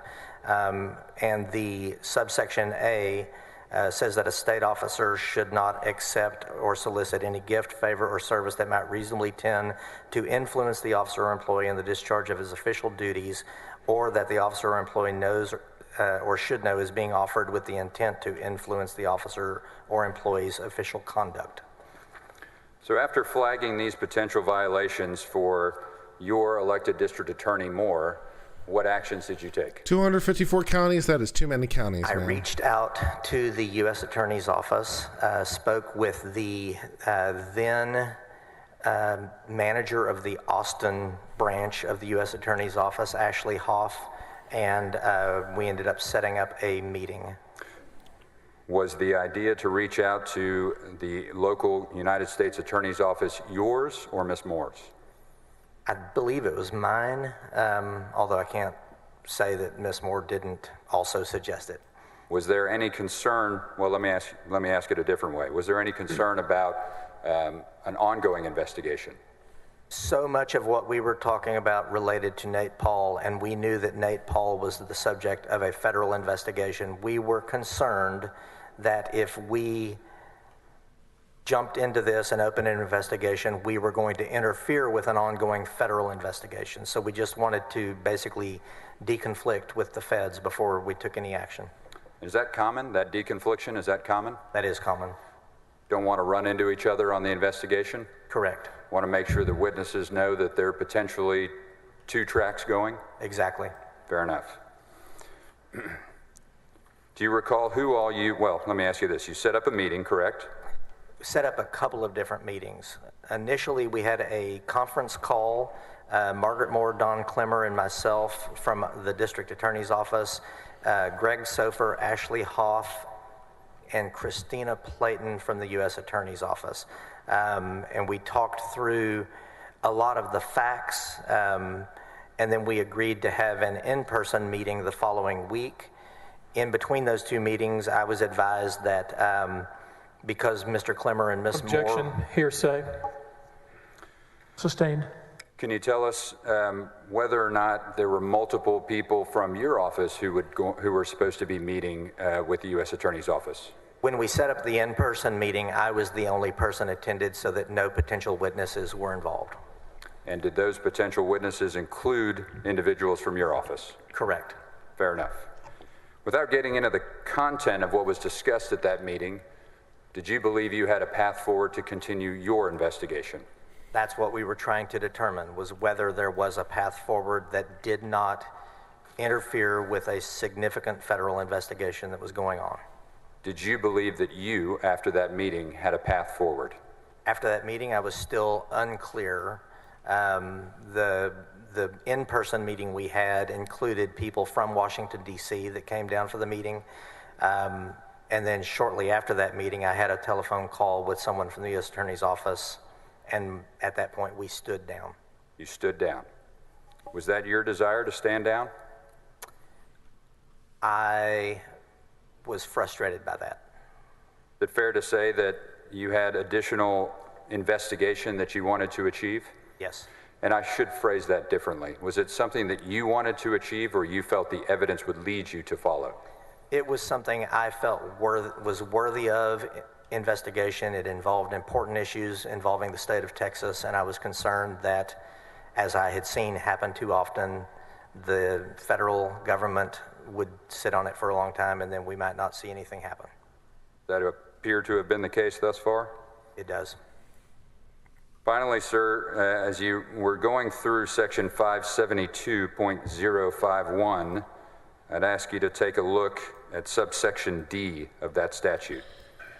I mean, maybe I'm missing something in the grand scheme, but Yes. there's no reason the that you testimony shouldn't that be you able to previously investigate, provided, even if the feds are investigating, that an right? officer, an employee, I mean, a state officer, or employee should not solicit You're separate gifts, favors, sovereigns. services, or bribes. So Does it indicate whatever the U.S. government who wants is to do responsible for drafting doesn't speak to what the Texas wants to do. policies that would go throughout the entire state?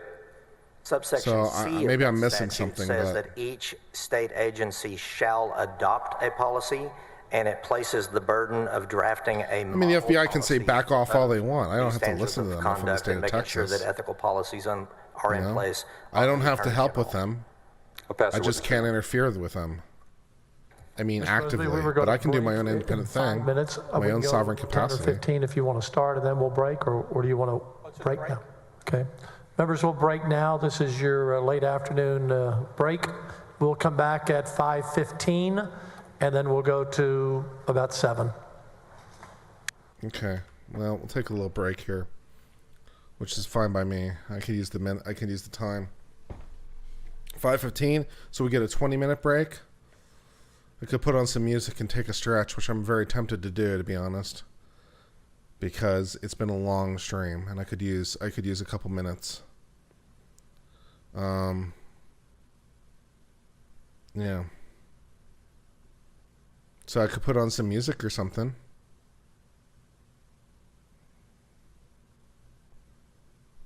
Are we taking a break? Let's take a break. Let's take a break. All right, let's find some music for you guys to listen to while we're sitting on a break, and I'm just going to stretch my legs for a second and chill.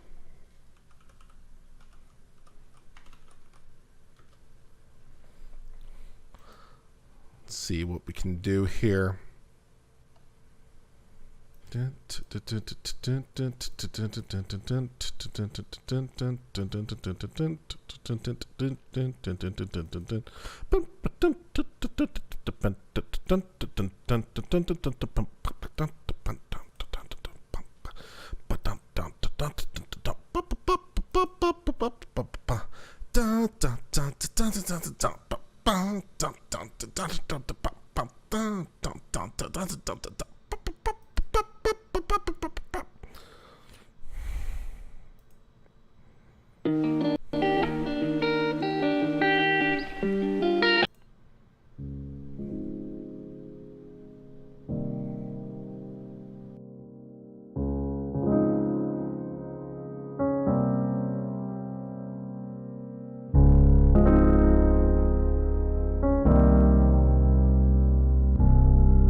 All right, hello everyone. Welcome back to Uncivil Law.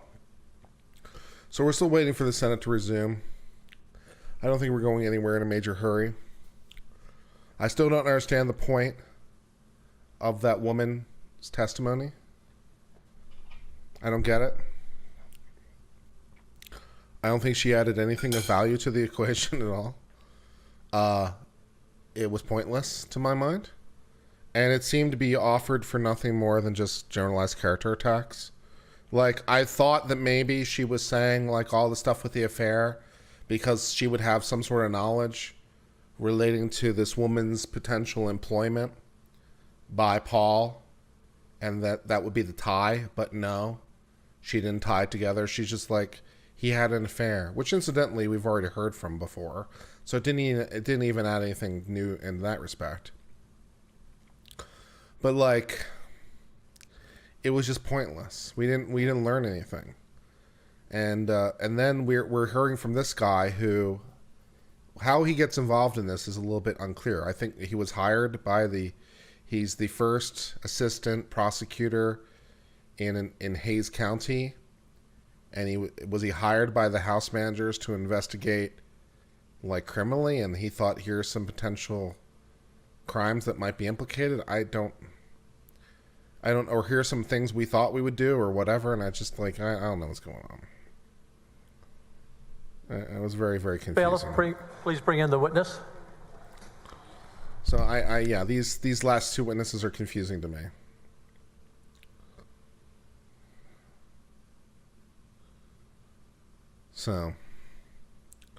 Especially on a reduced clock. I don't understand the point.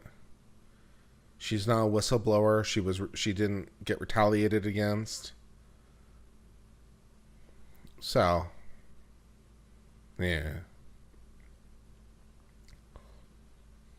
Yeah.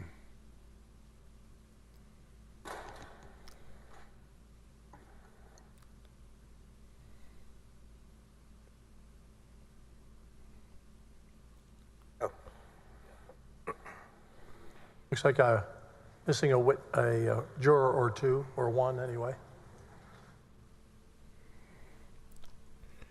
A few over here. And I'm not sure what this witness's value is either. Here's a whole bunch of crimes we thought Ken Paxton might have done. Okay, all right.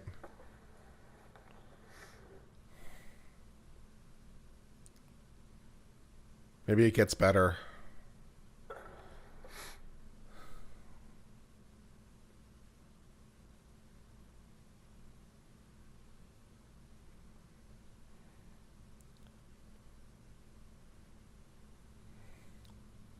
I believe we have everyone. Mr. Busby? Yes, Your Your witness.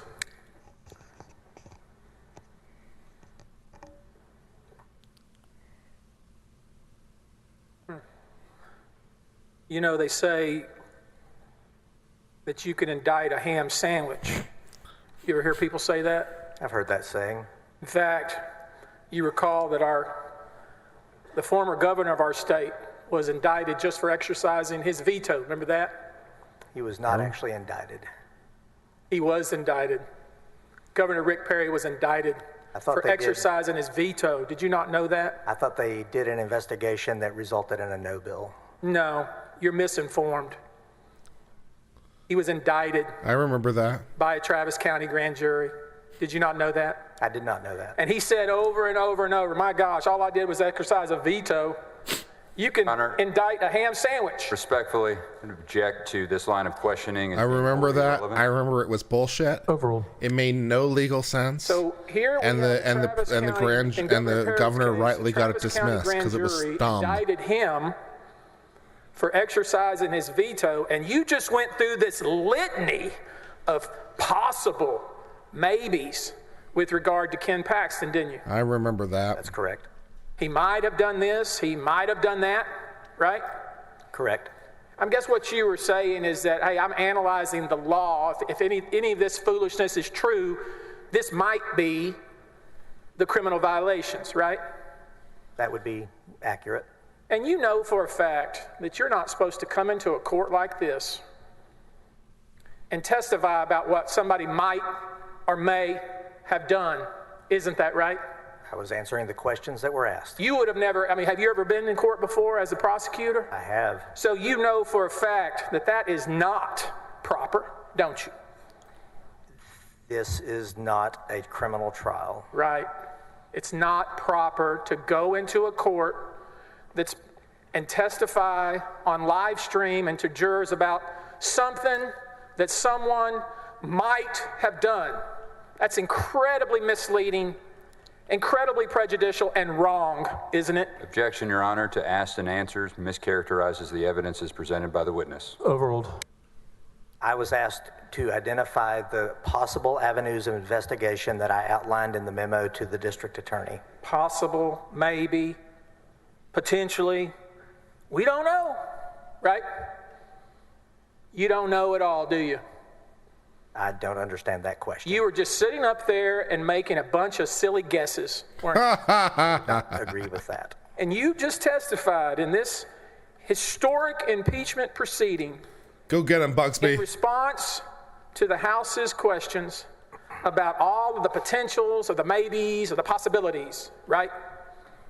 I was talking about the memo that I wrote for the district attorney outlining the avenues of investigation had the feds not waved us off and we had moved forward. The feds waved you off, you say? Yes.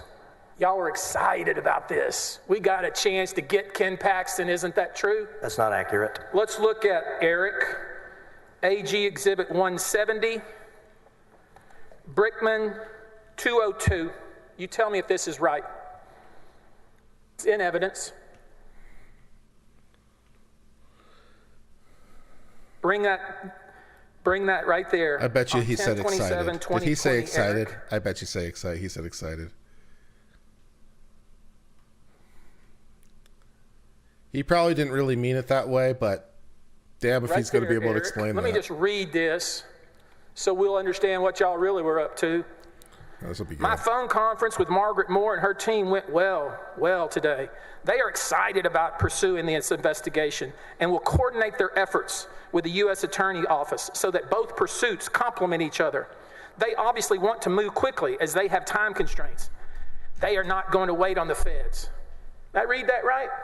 You read it correctly, yes. Mm-hmm. So the DA's office of Travis County, Margaret Moore, she Democrat, Republican? He's a Democrat. Okay, so the elected Democrat district attorney of Travis County was excited. She had a chance to go after Ken Paxton for just an entire litany of things, according to your little memo, right? I disagree with the description of excited.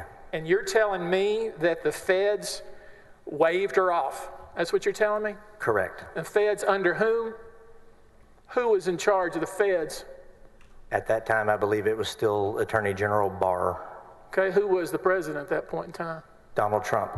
Oh, think about that for a minute. You're telling me that this elected Democrat, who you claim the maybes, the possibilities, the potential, all kinds of crimes, that she, as an elected Democrat, decided stand down. Donald Trump says stand down. You think that we really believe that foolishness?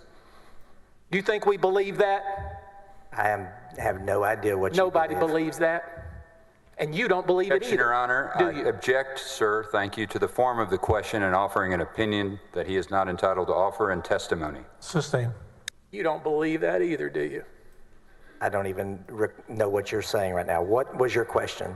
Now, you had told us that potentially, possibly, maybe abuse of official capacity, right? Correct. Potential, maybe, who knows? Acceptance of gift to a public servant? Correct. No clue if that was true or not, was there? You had no clue, did you? Can I explain the purpose I'm of the memo? asking you whether you had any clue that any of those things were true. Based upon the information provided by the 3 witnesses that we had interviewed, yes, it appeared that it was true. You thought it was true, so you had probable cause to make an arrest, and that's what you did, right? No, a preliminary investigation is to determine whether or not to move forward with an investigation. That was the stage we were at. Probable cause means you have enough for an arrest, right? Probable cause would give rise to justification for an arrest. You didn't have justification for an arrest, did you? We were at the point of making a determination of whether to move forward with an investigation. There was no indictment, right? Correct. There was no arrest, right? Correct. And yet, you came here in front of all these fine people and told us a bunch of maybes. Isn't that right? I came here and answered questions about the memo. Mm-hmm. Ouch. And looking at this litany that the lawyer wanted to put into evidence, one of those was possibly, maybe, who knows, engaging in organized criminal activity, right? That is something I outlined in the memo. That sounds bad, doesn't it? It's an offense under the penal code. That sounds like there's something really going on bad at the AG's office, right? That is your characterization of that. That's something you'd never want to be a part of, right? I don't understand your question. I'm just trying to figure out. I mean, if that's what's going on at the AG's office, if you really believe that, you certainly wouldn't ever want to be a part of it, right? I'm not an employee of the Attorney General's office. I mean, my point is, you would never engage in such activity, would you? Uh-oh. This maybe activity you talked about? The activity that was being alleged on the part of Mr. Paxton? You would never engage in any of these so-called potential crimes yourself, would you? Correct, I would not. You would never want to be a part of anything like that, would you? That is correct. You wouldn't want to be associated with something like that, would you? That is correct. You have dedicated your life, you claim, to the rule of law, right? What did he do? So there is no way you would ever want to be associated or affiliated with that kind of criminal conduct. Isn't that right? I'm not following your line of questioning. You're talking about the conduct described in the memo about Mr. Paxton after the interview of the 3 witnesses? I'm talking about organized criminal activity. You'd never want to be a part of that. Correct. Uh-oh. What did he do? What did he do? Who did what? If you really believe that, you certainly wouldn't want to be a part of it, right? Correct. You applied for a job at the AG's office, didn't you? I did. Ooh. Let's make sure we let that sink in. You applied for a job after this silly memo you wrote, didn't you? Yes. Let it sink in. You wrote this silly memo where you talked about potential violations of law, and months later you applied to work at the AG's office, didn't you? That is correct. And you know what the kicker is? Who wrote your letter of recommendation? Margaret Moore. She wrote a general letter of recommendation that I could use with any employer. It was not specific for that job. She wrote you a letter of recommendation. This whole thing should be dismissed. Don't you agree? No. Yeah. Uh-oh. I think the point has been made. Your Honor, I pass the witness. Uh-oh. He applied for a position at the AG's office months after he wrote the memo and used the prosecuting attorney from Travis County as a letter of recommendation for that position. Did you speak with the elected district attorney Moore to determine whether or not there was an ongoing active investigation at the Travis County District Attorney's Office? Did I? Please ask that again. Fair enough. You indicated to us that prior to writing your October 28, 2020 memo, that's an interesting choice. You had a conversation that's with an interesting choice, using the Travis County District Attorney who hates the AG as a letter of reference for the AG's office. Travis County District Attorney's Office concerning the allegations made by Nate Paul. Objection. The question calls for hearsay. Sustained. Did you review documents, or did you ask for any documents? You personally asked for any documents that would show whether or not there was an ongoing active investigation concerning the complaints made by Nate Paul. Now he's asking to testify about documents not in evidence, hearsay, and best evidence rule. It's not really a good look. Sustained. I applied for a position to work for a guy that I suspected was corrupt. There was an ongoing investigation into the complaints made by Nate Paul. Objection. His opinion is completely irrelevant. Your Honor, we've established that under Rule 701 and others, as a testifying witness, he's allowed to testify to what his opinion is based on the evidence as he knew it. I didn't say that he was an expert, Your Honor. He's not an expert. That's improper. And as Mr. Busby knows, without making these foolish arguments, 701 deals with lay witness opinions. Sustained. How is he possibly a lay witness? If we could please, Ms. Minogue, under what definition of the term lay witness is he a lay witness? Okay, asking for a friend. Asking for a friend. On what God green's earth is he testifying as a lay witness? The recross. That's some bullshit. It's improper. He never mentioned that video that went into evidence, so he can't talk about it now. If I may, Mr. President. Under the rules, it was very clear in the rules that the senators passed 25-3 that redirect would have to be on what was already covered. I apologize then, Your Honor. I didn't understand the rule as it relates to that specific issue. We'll provide the testimony through an additional witness. Thank you, sir. Pass the witness. I have nothing further for this witness, Your Honor. Are you both? Dude, the witness? What lay witness is this? You're able to go. Are you a lay witness, sir? Isn't it true that you wrote a memo detailing crimes and then he's citing Texas Supreme Court authority and he's citing statutory authority? He's doing well under 8012D468. I'm like, dude, what kind of a fucking lay witness is this? Holy shit.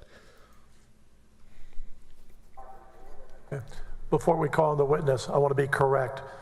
Not in the rules, being on direct to direct was what we discussed when we all met now 2 weeks ago, that redirect would be on what was brought into testimony on direct. That's what we discussed. You may bring in the witness.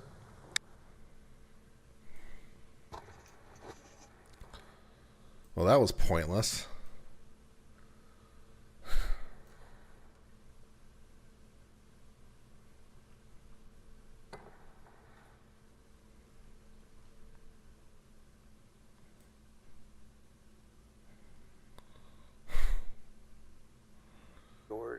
Here's a whole bunch of crimes you might have committed, maybe.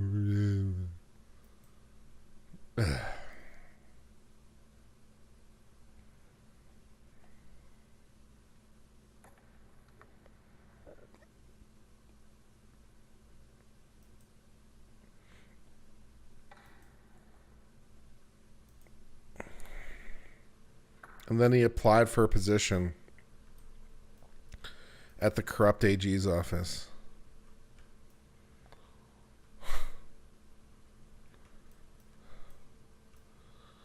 This, wow. Wow. 2 witnesses in a row that are a waste of my time and just do nothing but to make the prosecution case look weak. You know?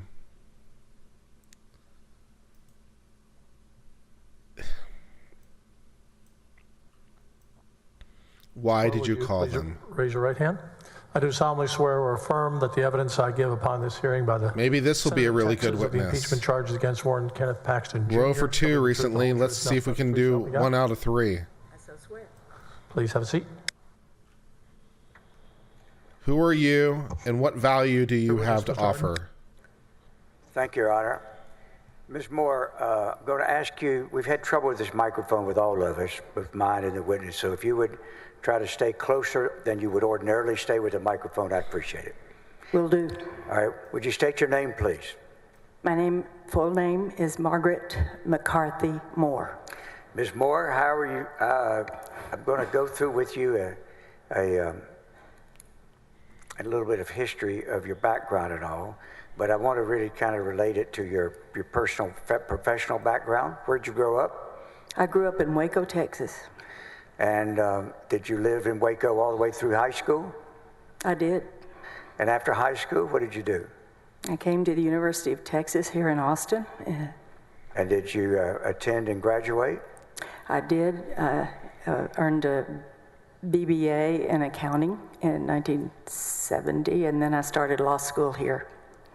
All right. After graduate school or after law school, what year did you become licensed to practice in the state of Texas? 1973. And then what did you do? At that time, I was working in the legislature. In 1973, I was working in the House. I got my license, passed the bar in April of that year. I ended up coming back and working the Constitutional Convention in 74, and I worked in 1975 during the session, and then when I became a lawyer, I really wanted to be in a courtroom, so I was able to, I was appointed the juvenile public defender for Travis County in 1976. All right, and then you had a series of other jobs. What led you into where you became the elected district attorney of Travis County? Well, I was hired as an assistant district attorney in 1977. I had gotten to know Ronnie Earl when he was in the legislature, and he gave me a job in the DA's office. How long were you there? I was there until I was elected county attorney in 1980. I took office in 1981. As the county attorney? Yes. How long were you the county attorney in 4 Travis? years. Pardon me? 4 years. Okay. And then after your tour, would that be like 1985? Correct. And then what was your next position? Mommy. All right. I had a daughter, and I remarried in 1984, and we had 2 sons, one in 85 and one in 87, and my husband was a litigator, so we made the family decision that somebody ought to be home with these kids. So I did not go back into the practice of law until much later. I did, though, during that time. I did serve twice on the Travis County Commissioner's Court as an appointee to fulfill unexpired terms. What year did you become the elected district attorney for Travis County? Well, I was elected in 2016, and I took office January 2017. All right, so some of the things we're going to be talking about occurred in 2020. You were, of course, a Democrat, correct? That is correct. And then what was the outcome of the March 2020 primary, or really, I think there was a runoff, was there not, in the race, in the primary? 2020, I was defeated in a runoff in July. Right. So from July of 2020, you were in effect a lame duck to the end of the year, were you not? Yes. Right. How flattering. Not a phrase we all enjoy, but it was a reality, correct? Correct. All right, I want to take your attention, if I can, to Attorney General Paxton. Had you had a particular mission and intent as to the kind of relationship you hoped to have with Attorney General Paxton, as you were the elected district attorney as a Democrat, and he was the elected Attorney General as a Republican? Well, and in general, my aim as district attorney was to establish good relationships between the Travis County District Attorney's Office and all of the law enforcement agencies, and that included the Attorney General's Office. I did work there under General Abbott for 9.5 years, so that was an office that I had a particular fondness for. Well, I appreciate that. So at the time that General Paxton was the Attorney General and you were the district attorney, you had how many years experience previously working for the Attorney General's office? 9.5. And what year, what was that, when was that area? I went to work there in 2000, sorry. That's okay. 2005 to 2014. And was Governor Abbott at that time the Attorney General? He was. Was he the Attorney General for the entire time you worked for the Attorney General's office? Yes, he was. All right. Now, how would you describe into the period of May, June, or whatever of 2020, how would you describe your relationship and dealings with the Attorney General? He had, General Paxton himself had been, I considered him a friend. I didn't know him well, but he'd been very generous with helping with matters that we asked him to help with. I considered him a friend. All right, in May of 2020, did you become aware of any type of request that he was making pressing regarding next a to doubt on particular that matter? one, to be honest. Yes. And what was that, and how did you become aware? My first assistant was Mindy Montford, known as Mindy Montford, and she told me, informed me about... Objection, hearsay. Sustained. So, did you become aware of a conversation that Mindy Montford had with the Attorney General? I did. And as a result of that conversation, did you authorize or agree to any type of meeting with the Attorney General on behalf of members of your staff? Of course. All right. And when you say of course, what do you mean?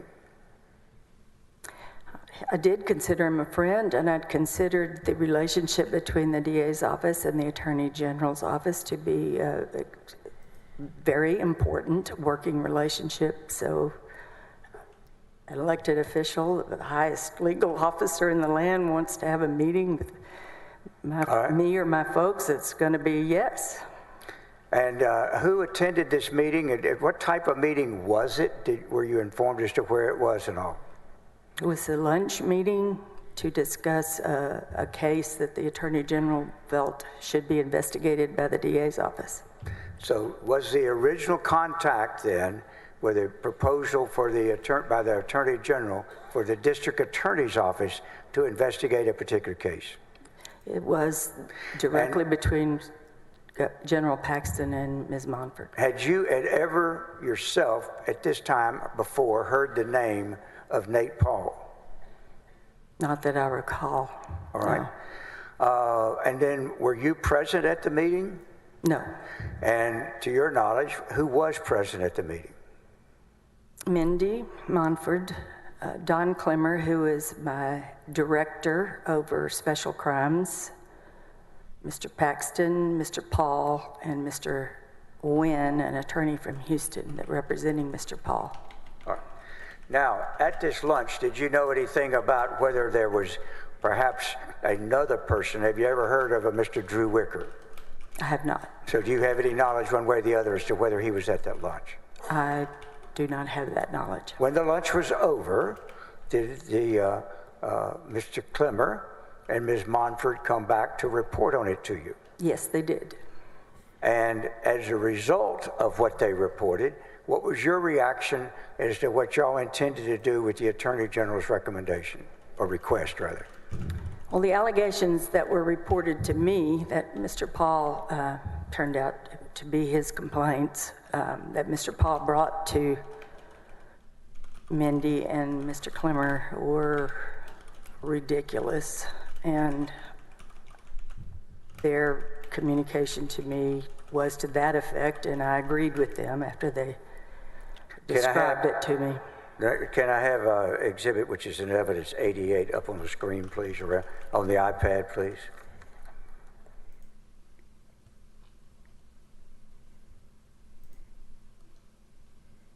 Is that 68 instead? Do I have the wrong number? I'm trying to read handwriting on here. Are you talking about the first referral? That's the right exhibit. 68. Do I have the right number? Yes. 68? Thank you. Now, did you become aware, and was the issue as to what to do about a complaint by Mr. Nate Paul that he wanted to have investigated by the DA's office? Yes. All right. And once you found out enough about it, did you actually read the complaint that is before you, as on the screen rather, as 68? If we could go over to the other page where it says request to investigate. Did you know anything about, do you recall when you reviewed it and formed whatever opinions you had about it? I do not recall when. All right. But did you ultimately become aware of what the allegations were here and what the contentions were? Oh, yes. I was aware of the allegations, but I didn't see the RTI until later. If I did it, I don't know when that was. What was your position as to what your office was going to do with this complaint? Well, it was going nowhere. All right, but if it was going to go nowhere, what do you mean by that? I mean, it would have been handled like with courtesy. You hear fill out the form, and then it would have been followed up by a rejection letter. All right, does the rest of this exhibit, if you could, Stacy, just go through, give about 5 seconds on each page and ask if this document showing her is the kind of form and complaint that your office would do. And I want to go particularly to the page. I want to make sure that we're not publishing any of the identifying data on the complaint. So here you see the signature of Mr. Paul. You notice, now, do y'all request that they swear to these complaints, or is that there in case they choose to? No, it's a practice that they swear to the complaint. Okay, you need to stay with that microphone, ma'am. Pretty please. All right. Now, this, of course, has a place for somebody to notarize and swear to it if they choose to, correct? Correct. And what is the policy in your office ordinarily? Do people swear to these complaints? Are they asked to, or what's customarily done? My belief is that they were asked to swear to it. All right. Well, we notice here that this didn't happen here, correct? It did not. All right.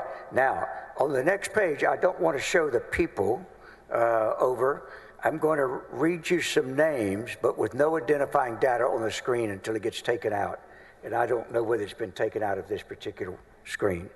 I'm going to just read names to you without us publishing them and see if you recall these names being names that were proposed that they would be investigated based on this document.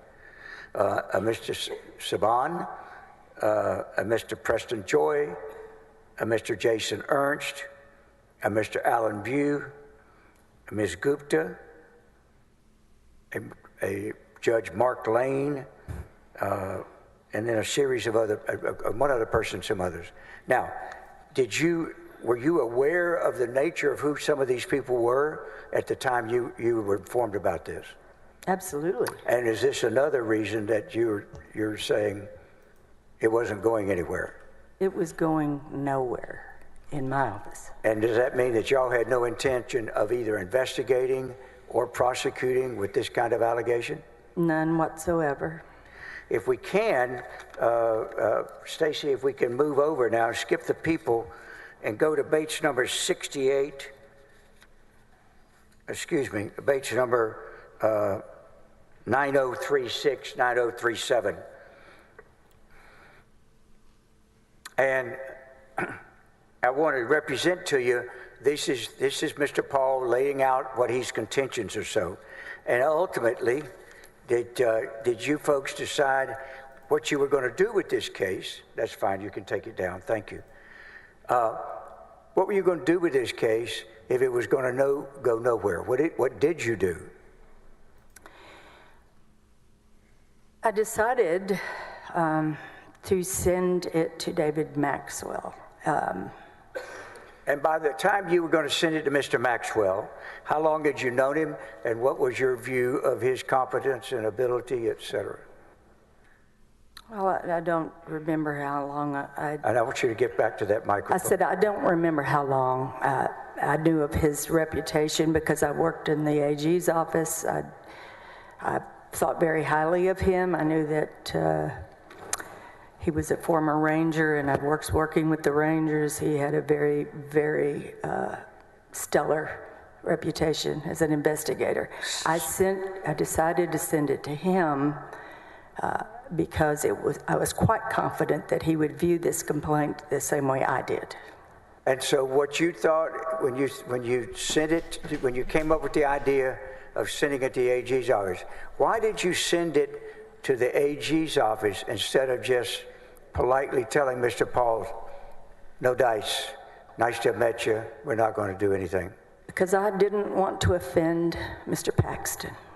If in fact Mr. Paul had come on his own, not being sponsored with the Attorney General, and made the same complaint, what would you have done?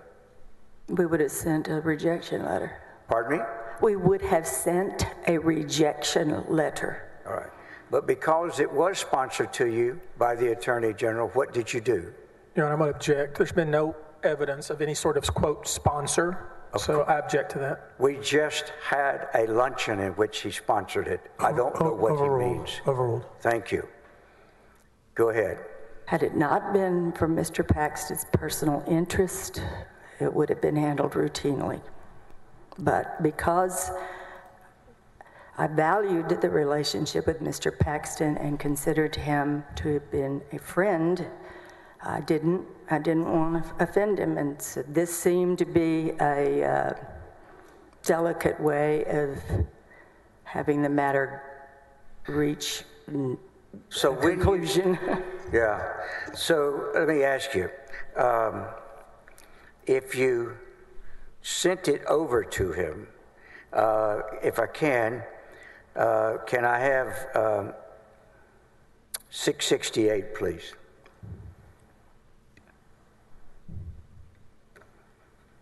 This is in evidence, Your Honor.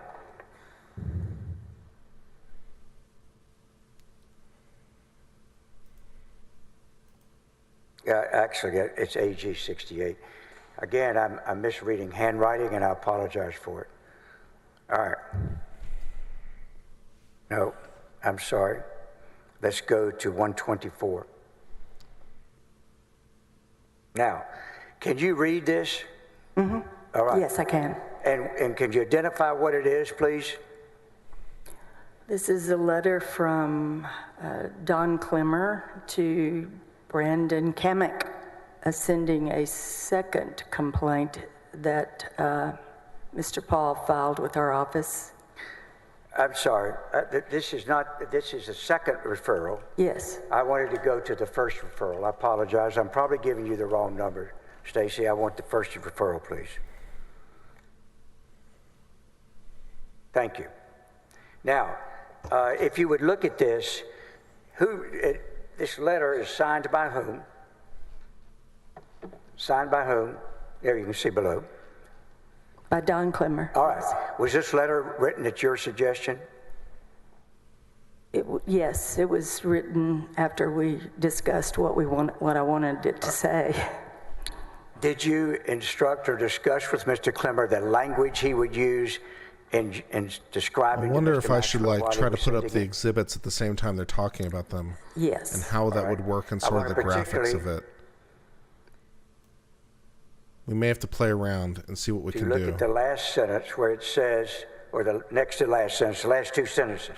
However, since an employee of the Department of Public Safety is one of the subjects of the complaint, let's see what we can do here. Inappropriate. I'm therefore requesting that your agency conduct the review. Did you consider this an official recusal from you? Absolutely not. All right. And then why did you got that sentence in there saying that since he was the Department of Public Safety is one of the subjects, it would be inappropriate. I don't know how we're going to do this. Why is that in there? Well, matters of public integrity we're required to involve the Texas Rangers. I guess we could drop the video while we're talking about exhibits. Maybe we could try that. The people in the complaint, it was a ranger. But this letter was written to send it over, but not to in any way endorse it as needing to be investigated. Had y'all done any investigation of this complaint? I think the one thing we ascertained is that there was indeed an active federal investigation, and other than that, no. All right. And did you at any time intend and expect the Attorney General's office to conduct an investigation? No. And in fact, this letter doesn't ask for an investigation, does it? No. This letter says for them to do what with it? Review it. And by that language, knowing and with Mr. Clemmer, having worked with David Maxwell, what did you want to make sure that Mr. Maxwell understood that language meant when you sent it to him? Objection, Your Honor. This witness did not send this letter. Mr. Clemmer would be the one to answer that question. Can I finish my objection, please? Mr. Clemmer how long? Not if you keep using my time. Stop. Court reporter can't report. I understand. Record accurately. I am going to request, though, that this man learn to object the way it's supposed to be. Ooh, ouch, Rusty, come on. Unnecessarily. He's been speaking through the objections all day, and I respectfully ask that the court to keep that in mind. Just state your objections. Thank you. I sustain the objection. Continue. All right. Now, what did you expect is what I'm asking. Not somebody else, but what did you expect when you sent that kind of language over there? Objection, speculation. No, I asked what she expected. I'm not asking her what she expected. Let me put it this way. What did you expect and want to happen? Overruled. Go ahead. I expected David Maxwell and any of the criminal lawyers in the AG's office would view this matter as absolutely baseless and not worthy of investigation. I expected it to be a dead issue on arrival. And in fact, did you give Mr. Clemmer instructions to call Mr. Paxton ahead of time and warn him it's coming? Mr. Maxwell, not Mr. Patton. Yes, I did. I did not want David Maxwell to think that I didn't have the good enough sense to know this was ridiculous. All right. Now, during that time, when it happened, did you ever authorize a Mr. Kamek or anyone else associated with the Attorney General's office, did you yourself authorize them to conduct any kind of criminal investigation? No. Did you appoint anyone as a special prosecutor? No. Did you appoint anyone as a pro tem prosecutor? No.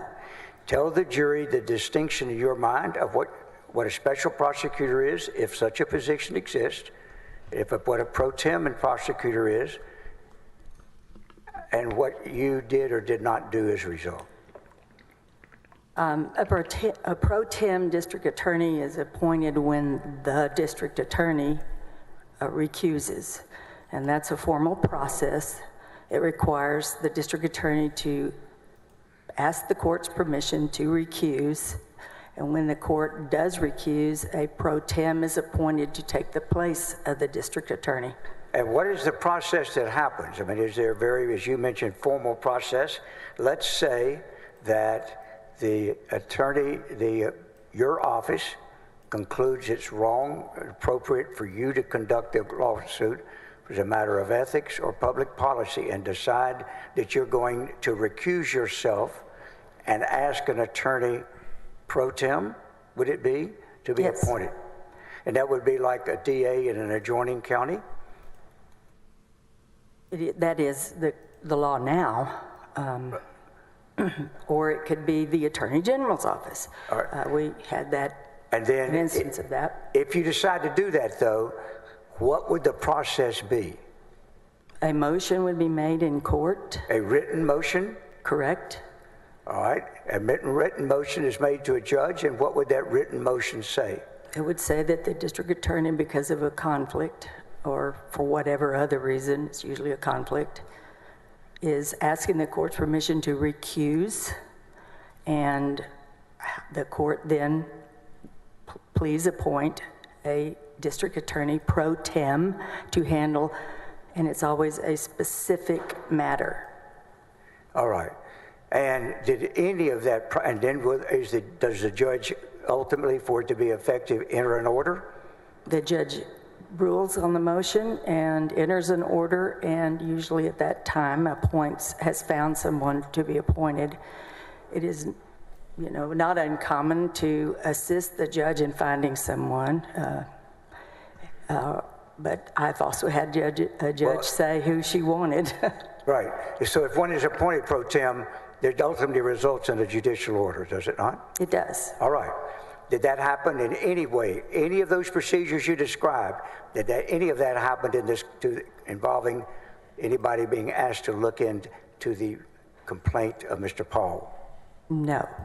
Now, how would a special prosecutor work if you were going to appoint a special prosecutor? Well, the way we use the term special prosecutor, in my experience, has been that the district attorney appoints someone to handle a special matter, and that person is not on the payroll of the district attorney, but is sworn in by the district attorney and becomes essentially like any other assistant DA. It's under this. When the pro tem is appointed, the DA loses all control over the lawsuit. The DA is out of it. And it's with a special prosecutor, the district attorney continues to supervise the handling of the case. And are they actually sworn in by a judge? No, they're sworn in by me. All right. Did you do any of that in this case? No. So was either a attorney pro tem or a special prosecutor under that term, were either of those positions engaged in by you on this complaint of Mr. Paul? No, they were not. And when this file went from you to the Attorney General's office following the letter of Mr. Clemmer, by that time, had you hired, retained, appointed, sworn in, any of those things, any lawyer to look into and work with you on the complaint of Mr. Paul? No. And after that case file left you and went to the AG's office, did you in your office have anything to do with investigating that file? No, we did not. Other than helping Mr. Kamek get his grand jury subpoenas, other than that, did you do anything to assist Mr. Kamek in investigating this case? No. Wait a second.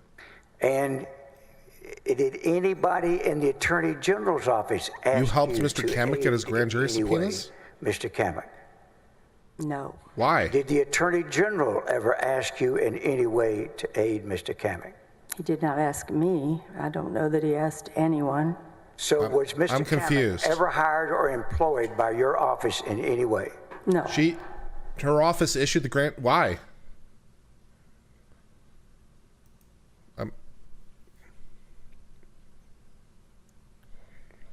I believe I have the right number. I just want to make, if I could check. I'm so confused. Why would her office issue grand jury subpoenas? Don't get it. For Kamek or what's going on? This is a video that is in evidence. I'm going to ask Stacy, Exhibit 249. I'm going to ask her to cue it up and play it for the jury, please. And I will ask you to listen, then I'll have a question afterwards. I want to talk about the appointment of special prosecutors, and I don't know if you or the general need to answer that. Is it rare for your office to appoint a special prosecutor? So is this a general question about special prosecutors? Is that just for the AG's office in general? Okay. Yeah, I'm happy to address that. So I would actually rather if General Paxton would address it, but if he knows this like backwards and forwards, he was a prosecutor, so he knows this issue very well. Well, I'm wondering who hired Brandon Kamek. Was that's that right. you So or? if I can address that. Sure. So our office entered into a contract for Brandon Kamek to be outside counsel. And so he was serving as outside counsel for the AG's office.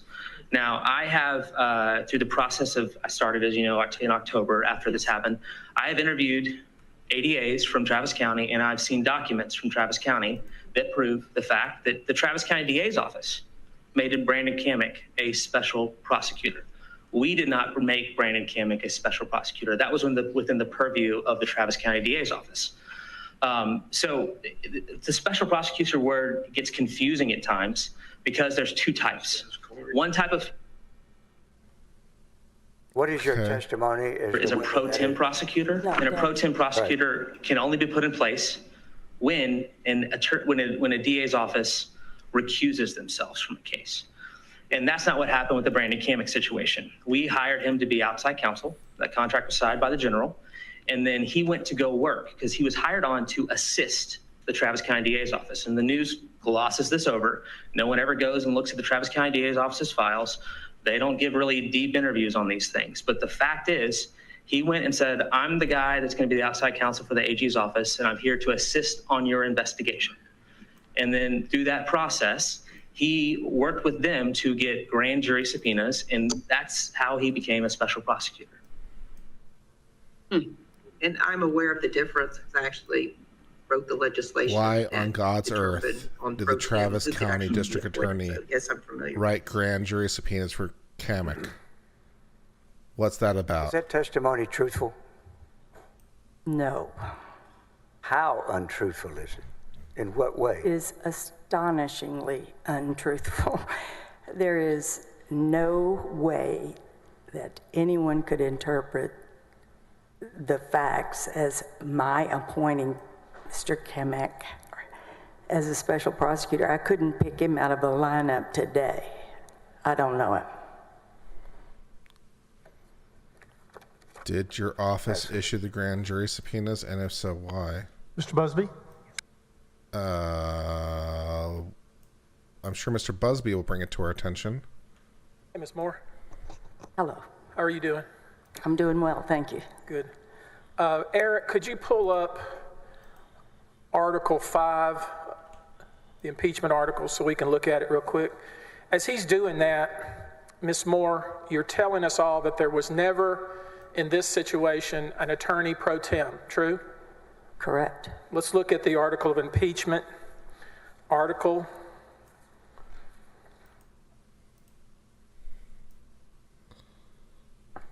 You see the language, it says, Attorney General Warren Kenneth Paxton misused his official powers by violating the laws governing the appointment of prosecuting and attorneys pro tem. See that? I do. There was never a prosecutor pro tem with relation to Mr. Kamek. Isn't that true? There was not one appointed. Okay. Well, that sounds suspiciously like that should be dismissed. It sounds like when you learned about the complaint of Nate Paul, your initial gut reaction was, that is absolutely ridiculous what he's alleging. True? True.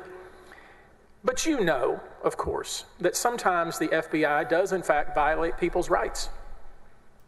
Right? I've never witnessed that. But you certainly read the news reports about it, haven't you? I've read news reports alleging that. I mean, there's a lot of them, but did you hear about the FBI admitted flawed forensic testimony in 32 death penalty cases? No. How about when the FBI conducted improper searches of U.S. officials using a foreign database? I don't know about that. How about when the FBI improperly spied on activists? I don't recall reading about that either. How about when the FBI misused an intelligence database and performed 278,000 searches? I didn't hear about that. And the reason I keep asking you about these repeated alleged FBI abuses is because when you first heard about this alleged FBI abuse, the first thing you thought was ridiculous, correct? No, that's not correct. That's not what I said. You knew that a federal judge had ruled that FBI agents had conducted illegal searches of businesses? I don't know what you're alluding to. That one I don't know. How the FBI violated the privacy rights of tens of thousands of Americans? Yeah, they did that. Mr. Busby, I'm not aware of that article. Well, it seems to me that might be something you make yourself aware of before you decide. Excuse me, this is all irrelevant. Using it to attack one agency or another is irrelevant to what the Attorney General did in this case, and I object to being extremely irrelevant. Your Honor. Overruled. Thank you. The FBI has made some missteps along the way. Second thing is, he's testifying. I'm asking. Cross does not give him a right to simply sit up there in an unsworn way and make these kind of allegations. He's testifying and not asking a question. Not making any allegation. Please. My question to the witness. properly.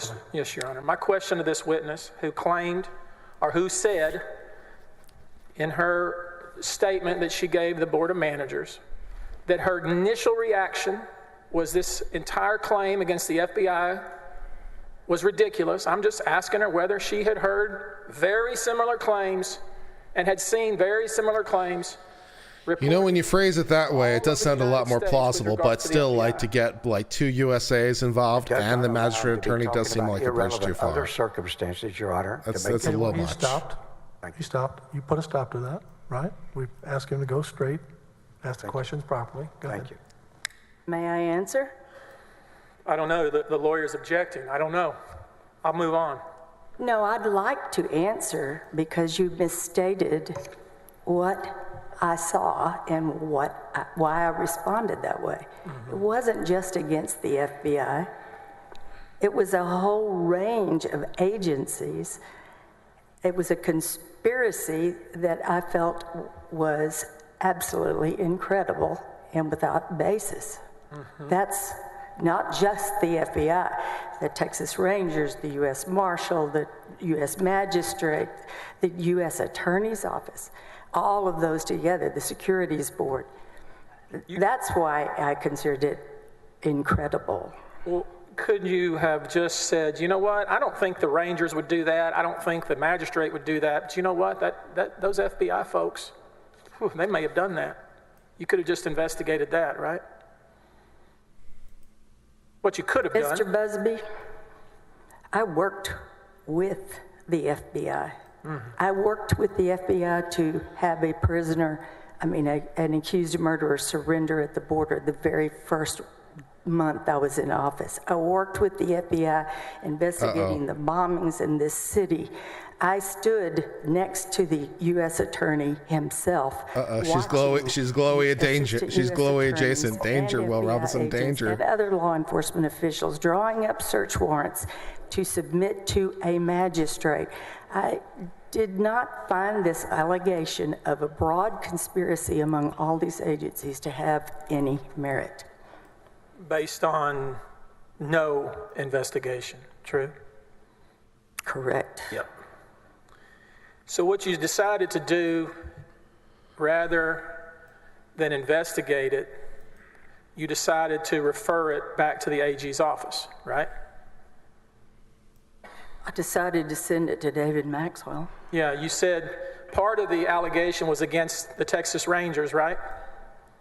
Yes. So you sent it to the Hall of Fame Texas Ranger, didn't you? Well, he was the chief investigator in the AG's office. Trying to get this right. You thought it would be inappropriate to send the allegation to the Texas Rangers, so you instead sent it to the Texas Ranger, right? What I'd really like, I think would be truthful here is that I wasn't concerned about sending it to the Texas Rangers because it wasn't worth sending. I did think that the chief investigator in the Attorney General's office would view it the same way. So I'm just trying to remember who it was sent to. So one of the allegations was against the U.S. Attorney's office? Yes. And the referral was to a former U.S. attorney, right? I don't know to whom you... Mr. Penley, a former U.S. attorney? Mr. Penley was not named in that letter. It was specifically sent to David Maxwell. Well, we all know now, and I know you weren't here and you wouldn't know this, but just so we're clear, the allegation, among others, was against Texas Rangers and U.S. Attorney's office, and you sent it to the AG's office, where the head of both of the divisions that would have looked at this would have been a Ranger and a U.S. Attorney. Did you realize that? I didn't know Mr. Penley. Let's look at the referral letter, AG 68.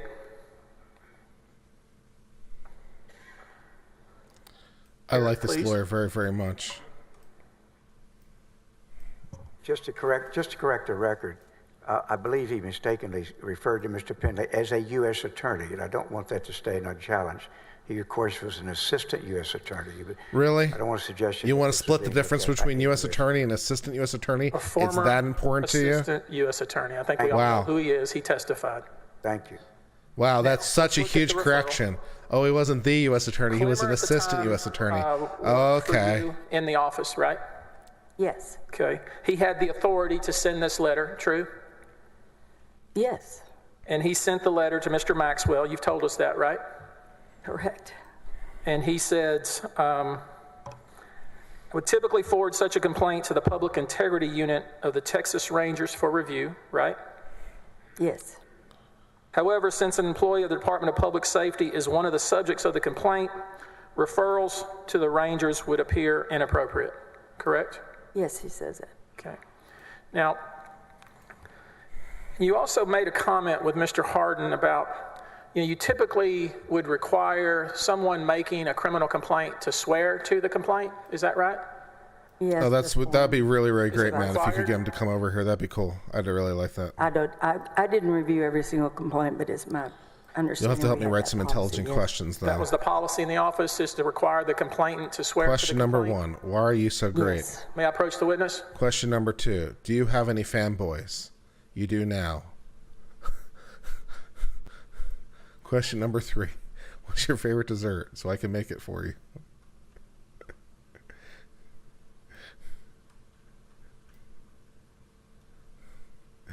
Question number 4, do you like long walks on the beach and getting caught in the rain? I do. And it's an email, is it not? It is. An email from whom to whom? From who to whom? Good times. There's 2, it appears. Is this email from people within your office? Question number 5, guy who hires me says what? Emails on this piece of paper are from Todd Bircher to Don Clemmer, and then the next one is Todd Bircher to M. Wynn. How do we move for admission of this piece of evidence? Any objection?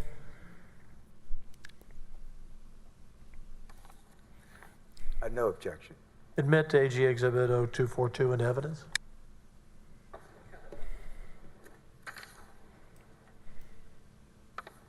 Now we'll put on the screen Exhibit 242, which I think His Honor put in evidence, allowed into evidence. And let's just so we know what your underlings. Oh, there are a lot of small Mr. Texas Bircher was towns, one of your that's for subordinates, sure. was he not? He was. and let's look at what he told Mr. Paul's lawyer in writing. I'm going to read it. You tell me if I get it right. Please see the attached RTI, which includes instructions on submitting your client's complaint. Feel free to contact me with any questions you may have. Again, no need to get a notary signature on it. That's what your people told Mr. Paul's lawyer. Isn't that true? That's what this email says, yes. And yet, there's been suggestion here that the complaint, Mr. Paul, a suggestion that he knew that was baloney, and that's why he didn't get it notarized. Did you know that was the suggestion being made? Did you know that was the suggestion being made? I've been under the rules, so I haven't heard anything. I figured that. But what we know specifically is exactly what Mr. Paul's lawyer was told is what he did. He did not get it notarized, did he? No, he did not.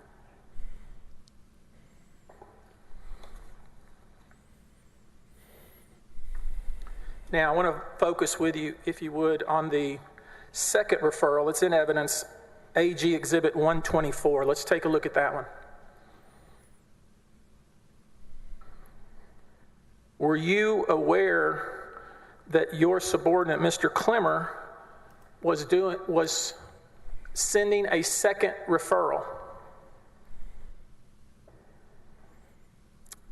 I don't know when I became aware of that. It very possibly was after this. I don't know. So it could be the case that when Mr. Klemmer sent a second referral directly to Mr. Kamek in Houston, you didn't have any idea about that at the time.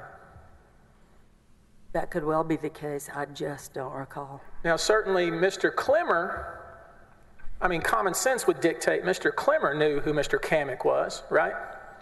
I don't know what he addresses this to him.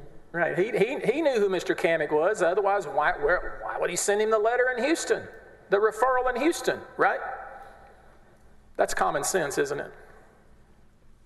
It would appear. Yeah, okay. Is it typical? Let me ask it this way.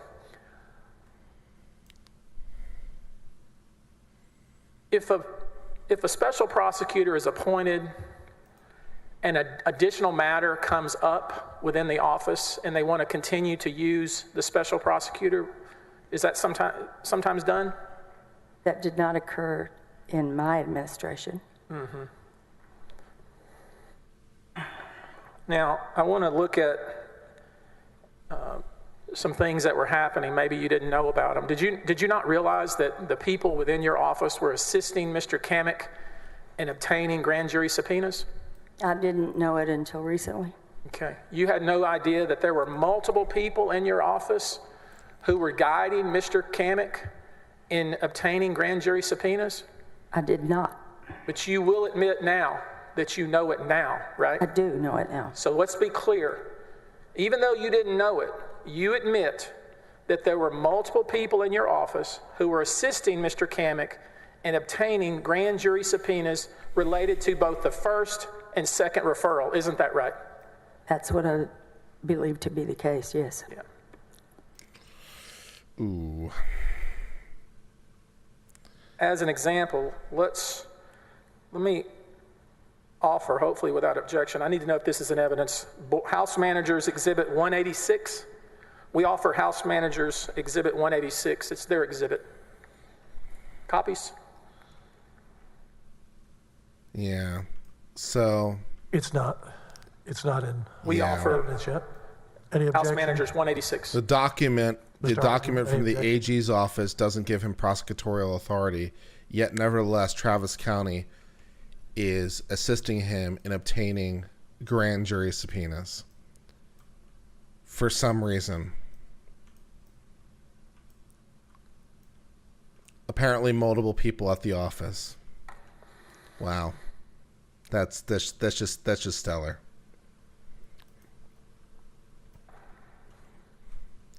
I didn't know that you could do that. Apparently you can just do that. Apparently you can just go to the Travis County District Attorney's office and be like, hey, would you write me some subpoenas? And they'll be like, sure can. No problem. You want some grand jury subpoenas? No problem. I like grand juries. You like grand juries. How many would you like today? They got them on a little pad at the door, you know? By the take a penny drawer. Take a grand jury subpoena. You know, just take them. Fill it out yourself. I have no problem. Admit 180, is it 186? Yes, 186 into evidence. Yes, Your Honor. And Eric, bring up House Manager's Exhibit 186 that's now in evidence and go to the third page.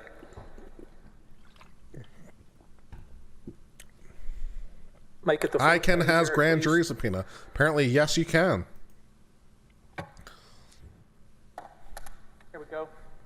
Now, there's some email traffic between Brandon Kamek and someone named Gayla Schwab. Do you know that person? Yes. Who is she? Her position was bailiff of the grand jury. Okay. And let's go to the next page, Eric. This is like some And shit. notice here that Gayla Schwab, who's the legal secretary at the grand jury unit, is sending an email to Brandon Kamek. Do you see that there at the bottom? Of course.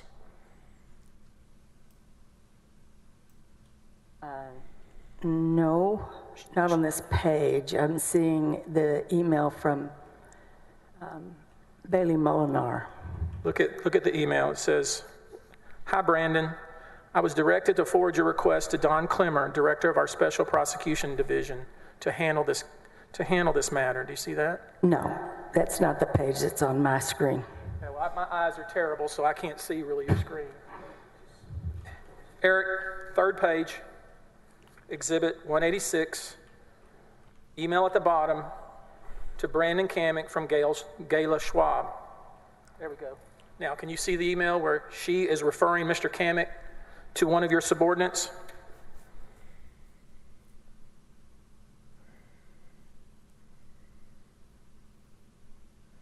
Yes, I see that. And do you see enlarging it? I know it's hard. We're going to try to roll through this quickly. And do you see that your subordinate, Mr. Clemmer's response to Mr. Kamek? Right above it?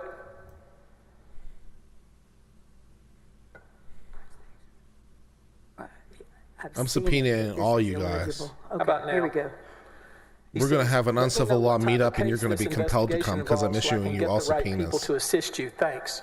That's what he says to Mr. We're going to have a Kamek. party. You're going to enjoy Yes. it. He says, Kamek, let me know what case this is so I can get the right folks to help you, right?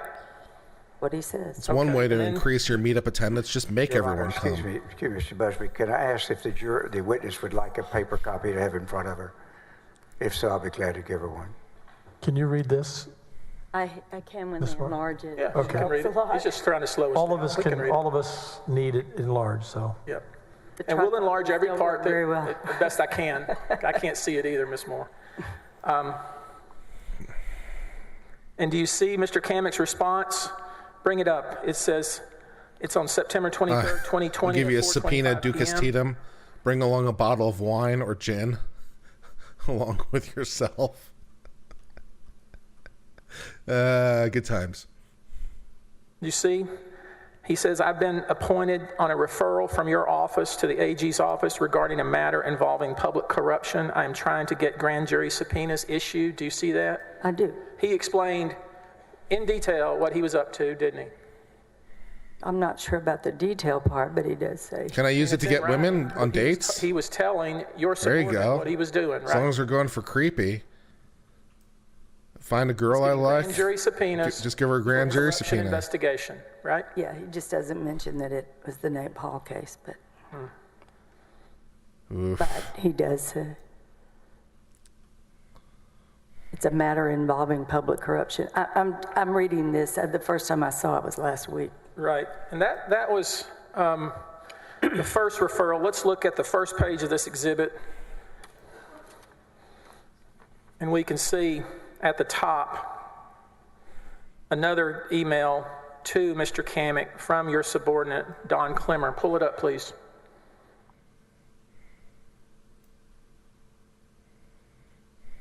And here's where your subordinate is sending a referral to Mr. Kamek. That is the second referral, isn't that right? Yes, September of 20. Okay, so if there's any suggestion by anybody that your people weren't helping this young man obtain grand jury subpoenas, that would be false. Isn't that right? They did help him. They even filled out the forms for him and sent it to him via DocuSign, didn't they? Yes. Let's let that sink in. They filled out the form, emailed it to him using DocuSign, and all he had to do was DocuSign the applications for the subpoenas. Isn't that right? That's my understanding. Who put the word special prosecutor on the DocuSign that was sent to this man? Oh, no. I do not know that.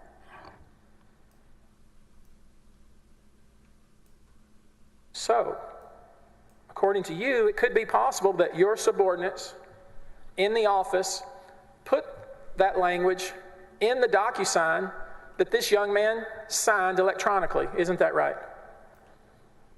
Yes, but I noticed that he uses that term, special prosecutor, for the OAG. Yeah. So I wouldn't be surprised if they used his language. I mean, they certainly didn't tell him, don't use that language, did they? No, I wouldn't think that a secretary to the... It was more than a secretary, ma'am. You know it was more than one person, don't you? There was... You know there Mr. Busby, do you want me to answer these truthfully, or do you want me to just... No, try I to... prefer you not lie. Yes, of course, I'd prefer you not lie. I'd prefer you to follow your oath. Will you agree that there were multiple people involved in your office in assisting this young man and getting grand jury subpoenas issued? I would agree that multiple people offered to assist him. I do not believe multiple people filled out the forms. I want to show you something that's in evidence, and you just tell me if it's true. It's the forms Travis I'm going to County get yelled at for this, but it's sent Exhibit off, 127, said special prosecutor. Exhibit 19, Eric. It's already in evidence. Wow. That's great work by Travis County over there. That's just great work. Real good job, guys. 127, Exhibit 19, Eric. There we go. Now, here's some language in this letter sent to Mr. Kamek shortly thereafter, and it says, "It has come to our attention that you appeared before the Travis County Grand Jury. Can we agree that Brandon Kamek never appeared in front of any grand jury?" Ever? I have with no relation idea. to this particular matter? Well, he wouldn't have appeared in person before a grand jury. I mean, all he did... All the grand jury proceedings at this time were, in fact, over Zoom. Anyway. He didn't even do a Zoom. All he did... I don't think he did. Yeah. I mean, it would not... It would be... May I finish? Yeah, sorry. Go ahead. It would be unusual for anyone issuing a grand jury subpoena to actually appear in front of the physical grand jury. Right, because what we know happened was some of your folks in the office helped him fill out forms, and he signed them electronically with DocuSign, right? Wow. That's what it appears to me happened. Wow. That's just epically great work.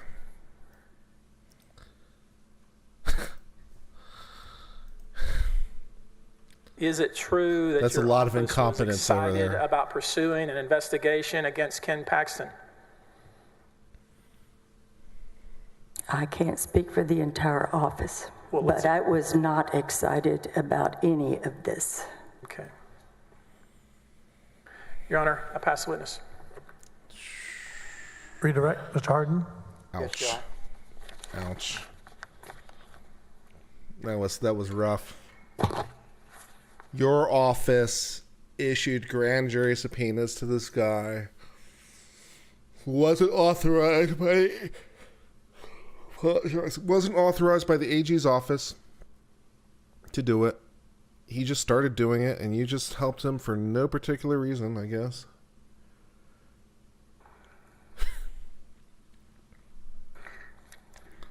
Your Honor, I move to introduce. That's pretty special. Exhibit 243.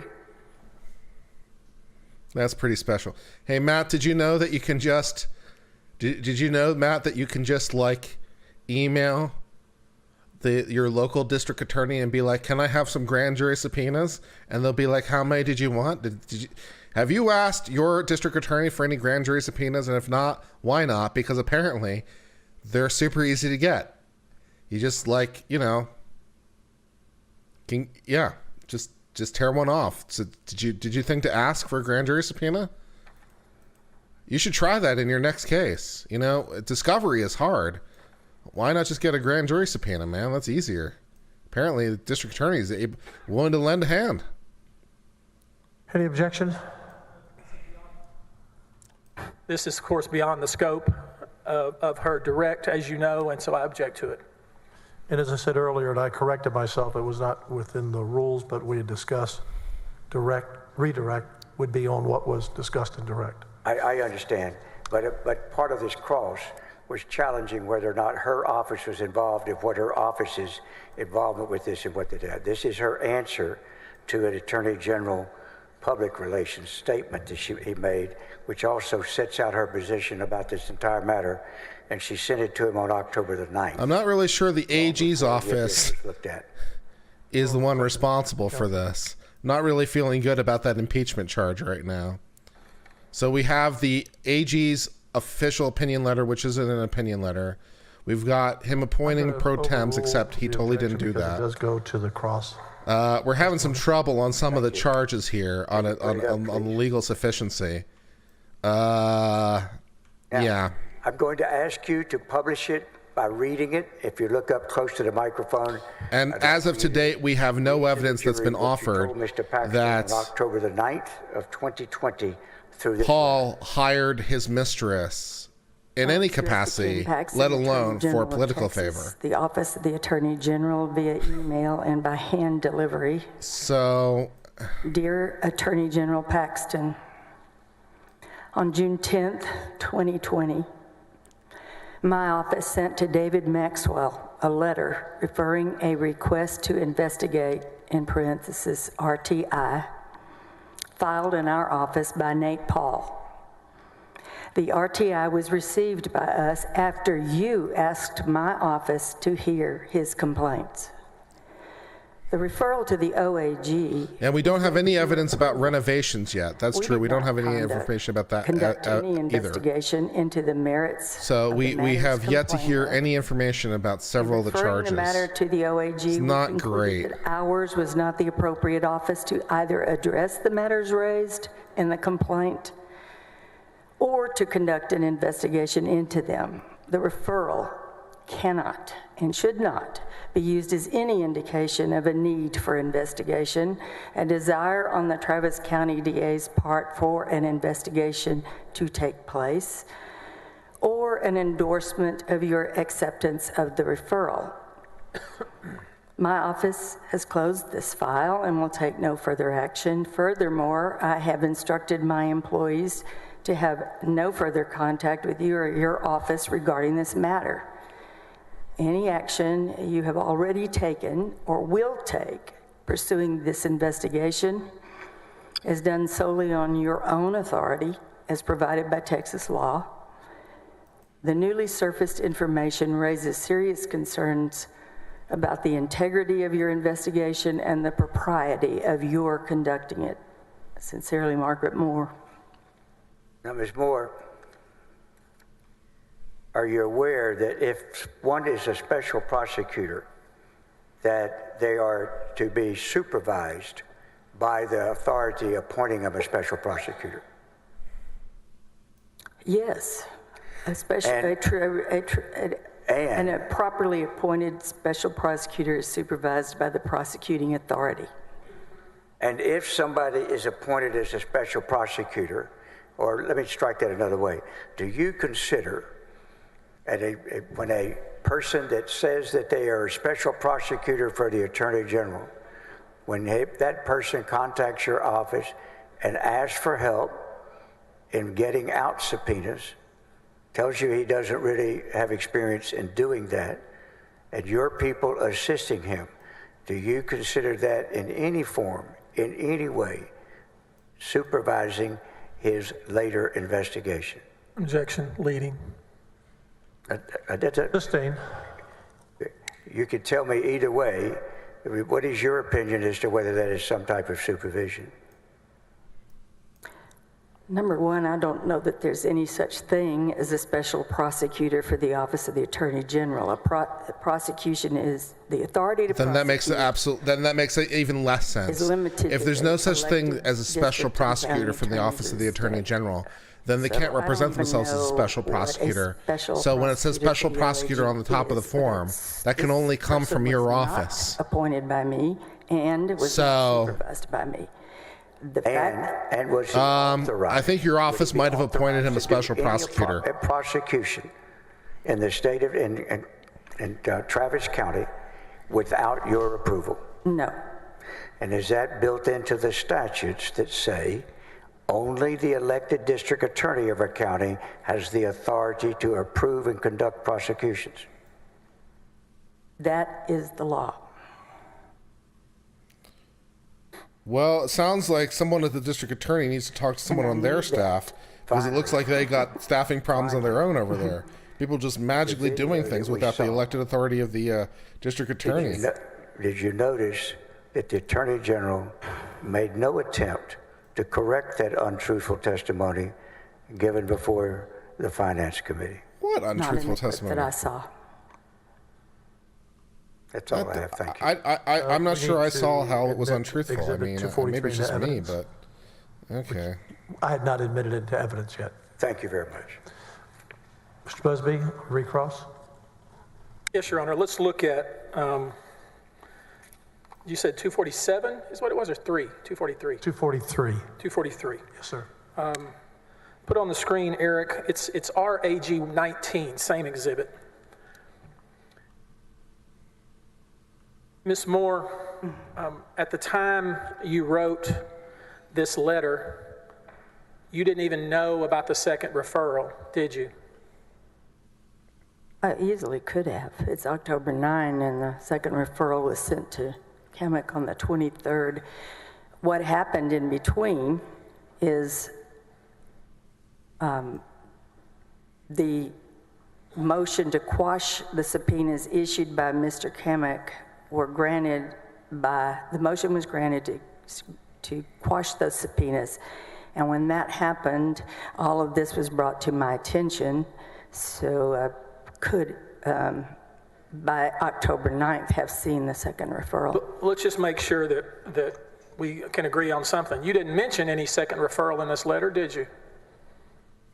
No, I didn't. No mention whatsoever of the second referral in this letter, is there? No. Okay.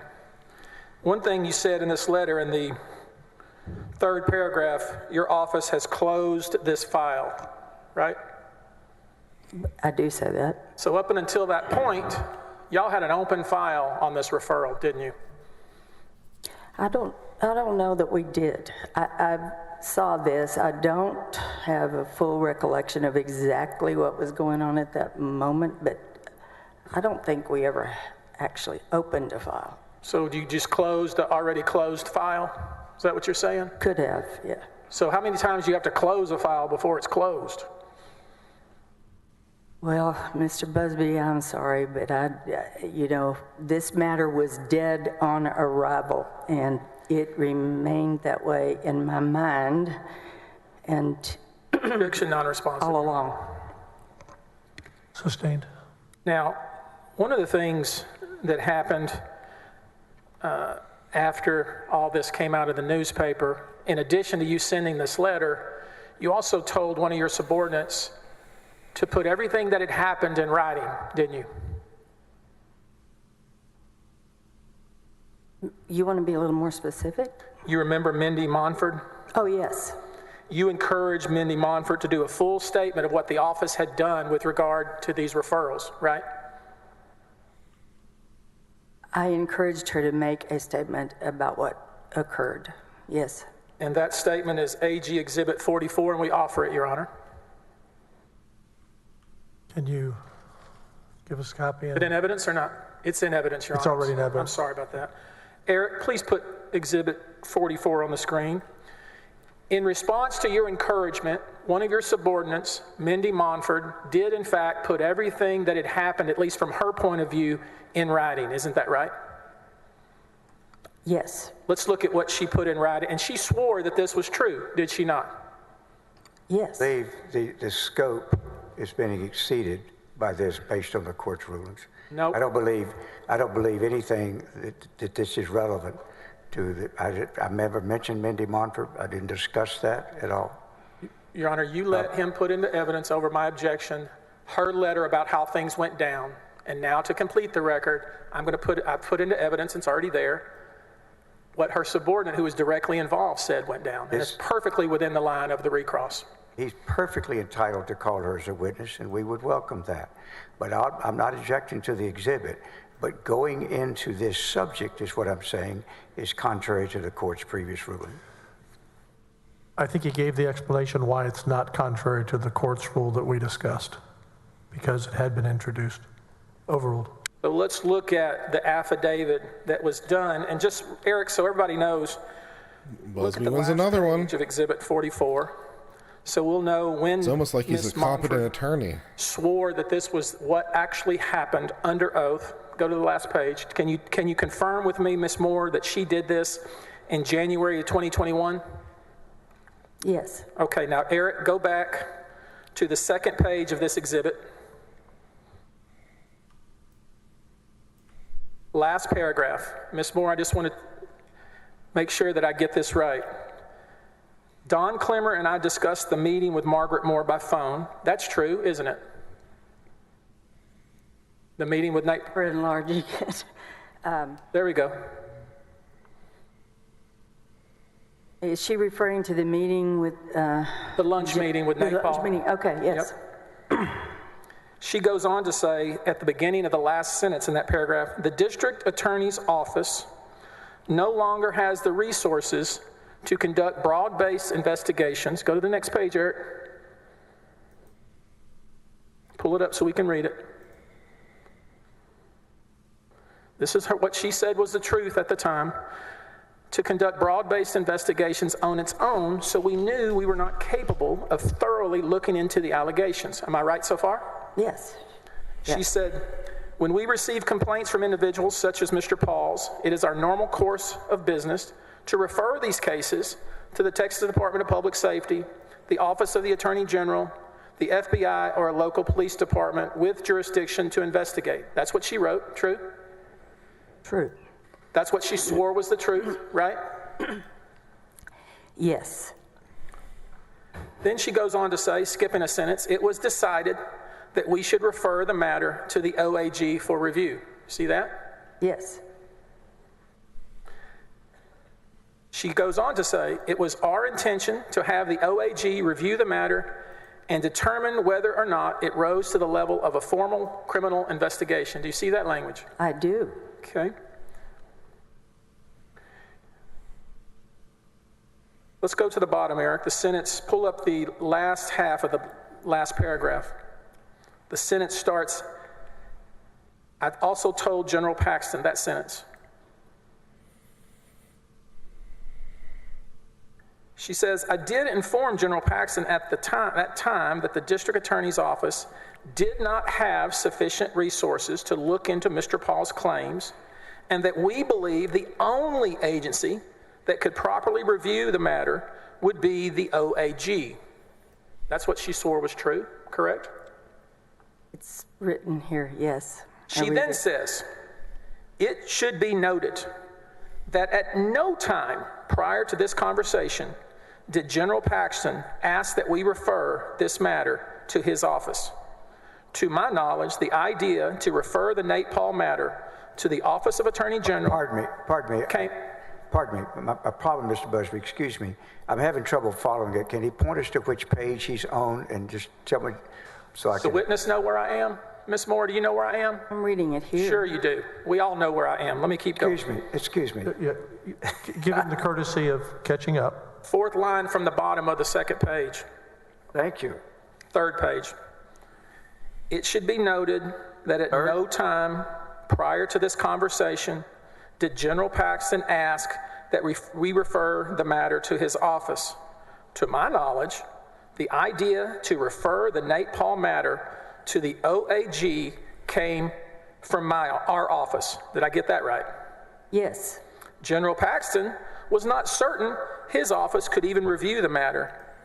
You see that? I do. Your Honor, I pass the witness.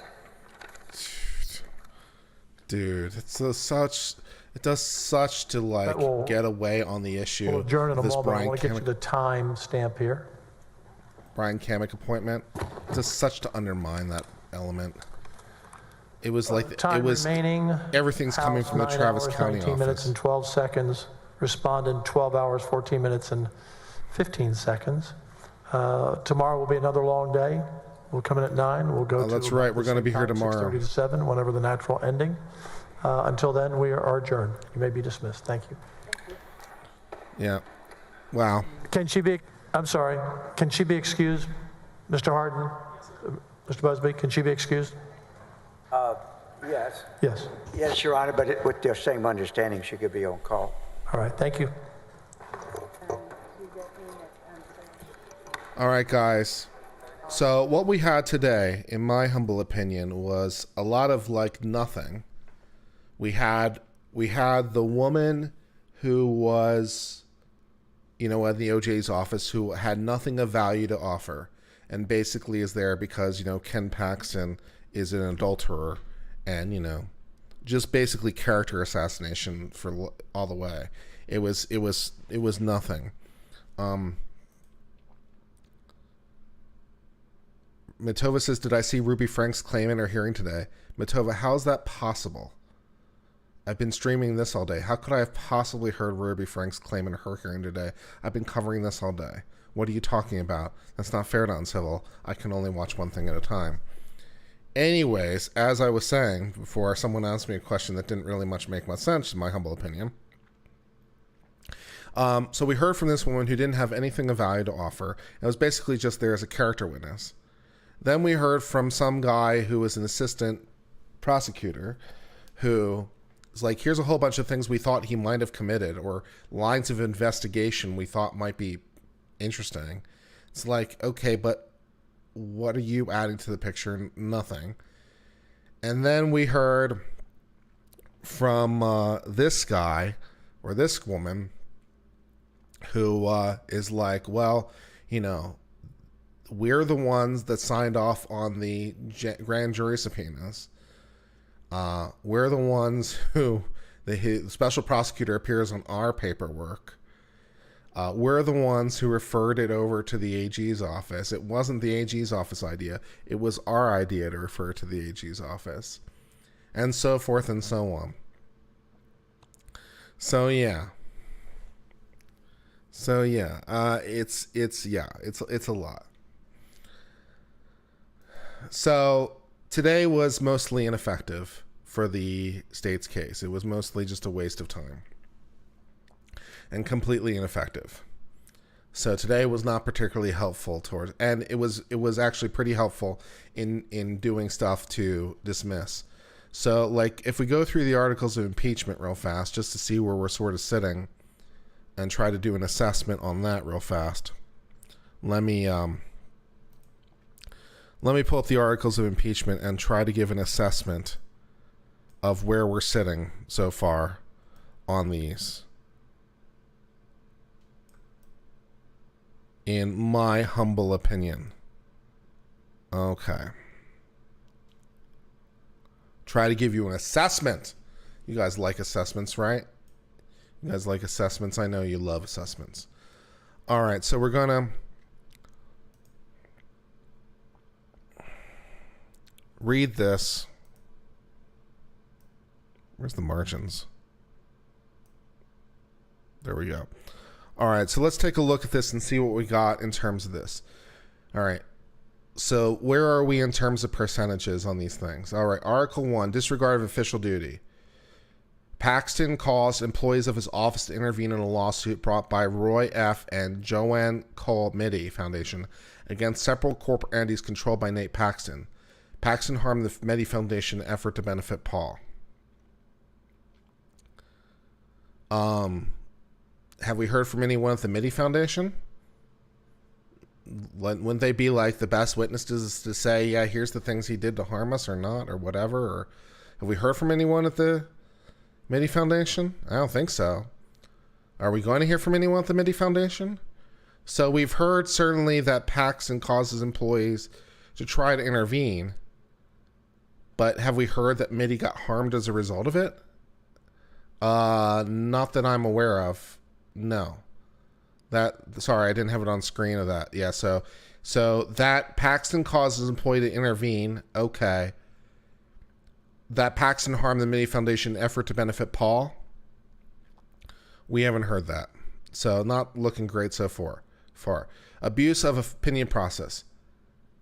Misuse is official power to issue written legal opinions under subchapter C, chapters 402. Well, the opinion itself says it's not an opinion issued under that chapter, which they say was code to mean it didn't go through the full vetting process.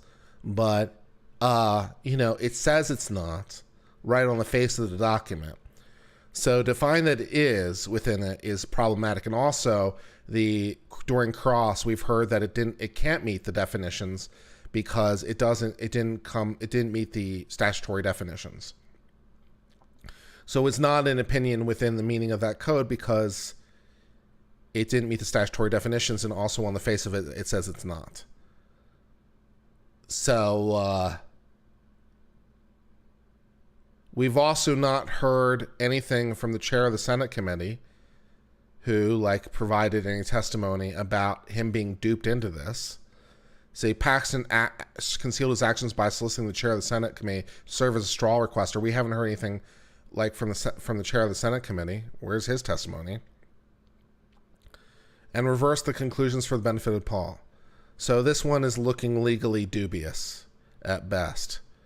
Number 3, open records request. Paxton directed his employees of office to act contrary to law by refusing to render a proper decision relating to a public information request for records, and by issuing a decision involving another public information request that was contrary to law. By issuing a no opinion letter, which has no effect, but it sends a secret signal, don't you know? By sending a no opinion letter, it sends a super duper secret signal, even though it doesn't compel any action.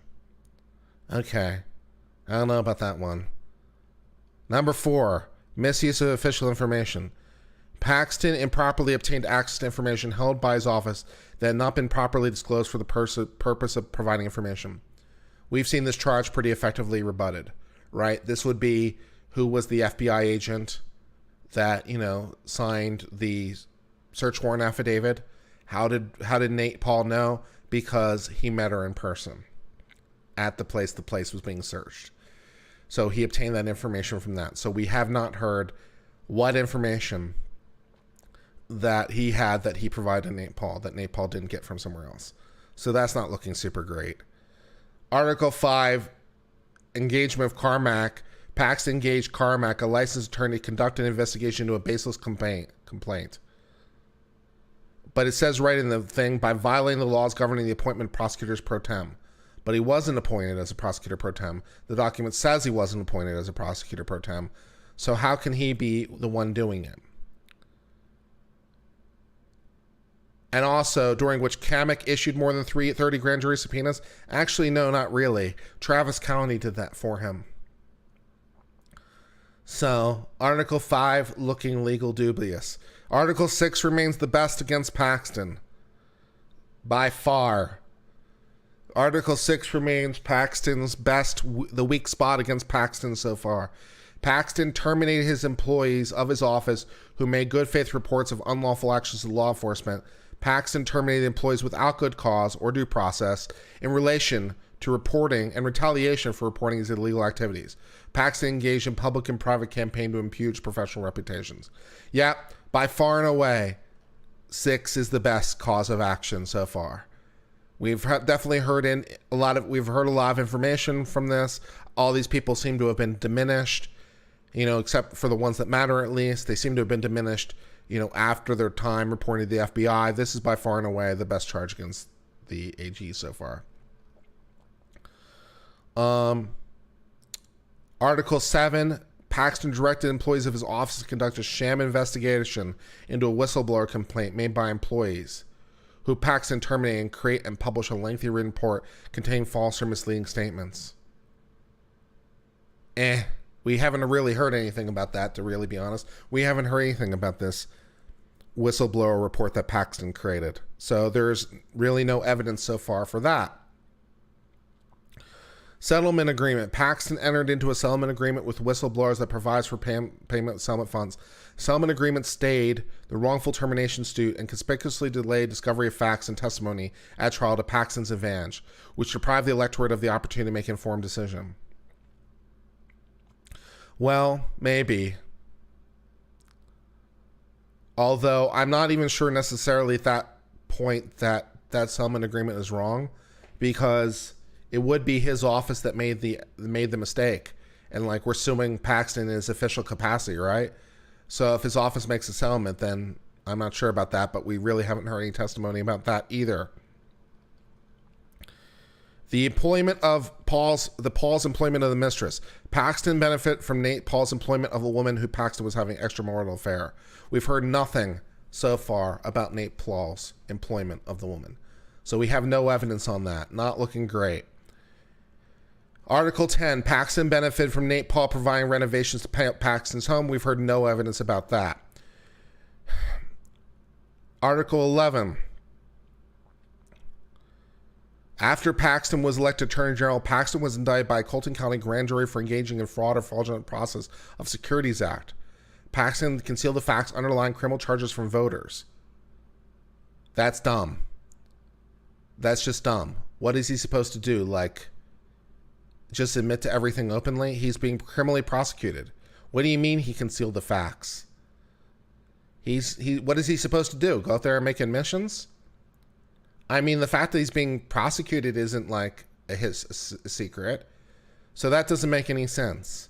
What is he supposed to do out there? Go out and confess? That's just dumb. Article 12, while holding office, Paxton benefited from the filing of a lawsuit. I think this isn't pending. Some of this stuff isn't pending, and I forget which ones aren't pending. Is 12 pending? So that might not even be pending. Maybe 12 isn't pending. 15, Paxton made or caused to be made multiple false or misleading statements in lengthy report in the store. We haven't heard anything about the whistleblower report. Conspiracy. Misappropriation. Dereliction duty, unfitness for office, abuse of public trust. So far and away, the best charge for Paxton is the firing of the whistleblowers. And we haven't heard a lot of evidence about other things, and they're running out of time. What do I mean pending? They deferred some of the charges. They deferred some of the impeachment charges. I'd have to go back and find which ones, but they deferred some of them. So only like 16 of them are pending. That's what I meant. 4 of them are held in abeyance for some later time. So we may get to do this again at some later time. So, yeah. So the best charge against him so far is the whistleblower thing.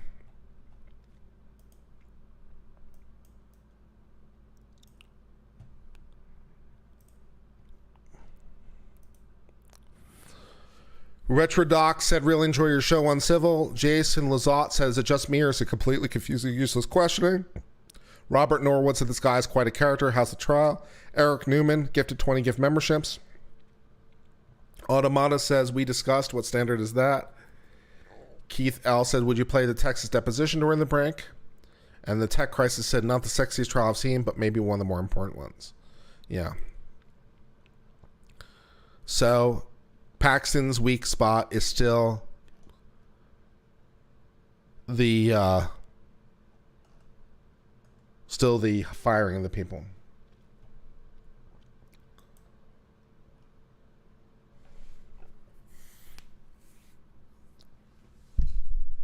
And some of this stuff is questionable. So that's where we're sitting. And I don't know where they're going to find the time I don't know where they're going to find the time to, like, what other witnesses the prosecution has, or where they're going to find the time, because, and what the defense has, what the defense is going to be left with in terms of their time. And who they're going to have. And whether or not Ken Paxton's going to testify, I don't know.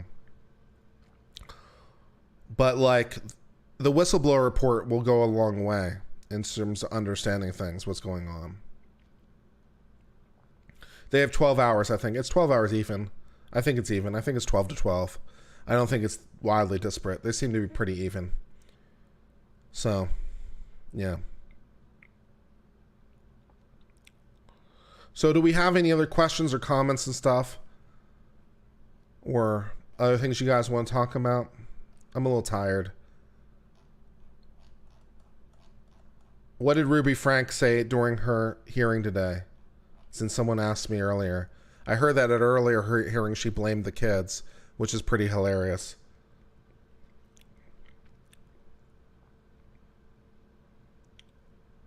They're eating up time unnecessarily, yeah, for sure. For sure. Do I see a path for Paxton to defend against the whistleblower? Yeah, but I think he needs to present evidence. He needs to present evidence because he needs to justify why he took those actions against those people when he took the actions he did. And that's going to be tough, but not impossible.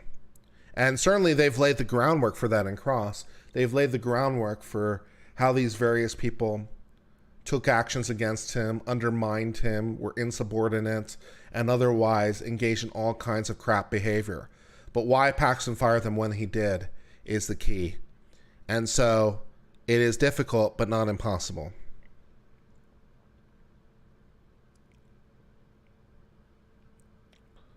And Paxton in the room, he was there when he pled on day one, but he hasn't been there since. But I think that the defense needs to show some stuff, you know, because in the absence of anything, like the, you know, Occam's razor solution is that Ken Paxton did it because they're whistleblowers, right? That's the Occam's razor. It makes the fewest assumptions. Is to say he fired them because of the whistleblowers. It's the timing of it, the fact that he did it against them all at the same time. It's like, yeah. Roger Smith says he needs to prove his innocence. They've already admitted insubordination and conspiracy. I don't know if you're jerking me around or not, but once again, at the risk of over-explaining myself, because I've explained this a couple times, the issue is why Ken Paxton did what he did. Did he do it because of the insubordination? Did he do it because of the conspiracy? Or did he do it because they are whistleblowers? That's the question. At least in my humble opinion, the timing of it is much, much more suggestive that he did it because they're whistleblowers, right? The fact that they were incompetent and working against him and trying to undermine him and everything else you're talking about was information that apparently was known to him before these people went to the FBI. But he didn't fire them before they went to the FBI. He only fired them after they went to the FBI. So the question is, what is the causal thing in the chain? Did he fire them, or did he otherwise take adverse action against them because they are whistleblowers? The overall timing of it and the fact that it happened to all of them is, in my opinion, more suggestive of the fact that he did it because they're whistleblowers. It's a question of fact. It's a question of fact. I'm telling you how I'm assessing the facts. This is what I think. Deal. So yes, I'd like Ken Paxton to provide an alternative explanation, because the Occam's razor solution at this point is he did it because the whistleblowers. So yes, I'd like him to rebut the claim. That would be great.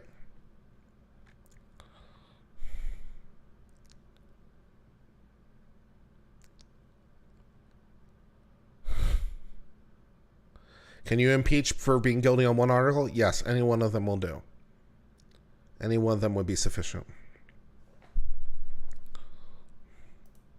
So Paxton has to win them all.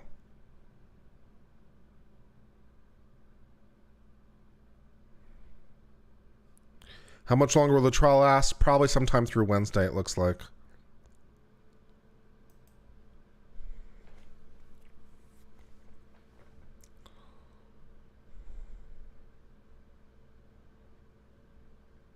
So that's where we're sitting.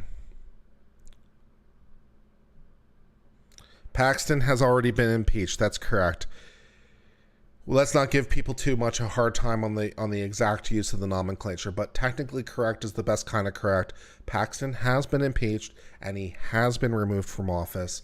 This is merely whether or not to confirm that going forward. So that's where we're sitting. Technically correct is the best kind of correct. Paxton has been impeached and he has been removed from office. We're just trying to figure out whether or not to make that a permanent thing.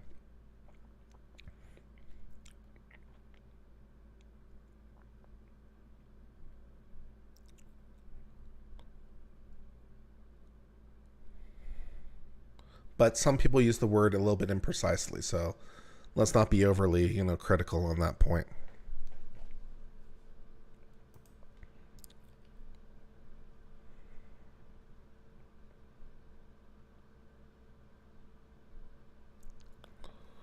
All right, I'm going to sign. Who is the acting AG? I don't know. I could look it up, but why bother? It doesn't matter. I'm going to sign off for now. I hope you've had a great day, and we will see you tomorrow. And I really should schedule the stream before I sign off. So let me do that. Like a good YouTuber.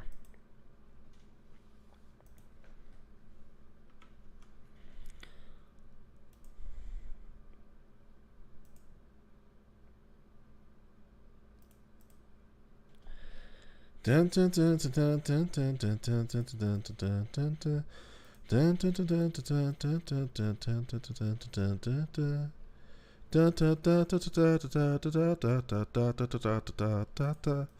Dun dun dun dun dun dun dun dun dun dun dun dun dun. The tunes that come to your head sometimes. The tunes that come to your head.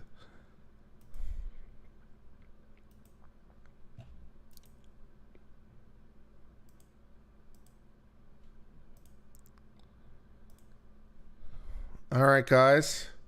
Let's see, now I need to get the Twitter link so I can have you spam that like crazy, because that would be really helpful to me. So let me get the Twitter link. It takes a second to Twitter to notice it, so we'll have to stay here for a second. Why do you know that song? Why do you know that song?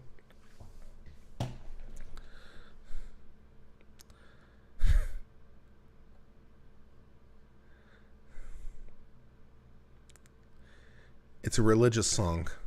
Does that help you? Did you ever go to a religious camp? You might have sung it at a religious camp.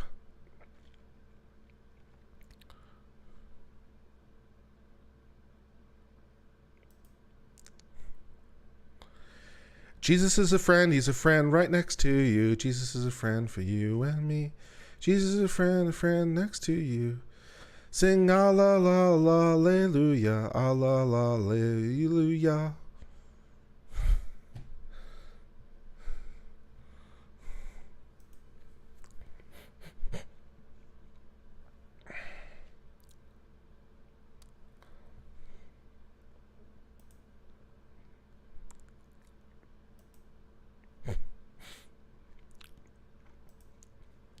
Deep cut religious songs. Take another lap around Mount Sinai till you learn your lesson. Woof. Woof.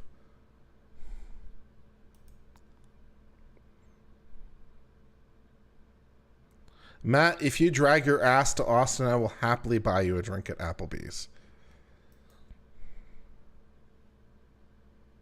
All right, I'm going to sign off for now, guys. It's been fun. Till later, my friends. Cheers, bye.